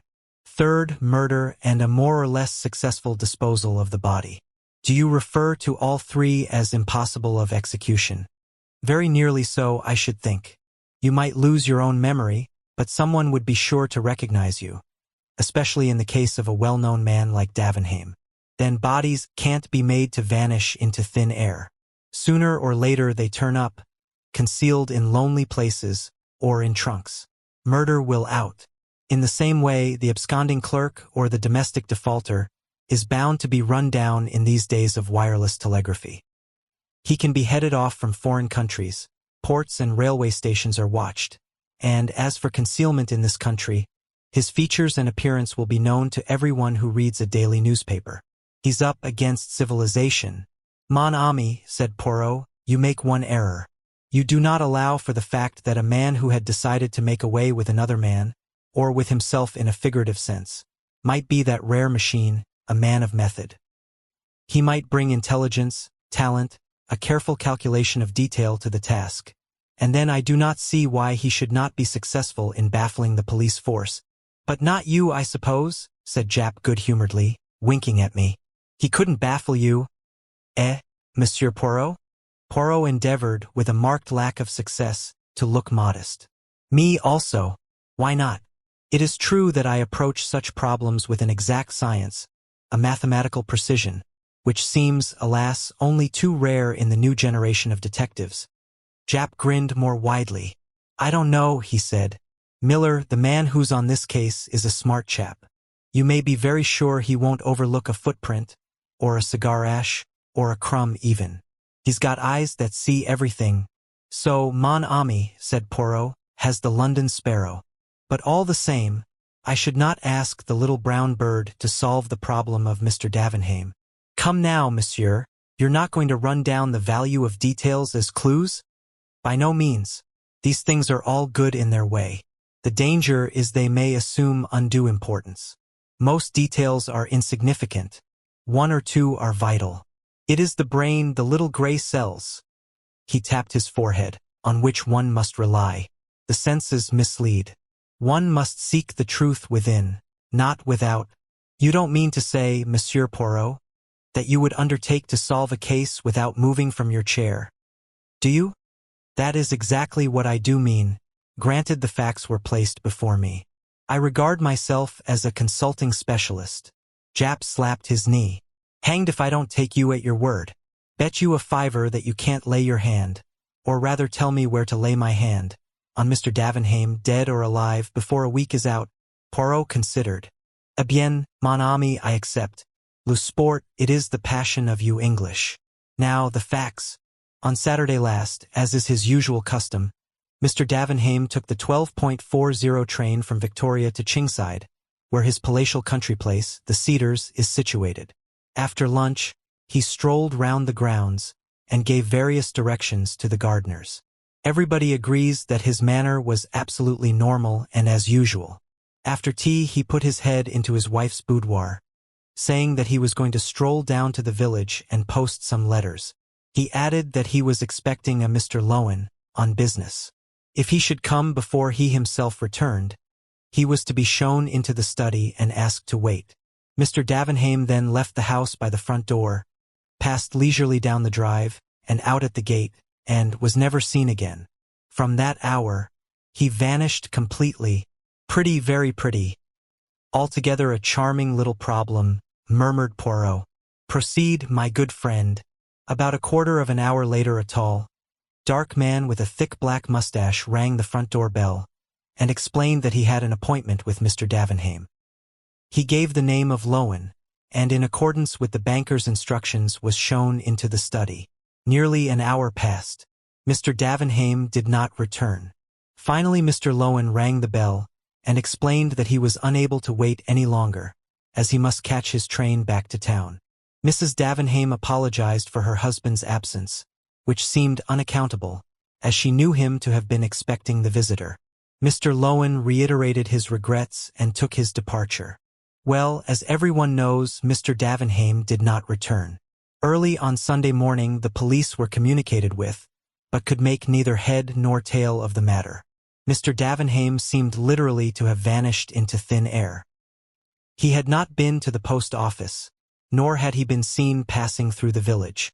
At the station they were positive he had not departed by any train. His own motor had not left the garage.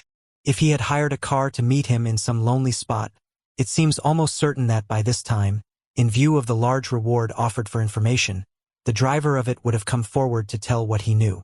True, there was a small race meeting at Entfield, 5 miles away, and if he had walked to that station he might have passed unnoticed in the crowd.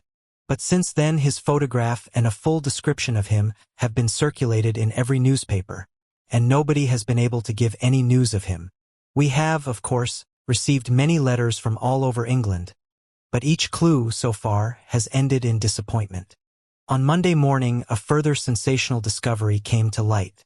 Behind a portiere in Mr. Davenheim's study stands a safe, and that safe had been broken into and rifled. The windows were fastened securely on the inside, which seems to put an ordinary burglary out of court, unless, of course, an accomplice within the house fastened them again afterwards. On the other hand, Sunday having intervened, and the household being in a state of chaos, it is likely that the burglary was committed on the Saturday, and remained undetected until Monday. Precisement, said Poirot dryly. Well, is he arrested? Si pauvre M. Lowen? Jap grinned. Not yet, but he's under pretty close supervision. Poirot nodded. What was taken from the safe? Have you any idea?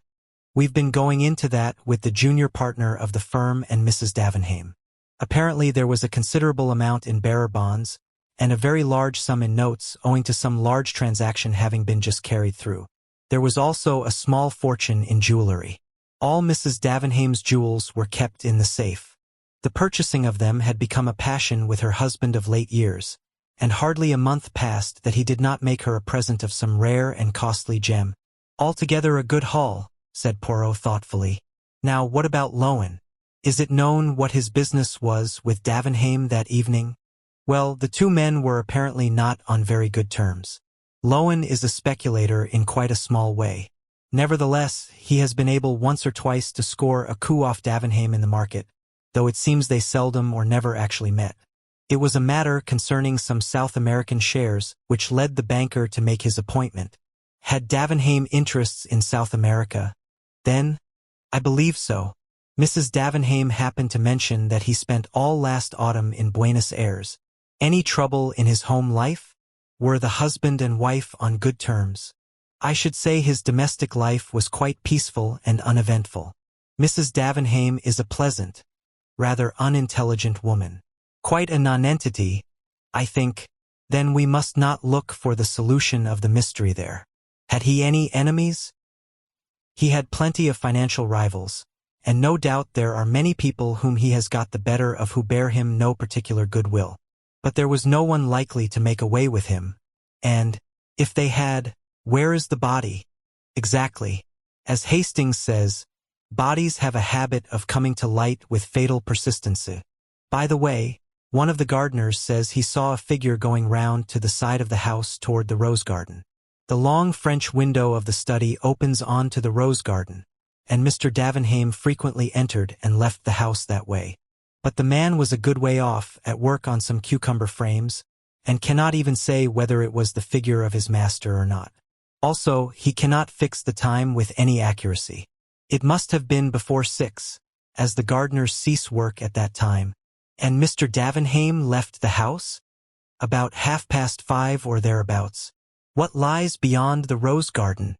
A lake, with a boathouse? Yes, a couple of punts are kept there. I suppose you're thinking of suicide, Monsieur Poirot? Well, I don't mind telling you that Miller's going down tomorrow expressly to see that piece of water dragged.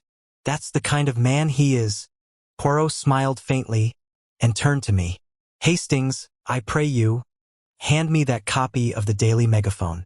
If I remember rightly, there is an unusually clear photograph there of the missing man.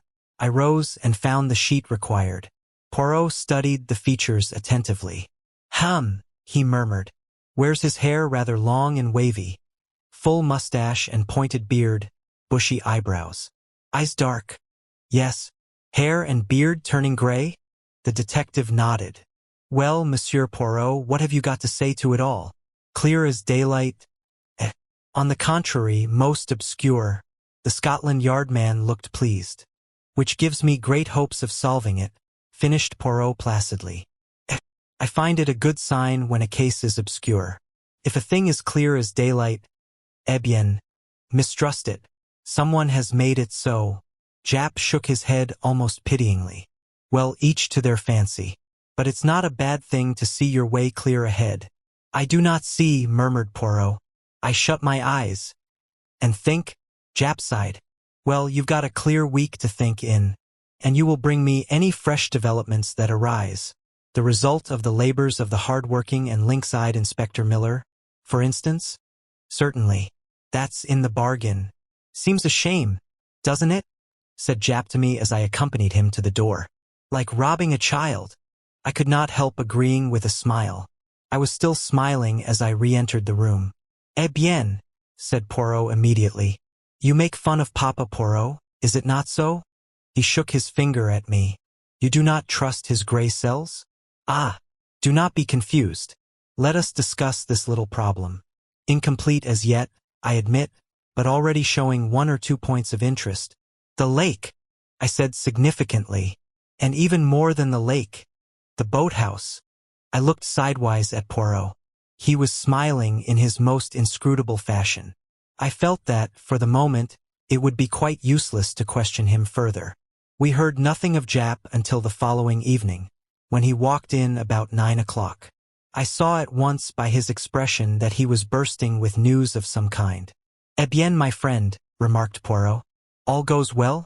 But do not tell me that you have discovered the body of Mr. Davenheim in your lake, because I shall not believe you. We haven't found the body, but we did find his clothes, the identical clothes he was wearing that day. What do you say to that? Any other clothes missing from the house? No, his valet is quite positive on that point. The rest of his wardrobe is intact. There's more. We've arrested Lowen. One of the maids, whose business it is to fasten the bedroom windows, declares that she saw Lowen coming towards the study through the rose garden about 6:15. That would be about 10 minutes before he left the house. What does he himself say to that? Denied first of all that he had ever left the study. But the maid was positive, and he pretended afterwards that he had forgotten just stepping out of the window to examine an unusual species of rose. Rather a weak story, and there's fresh evidence against him come to light. Mr. Davenheim always wore a thick gold ring set with a solitaire diamond on the little finger of his right hand. Well, that ring was pawned in London on Saturday night by a man called Billy Kellett. He's already known to the police. Did 3 months last autumn for lifting an old gentleman's watch. It seems he tried to pawn the ring at no less than 5 different places, succeeded at the last one, got gloriously drunk on the proceeds, assaulted a policeman, and was run in consequence. I went to Bow Street with Miller and saw him. He's sober enough now, and I don't mind admitting we pretty well frightened the life out of him, hinting he might be charged with murder. This is his yarn, and a very queer one it is. He was at Enfield races on Saturday, though I dare say scarf pins was his line of business, rather than betting. Anyway, he had a bad day and was down on his luck. He was tramping along the road to Chingside and sat down in a ditch to rest just before he got into the village. A few minutes later, he noticed a man coming along the road to the village. Dark-complexioned gent with a big mustache, one of them city toffs, is his description of the man. Kellett was half concealed from the road by a heap of stones. Just before he got abreast of him, the man looked quickly up and down the road, and seeing it apparently deserted, he took a small object from his pocket and threw it over the hedge. Then he went on towards the station. Now, the object he had thrown over the hedge had fallen with a slight chink, which aroused the curiosity of the human derelict in the ditch. He investigated and, after a short search, discovered the ring. That is Kellett's story. It's only fair to say that Lowen denies it utterly, and of course the word of a man like Kellett can't be relied upon in the slightest. It's within the bounds of possibility that he met Davenheim in the lane and robbed and murdered him. Poirot shook his head. Very improbable, mon ami. He had no means of disposing of the body. It would have been found by now. Secondly, the open way in which he pawned the ring makes it unlikely that he did murder to get it. Thirdly, your sneak thief is rarely a murderer. Fourthly, as he has been in prison since Saturday, it would be too much of a coincidence that he is able to give so accurate a description of Lowen. Japp nodded. I don't say you're not right, but all the same, you won't get a jury to take much note of a jailbird's evidence. What seems odd to me is that Lowen couldn't find a cleverer way of disposing of the ring. Poirot shrugged his shoulders. Well, after all, if it were found in the neighborhood, it might be argued that Davenheim himself had dropped it. But why remove it from the body at all? I cried. There might be a reason for that, said Japp. Do you know that just beyond the lake, a little gate leads out onto the hill, and not 3 minutes' walk brings you to— what do you think? A lime kiln? Good heavens! I cried. You mean that the lime which destroyed the body would be powerless to affect the metal of the ring? Exactly. It seems to me, I said, that explains everything. What a horrible crime. By common consent, we both turned and looked at Poirot. He seemed lost in reflection, his brow knitted, as though with some supreme mental effort. I felt that at last his keen intellect was asserting itself. What would his first words be? We were not long left in doubt. With a sigh, the tension of his attitude relaxed, and turning to Japp, he asked, Have you any idea, my friend, whether Mr. and Mrs. Davenheim occupied the same bedroom? The question seemed so ludicrously inappropriate that for a moment we both stared in silence. Then Japp burst into a laugh. Good Lord, Monsieur Poirot, I thought you were coming out with something startling. As to your question, I'm sure I don't know. You could find out? Asked Poirot with curious persistence. Oh, certainly, if you really want to know. Merci, mon ami. I should be obliged if you would make a point of it. Japp stared at him a few minutes longer, but Poirot seemed to have forgotten us both. The detective shook his head sadly at me, and murmuring, Poor old fellow, war's been too much for him, gently withdrew from the room. As Poirot still seemed sunk in a daydream, I took a sheet of paper and amused myself by scribbling notes upon it. My friend's voice aroused me. He had come out of his reverie and was looking brisk and alert. Que faites-vous là, mon ami? I was jotting down what occurred to me as the main points of interest in this affair. You become methodical at last, said Poirot approvingly. I concealed my pleasure. Shall I read them to you? By all means. Cleared my throat. 1. All the evidence points to Lowen having been the man who forced the safe. 2. He had a grudge against Davenheim. 3. He lied in his first statement that he had never left the study. 4. If you accept Billy Kellett's story as true, Lowen is unmistakably implicated. I paused. Well? I asked, for I felt that I had put my finger on all the vital facts. Poirot looked at me pityingly, shaking his head very gently. Mon pauvre ami, but it is that you have not the gift. The important detail, you appreciate him never. Also, your reasoning is false. How? Let me take your 4 points. 1. Mr. Lowen could not possibly know that he would have the chance to open the safe. He came for a business interview. He could not know beforehand that Mr. Davenheim would be absent posting a letter, and that he would consequently be alone in the study. He might have seized his opportunity, I suggested. And the tools? City gentlemen do not carry round housebreakers' tools on the off chance. And one could not cut into that safe with a penknife. Bien entendu. Well, what about number 2? You say Lowen had a grudge against Mr. Davenheim. What you mean is that he had once or twice got the better of him. And presumably those transactions were entered into with the view of benefiting himself. In any case, you do not as a rule bear a grudge against a man you have got the better of. It is more likely to be the other way about. Whatever grudge there might have been would have been on Mr. Davenheim's side. Well, you can't deny that he lied about never having left the study? No, but he may have been frightened. Remember, the missing man's clothes had just been discovered in the lake. Of course, as usual, he would have done better to speak the truth. And the 4th point? I grant you that, if Kellett's story is true, Lowen is undeniably implicated. That is what makes the affair so very interesting. Then I did appreciate one vital fact? Perhaps, but you have entirely overlooked the 2 most important points, the ones which undoubtedly hold the clue to the whole matter. And pray, what are they? 1. The passion which has grown upon Mr. Davenheim in the last few years for buying jewelry. 2. His trip to Buenos Aires last autumn. Poirot, you are joking. I am most serious.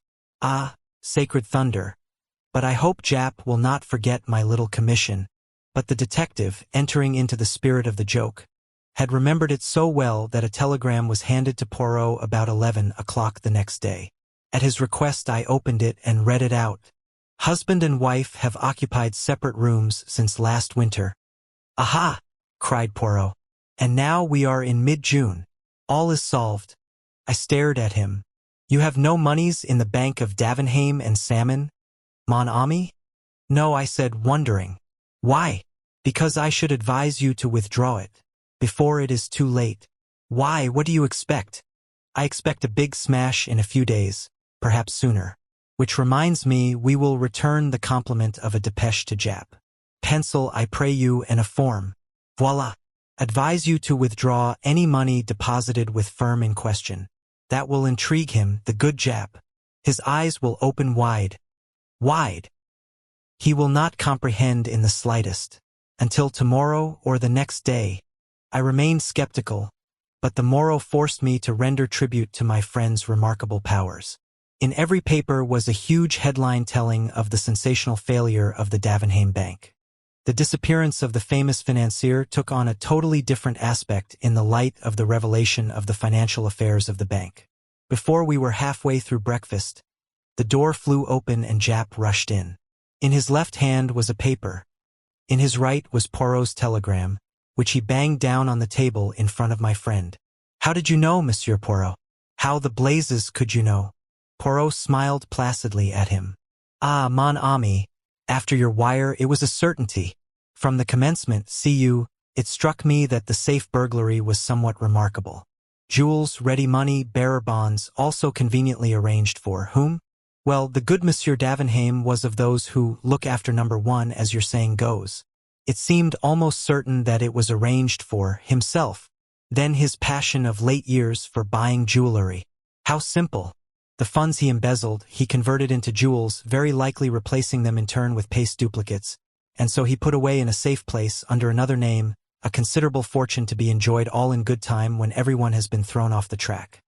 His arrangements completed, he makes an appointment with Mr. Lowen, who has been imprudent enough in the past to cross the great man once or twice, drills a hole in the safe, leaves orders that the guest is to be shown into the study, and walks out of the house, where Poirot stopped and stretched out his hand for another boiled egg.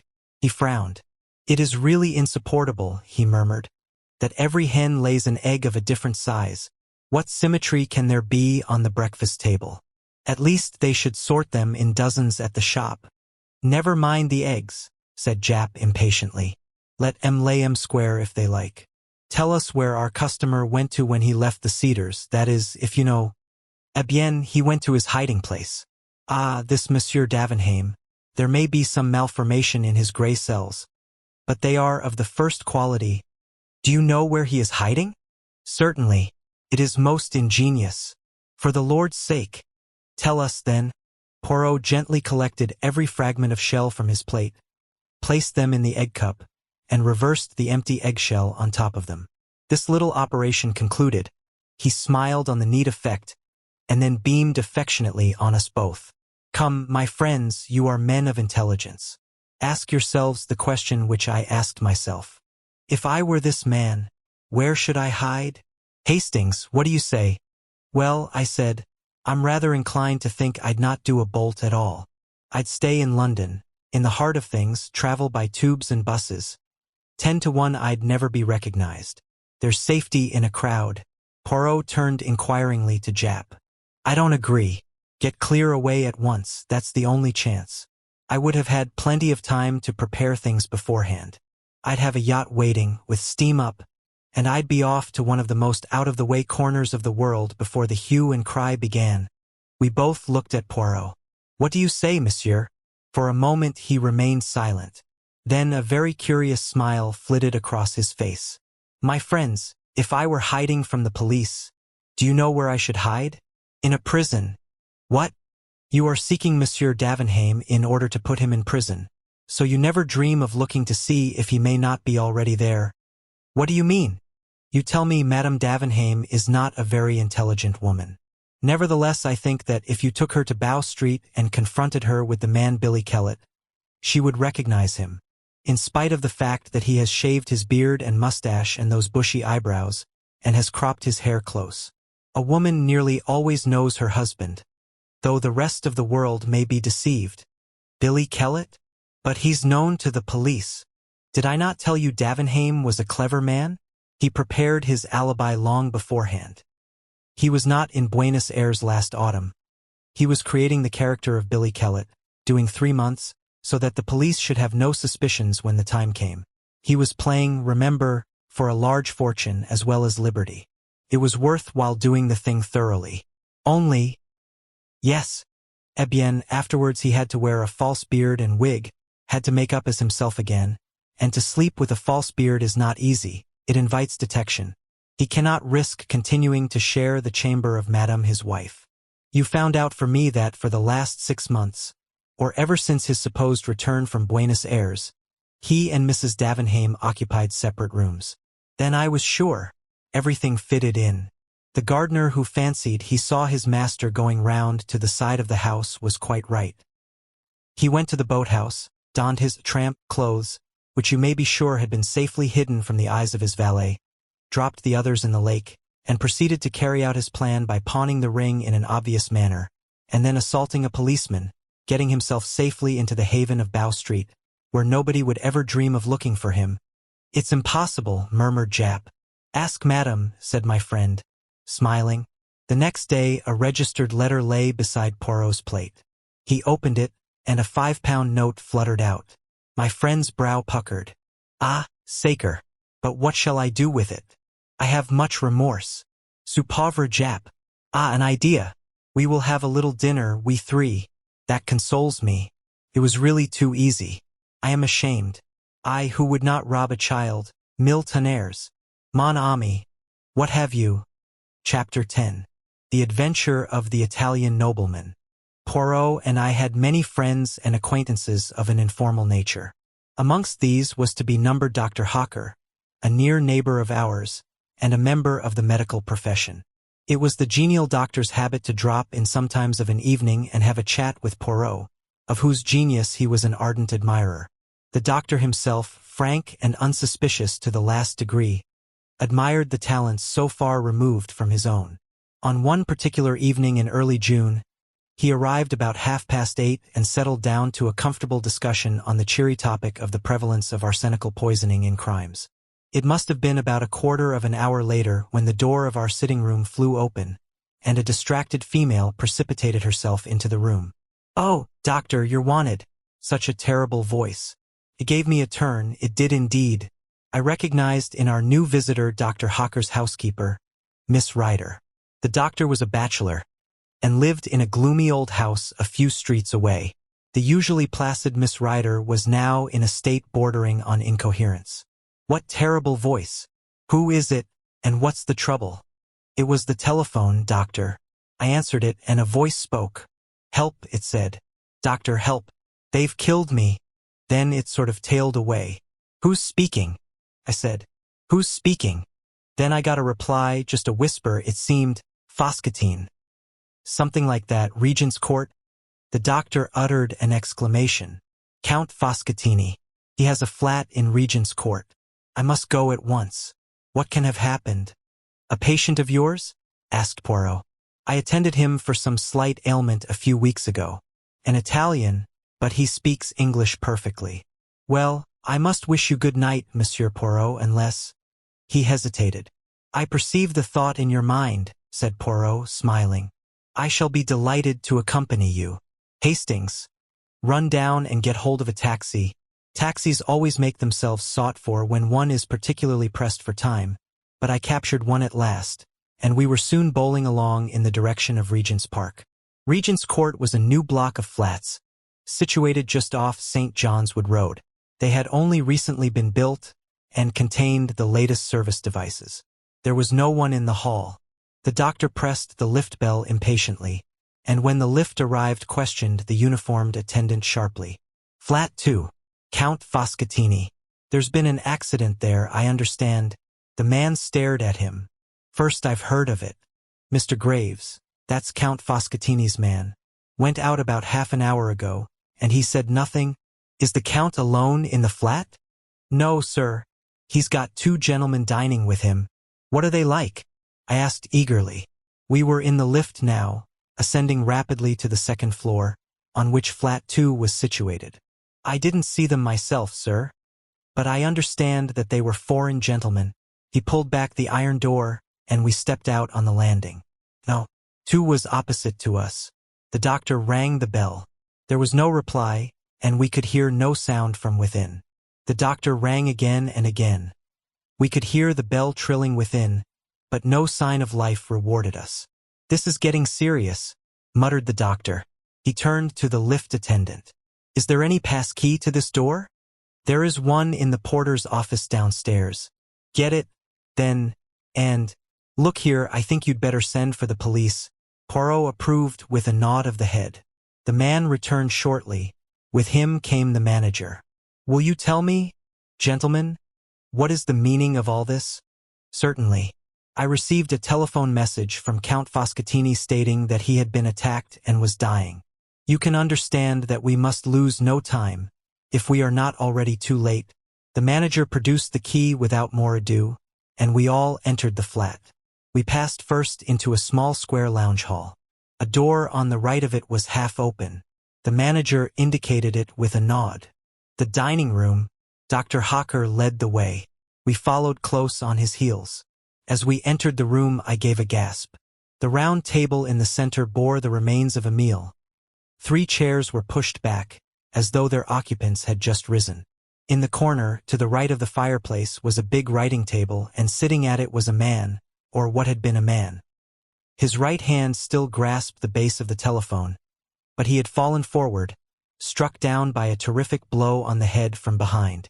The weapon was not far to seek. A marble statuette stood where it had been hurriedly put down, the base of it stained with blood. The doctor's examination did not take a minute. Stone dead. Must have been almost instantaneous. I wonder he even managed to telephone. It will be better not to move him until the police arrive. On the manager's suggestion, we searched the flat, but the result was a foregone conclusion. It was not likely that the murderers would be concealed there when all they had to do was to walk out. We came back to the dining room. Poirot had not accompanied us in our tour. I found him studying the center table with close attention. I joined him. It was a well-polished round mahogany table. A bowl of roses decorated the center, and white lace mats reposed on the gleaming surface. There was a dish of fruit, but the 3 dessert plates were untouched. There were 3 coffee cups with remains of coffee in them, 2 black, 1 with milk. All 3 men had taken port, and the decanter, half full, stood before the center plate. One of the men had smoked a cigar, the other 2 cigarettes. A tortoiseshell and silver box, holding cigars and cigarettes, stood open upon the table. I enumerated all these facts to myself, but I was forced to admit that they did not shed any brilliant light on the situation. I wondered what Poirot saw in them to make him so intent. I asked him. "Mon ami," he replied, "you miss the point. I am looking for something that I do not see." "What is that?" "A mistake, even a little mistake, on the part of the murderer." He stepped swiftly to the small adjoining kitchen, looked in, and shook his head. "Monsieur," he said to the manager, "explain to me, I pray, your system of serving meals here." The manager stepped to a small hatch in the wall. "This is the service lift," he explained. "It runs to the kitchens at the top of the building. You order through this telephone, and the dishes are sent down in the lift, one course at a time. The dirty plates and dishes are sent up in the same manner. No domestic worries, you understand, and at the same time you avoid the wearying publicity of always dining in a restaurant." Poirot nodded. "Then the plates and dishes that were used tonight are on high in the kitchen. You permit that I mount there?" "Oh, certainly, if you like. Roberts, the lift man, will take you up and introduce you. But I'm afraid you won't find anything that's of any use. They're handling hundreds of plates and dishes, and they'll be all lumped together." Poirot remained firm, however, and together we visited the kitchens and questioned the man who had taken the order from Flat 2. The order was given from the à la carte menu, for 3, he explained. Soup julienne, filet de sole normande, tournedos of beef, and a rice soufflé. "What time?" "Just about 8 o'clock, I should say." "No, I'm afraid the plates and dishes have been all washed up by now." "Unfortunate. You were thinking of fingerprints, I suppose?" "Not exactly," said Poirot with an enigmatical smile. "I am more interested in Count Foscatini's appetite. Did he partake of every dish?" "Yes. But of course I can't say how much of each he ate. The plates were all soiled and the dishes empty, that is to say, with the exception of the rice soufflé. There was a fair amount of that left." "Ah," said Poirot, and seemed satisfied with the fact. As we descended to the flat again, he remarked in a low tone, "We have decidedly to do with a man of method." "Do you mean the murderer? Or Count Foscatini?" The latter was undoubtedly an orderly gentleman. After imploring help and announcing his approaching demise, he carefully hung up the telephone receiver. I stared at Poirot. His words now and his recent inquiries gave me the glimmering of an idea. "You suspect poison?" I breathed. The blow on the head was a blind. Poirot merely smiled. We re-entered the flat to find the local inspector of police had arrived with 2 constables. He was inclined to resent our appearance, but Poirot calmed him with the mention of our Scotland Yard friend, Inspector Japp, and we were accorded a grudging permission to remain. It was a lucky thing we were, for we had not been back 5 minutes before an agitated middle-aged man came rushing into the room with every appearance of grief and agitation. This was Graves, valet butler to the late Count Foscatini. The story he had to tell was a sensational one. On the previous morning, 2 gentlemen had called to see his master. They were Italians, and the elder of the 2, a man of about 40, gave his name as Signor Ascanio. The younger was a well-dressed lad of about 24. Count Foscatini was evidently prepared for their visit and immediately sent Graves out upon some trivial errand. Here the man paused and hesitated in his story. In the end, however, he admitted that, curious as to the purport of the interview, he had not obeyed immediately, but had lingered about endeavoring to hear something of what was going on. The conversation was carried on in so low a tone that he was not as successful as he had hoped, but he gathered enough to make it clear that some kind of monetary proposition was being discussed, and that the basis of it was a threat. The discussion was anything but amicable. In the end, Count Foscatini raised his voice slightly, and the listener heard these words clearly. "I have no time to argue further now, gentlemen. If you will dine with me tomorrow night at 8 o'clock, we will resume the discussion." Afraid of being discovered listening, Graves had then hurried out to do his master's errand. This evening the 2 men had arrived punctually at 8. During dinner they had talked of indifferent matters, politics, the weather, and the theatrical world. When Graves had placed the port upon the table and brought in the coffee, his master told him that he might have the evening off. Was that a usual proceeding of his when he had guests? Asked the inspector. No, sir. It wasn't. That's what made me think it must be some business of a very unusual kind that he was going to discuss with these gentlemen. That finished Graves' story. He had gone out about 8:30 and, meeting a friend, had accompanied him to the Metropolitan Music Hall in Edgware Road. Nobody had seen the two men leave, but the time of the murder was fixed clearly enough at 8:47. A small clock on the writing table had been swept off by Foscatini's arm, and had stopped at that hour, which agreed with Miss Ryder's telephone summons. The police surgeon had made his examination of the body, and it was now lying on the couch.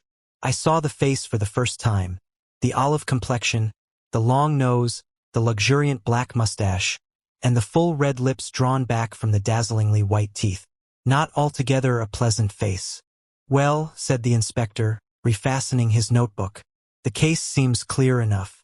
The only difficulty will be to lay our hands on this Signor Ascanio. I suppose his address is not in the dead man's pocketbook by any chance. As Poirot had said, the late Foscatini was an orderly man. Neatly written in small, precise handwriting was the inscription, Signor Paolo Ascanio, Grosvenor Hotel. The inspector busied himself with the telephone, then turned to us with a grin. Just in time. Our fine gentleman was off to catch the boat train to the Continent.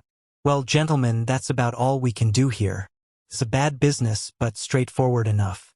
One of these Italian vendetta things, as likely as not. Thus airily dismissed, we found our way downstairs. Dr. Hocker was full of excitement. Like the beginning of a novel. Real exciting stuff. Wouldn't believe it if you read about it. Poirot did not speak. He was very thoughtful. All the evening he had hardly opened his lips. What says the master detective? Asked Hocker, clapping him on the back. Nothing to work your gray cells over this time. You think not? What could there be? Well, for example, there is the window. The window, but it was fastened. Nobody could have got out or in that way. I noticed it specially. And why were you able to notice it? The doctor looked puzzled. Poirot hastened to explain. It is to the curtains I refer. They were not drawn. A little odd that. And then there was the coffee. It was very black coffee. Well, what of it? Very black, repeated Poirot. In conjunction with that, let us remember that very little of the rice soufflé was eaten, and we get what? Moonshine, laughed the doctor. You're pulling my leg. Never do I pull the leg. Hastings here knows that I am perfectly serious. I don't know what you are getting at, all the same, I confessed. You don't suspect the manservant, do you? He might have been in with the gang and put some dope in the coffee. I suppose they'll test his alibi. Without doubt, my friend. But it is the alibi of Signor Ascanio that interests me. You think he has an alibi? That is just what worries me. I have no doubt that we shall soon be enlightened on that point. The Daily Newsmonger enabled us to become conversant with succeeding events. Signor Ascanio was arrested and charged with the murder of Count Foscatini. When arrested, he denied knowing the Count, and declared he had never been near Regent's Court either on the evening of the crime or on the previous morning. The younger man had disappeared entirely. Signor Ascanio had arrived alone at the Grosvenor Hotel from the Continent 2 days before the murder. All efforts to trace the second man failed. Ascanio, however, was not sent for trial. No less a personage than the Italian ambassador himself came forward and testified at the police court proceedings that Ascanio had been with him at the embassy from 8 till 9 that evening. The prisoner was discharged. Naturally, a lot of people thought that the crime was a political one, and was being deliberately hushed up. Poirot had taken a keen interest in all these points. Nevertheless, I was somewhat surprised when he suddenly informed me one morning that he was expecting a visitor at 11 o'clock, and that visitor was none other than Ascanio himself. He wishes to consult you? Du tout Hastings. I wish to consult him. What about? The Regent's Court murder. You are going to prove that he did it?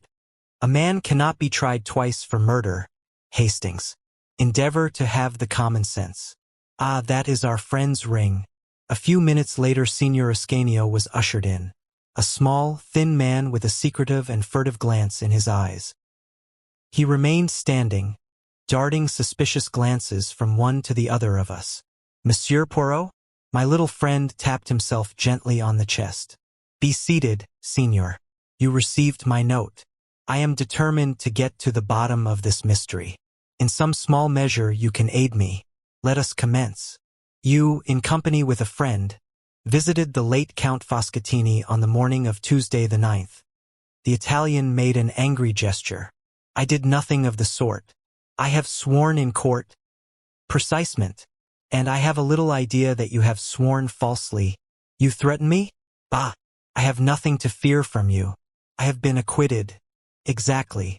And as I am not an imbecile, it is not with the gallows I threaten you, but with publicity. Publicity. I see that you do not like the word. I had an idea that you would not. My little ideas, they are very valuable to me. Come, Signor, your only chance is to be frank with me. I do not ask to know whose indiscretions brought you to England. I know this much. You came for the especial purpose of seeing Count Foscatini. He was not a count, growled the Italian. I have already noted the fact that his name does not appear in the Almanac de Gotha. Never mind, the title of count is often useful in the profession of blackmailing. I suppose I might as well be frank. You seem to know a good deal. I have employed my grey cells to some advantage. Come, Signor Ascanio, you visited the dead man on the Tuesday morning. That is so, is it not? Yes. But I never went there on the following evening. There was no need. I will tell you all. Certain information concerning a man of great position in Italy had come into this scoundrel's possession. He demanded a big sum of money in return for the papers. I came over to England to arrange the matter. I called upon him by appointment that morning. One of the young secretaries of the embassy was with me. The count was more reasonable than I had hoped, although even then the sum of money I paid him was a huge one. Pardon, how was it paid? In Italian notes of comparatively small denomination. I paid over the money then and there. He handed me the incriminating papers. I never saw him again. Why did you not say all this when you were arrested? In my delicate position, I was forced to deny any association with the man. And how do you account for the events of the evening, then? I can only think that someone must have deliberately impersonated me. I understand that no money was found in the flat. Poirot looked at him and shook his head. Strange, he murmured. We all have the little grey cells, and so few of us know how to use them. Good morning, Signor Ascanio. I believe your story. It is very much as I had imagined. But I had to make sure. After bowing his guest out, Poirot returned to his armchair and smiled at me. Let us hear Le Capitaine Hastings on the case? Well, I suppose Ascanio is right. Somebody impersonated him. Never will you use the brains the good God has given you. Recall to yourself some words I uttered after leaving the flat that night. I referred to the window curtains not being drawn. We are in the month of June. It is still light at 8 o'clock. The light is failing by past. Savez-vous de quelque chose? I perceive a struggling impression that you will arrive some day. Now let us continue. The coffee was, as I said, very black. Count Foscatini's teeth were magnificently white. Coffee stains the teeth. We reason from that Count Foscatini did not drink any coffee. Yet there was coffee in all 3 cups.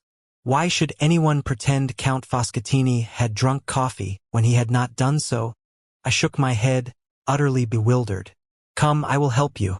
What evidence have we that Ascanio and his friend, or 2 men posing as them, ever came to the flat that night? Nobody saw them go in, nobody saw them go out. We have the evidence of 1 man and of a host of inanimate objects. You mean? I mean knives and forks and plates and empty dishes. Ah! But it was a clever idea. Graves is a thief and a scoundrel. But what a man of method! He overhears a portion of the conversation in the morning, enough to realize that Ascanio will be in awkward position to defend himself.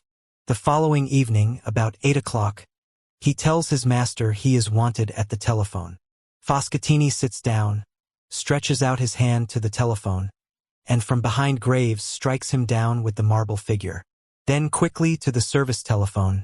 Dinner for 3. comes, he lays the table, dirties the plates, knives and forks, etc. But he has to get rid of the food too.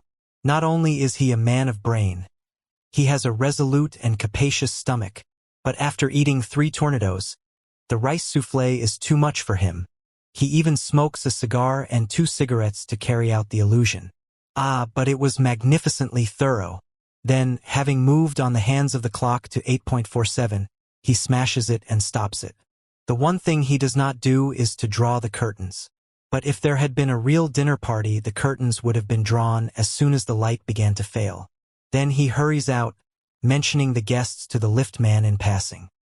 He hurries to a telephone box, and as near as possible to 8.47 rings up the doctor with his master's dying cry. So successful is his idea that no one ever inquires if a call was put through from flat 2 at that time. Except Hercule Poirot, I suppose? I said sarcastically. Not even Hercule Poirot, said my friend with a smile. I am about to inquire now. I had to prove my point to you first. But you will see I shall be right. And then Jap, to whom I have already given a hint, will be able to arrest the respectable Graves. I wonder how much of the money he has spent. Poirot was right. He always is. Chapter 11. The Case of the Missing Will. The problem presented to us by Miss Violet Marsh made rather a pleasant change from our usual routine work. Poirot had received a brisk and businesslike note from the lady asking for an appointment, and he had replied asking her to call upon him at 11 o'clock the following day. She arrived punctually, a tall, handsome young woman, plainly but neatly dressed, with an assured and businesslike manner. Clearly a young woman who meant to get on in the world. I am not a great admirer of the so-called new woman myself, and, in spite of her good looks, I was not particularly prepossessed in her favor. My business is of a somewhat unusual nature, Monsieur Poirot, she began, after she had accepted a chair. I had better begin at the beginning and tell you the whole story. If you please, mademoiselle, I am an orphan. My father was one of 2 brothers, sons of a small yeoman farmer in Devonshire. The farm was a poor one, and the elder brother, Andrew, emigrated to Australia, where he did very well indeed, and by means of successful speculation in land became a very rich man. The younger brother, Roger, my father, had no leanings towards the agricultural life. He managed to educate himself a little, and obtained a post as a clerk with a small firm. He married slightly above him. My mother was the daughter of a poor artist. My father died when I was 6 years old. When I was 14, my mother followed him to the grave. My only living relation then was my uncle Andrew, who had recently returned from Australia and bought a small place, Crabtree Manor, in his native county. He was exceedingly kind to his brother's orphan child, took me to live with him, and treated me in every way as though I was his own daughter. Crabtree Manor, in spite of its name, is really only an old farmhouse. Farming was in my uncle's blood, and he was intensely interested in various modern farming experiments. Although kindness itself to me, he had certain peculiar and deeply rooted ideas as to the upbringing of women. Himself a man of little or no education, though possessing remarkable shrewdness, he placed little value on what he called book knowledge. He was especially opposed to the education of women. In his opinion, girls should learn practical housework and dairy work, be useful about the home, and have as little to do with book learning as possible. He proposed to bring me up on these lines, to my bitter disappointment and annoyance. I rebelled frankly. I knew that I possessed a good brain, and had absolutely no talent for domestic duties. My uncle and I had many bitter arguments on the subject, for, though much attached to each other, we were both self-willed. I was lucky enough to win a scholarship, and up to a certain point was successful in getting my own way. The crisis arose when I resolved to go to Girton. I had a little money of my own, left me by my mother, and I was quite determined to make the best use of the gifts God had given me. I had one long, final argument with my uncle. He put the facts plainly before me. He had no other relations, and he had intended me to be his sole heiress. As I have told you, he was a very rich man. If I persisted in these newfangled notions of mine, however, I need look for nothing from him. I remained polite, but firm. I should always be deeply attached to him, I told him, but I must lead my own life. We parted on that note. "You fancy your brains, my girl," were his last words. "I've no book learning, but, for all that, I'll pit mine against yours any day. We'll see what we shall see." That was 9 years ago. I have stayed with him for a weekend occasionally, and our relations were perfectly amicable, though his views remained unaltered. He never referred to my having matriculated, nor to my B.Sc. For the last 3 years his health had been failing, and a month ago he died. I am now coming to the point of my visit. My uncle left a most extraordinary will. By its terms, Crabtree Manor and its contents are to be at my disposal for a year from his death, during which time my clever niece may prove her wits, the actual words run. At the end of that period, my wits having proved better than hers, the house and all my uncle's large fortune pass to various charitable institutions. That is a little hard on you, mademoiselle, seeing that you were Mr. Marsh's only blood relation. I do not look on it in that way. Uncle Andrew warned me fairly, and I chose my own path.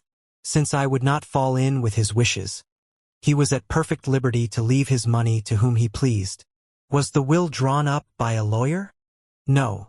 It was written on a printed will form and witnessed by the man and his wife who live in the house and do for my uncle. There might be a possibility of upsetting such a will? I would not even attempt to do such a thing. You regard it, then, as a sporting challenge on the part of your uncle? That is exactly how I look upon it. It bears that interpretation, certainly, said Poirot thoughtfully. Somewhere in this rambling old manor house your uncle has concealed either a sum of money in notes or possibly a second will, and has given you a year in which to exercise your ingenuity to find it. Exactly, Monsieur Poirot, and I am paying you the compliment of assuming that your ingenuity will be greater than mine. But that is very charming of you. My gray cells are at your disposal. You have made no search yourself. Only a cursory one. But I have too much respect for my uncle's undoubted abilities to fancy that the task will be an easy one. Have you the will or a copy of it with you? Miss Marsh handed a document across the table. Poirot ran through it, nodding to himself. Made 3 years ago, dated March 25th. And the time is given also 11 a.m. That is very suggestive. It narrows the field of search. Assuredly, it is another will we have to seek for. A will made even half an hour later would upset this. Eh bien, mademoiselle, it is a problem charming and ingenious that you have presented to me here. I shall have all the pleasure in the world in solving it for you. Granted that your uncle was a man of ability. His gray cells cannot have been of the quality of Hercule Poirot's.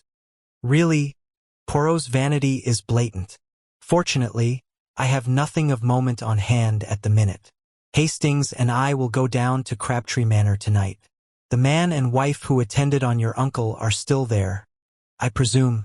Yes, their name is Baker. The following morning saw us started on the hunt proper. We had arrived late the night before. Mr. and Mrs. Baker, having received a telegram from Miss Marsh, were expecting us. They were a pleasant couple, the man gnarled and pink-cheeked, like a shriveled pippin, and his wife a woman of vast proportions and true Devonshire calm. Tired with our journey and the 8-mile drive from the station, we had retired at once to bed after a supper of roast chicken, apple pie, and Devonshire cream.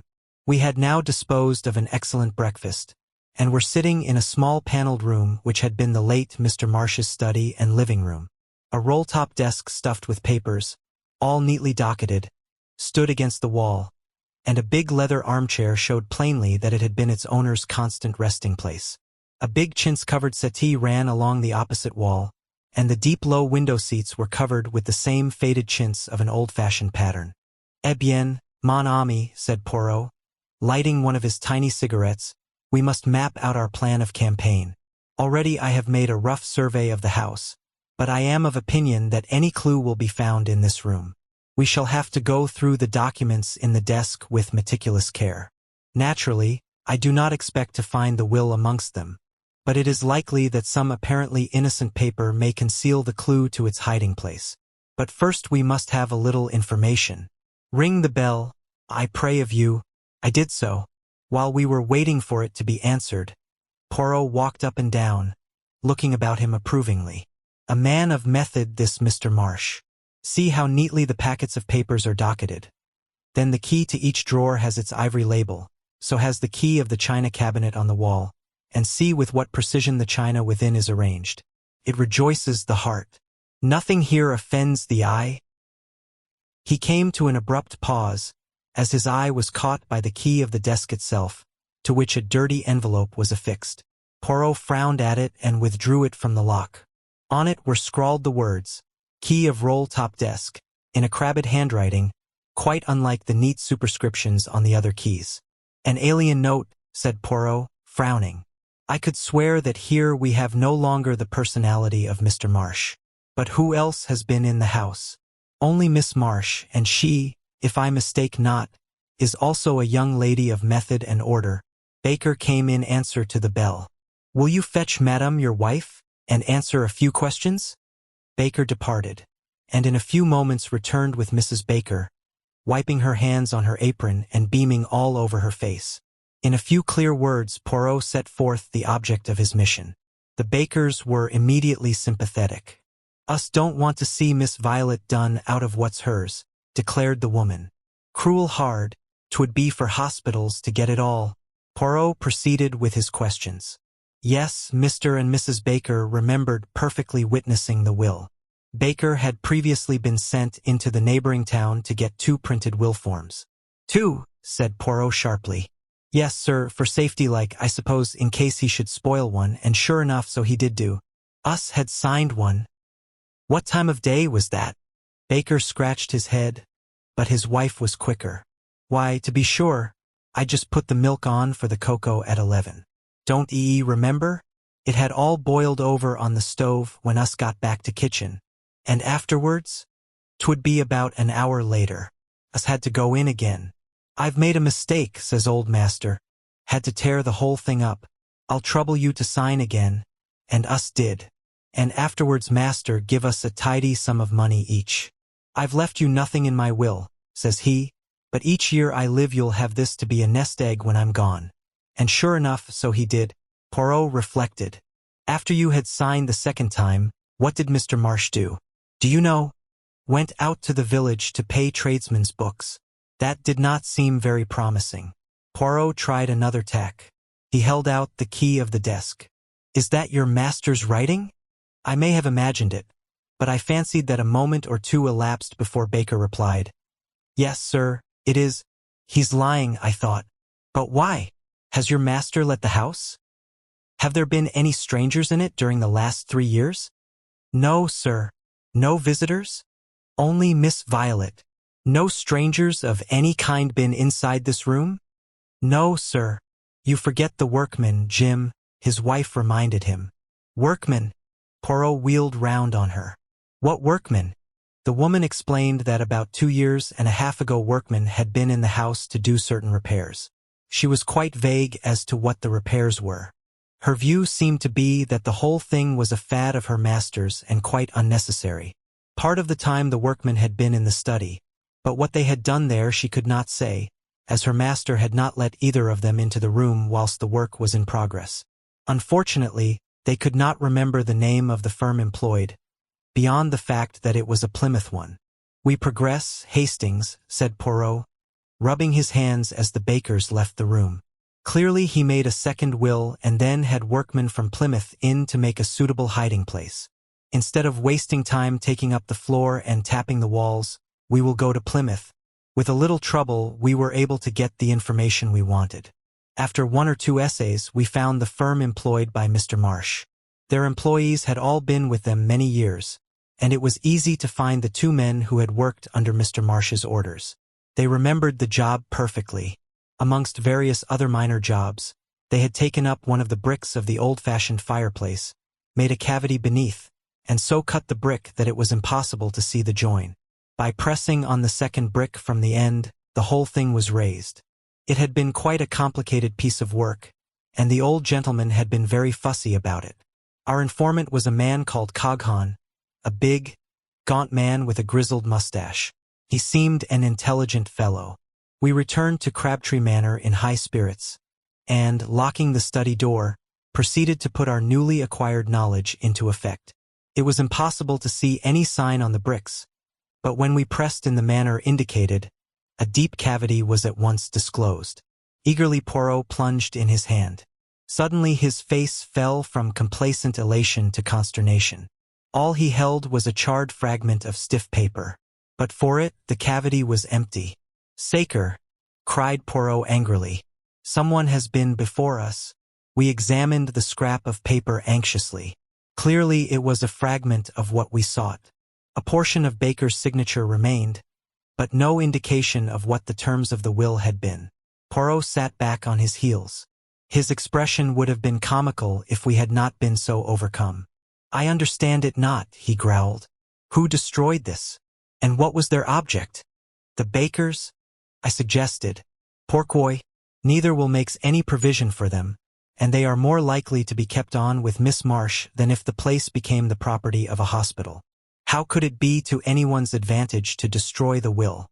The hospital's benefit, yes. But one cannot suspect institutions. Perhaps the old man changed his mind and destroyed it himself," I suggested. Poirot rose to his feet, dusting his knees with his usual care. "That may be," he admitted.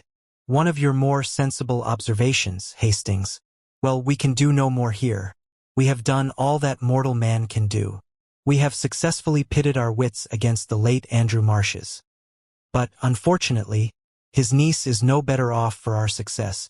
By driving to the station at once, we were just able to catch a train to London, though not the principal express." Poirot was sad and dissatisfied. For my part, I was tired and dozed in a corner. Suddenly, as we were just moving out of Taunton, Poirot uttered a piercing squeal. "Vite, Hastings! Awake and jump! But jump, I say!" Before I knew where I was, we were standing on the platform, bareheaded and minus our valises, whilst the train disappeared into the night. I was furious, but Poirot paid no attention. "Imbecile that I have been," he cried. "Triple imbecile. Not again will I vaunt my little grey cells." "That's a good job at any rate," I said grumpily.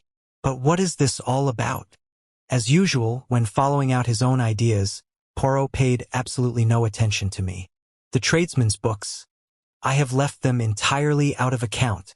"Yes, but where?" "Where? Never mind, I cannot be mistaken. We must return at once." Easier said than done. We managed to get a slow train to Exeter, and there Poirot hired a car. We arrived back at Crabtree Manor in the small hours of the morning. I pass over the bewilderment of the Bakers when we had at last aroused them. Paying no attention to anybody, Poirot strode at once to the study. "I have been, not a triple imbecile, but 36 times one, my friend," he deigned to remark. "Now, behold!" Going straight to the desk, he drew out the key and detached the envelope from it. I stared at him stupidly. How could he possibly hope to find a big will form in that tiny envelope? With great care he cut open the envelope, laying it out flat. Then he lighted the fire and held the plain inside surface of the envelope to the flame. In a few minutes faint characters began to appear. "Look, mon ami!" cried Poirot in triumph. I looked. There were just a few lines of faint writing stating briefly that he left everything to his niece, Violet Marsh. It was dated March 25th, 12:30 p.m., and witnessed by Albert Pike, confectioner, and Jessie Pike, married woman. "But is it legal?" I gasped. "As far as I know, there is no law against writing your will in a blend of disappearing and sympathetic ink. The intention of the testator is clear, and the beneficiary is his only living relation. But the cleverness of him! He foresaw every step that a searcher would take, that I, miserable imbecile, took. He gets 2 will forms, makes the servants sign twice, then sallies out with his will written on the inside of a dirty envelope and a fountain pen containing his little ink mixture. On some excuse he gets the confectioner and his wife to sign their names under his own signature. Then he ties it to the key of his desk and chuckles to himself. If his niece sees through his little ruse, she will have justified her choice of life and elaborate education, and be thoroughly welcome to his money. She didn't see through it, did she? I said slowly. It seems rather unfair. The old man really won. But no, Hastings. It is your wits that go astray. Miss Marsh proved the astuteness of her wits and the value of the higher education for women by at once putting the matter in my hands. Always employ the expert. She has amply proved her right to the money. I very much wonder, what old Andrew Marsden. Dear listener, we close the pages on another tale, a journey through words, imagination, and emotion. Here at the Falls Audiobook, where stories flow like a river's current, carrying you to distant worlds and uncharted depths. We thank you for joining us. As always, we invite you to linger a little longer. Subscribe to our channel to discover more stories waiting to be heard, each a cascade of voices, ideas, and artistry. And remember, every great story begins with a single word. Perhaps the next one will begin with you. Until our voices meet again, may your days be filled with quiet moments, rich pages, and the soothing sound of a story well told. This is the Falls Audiobook, signing off.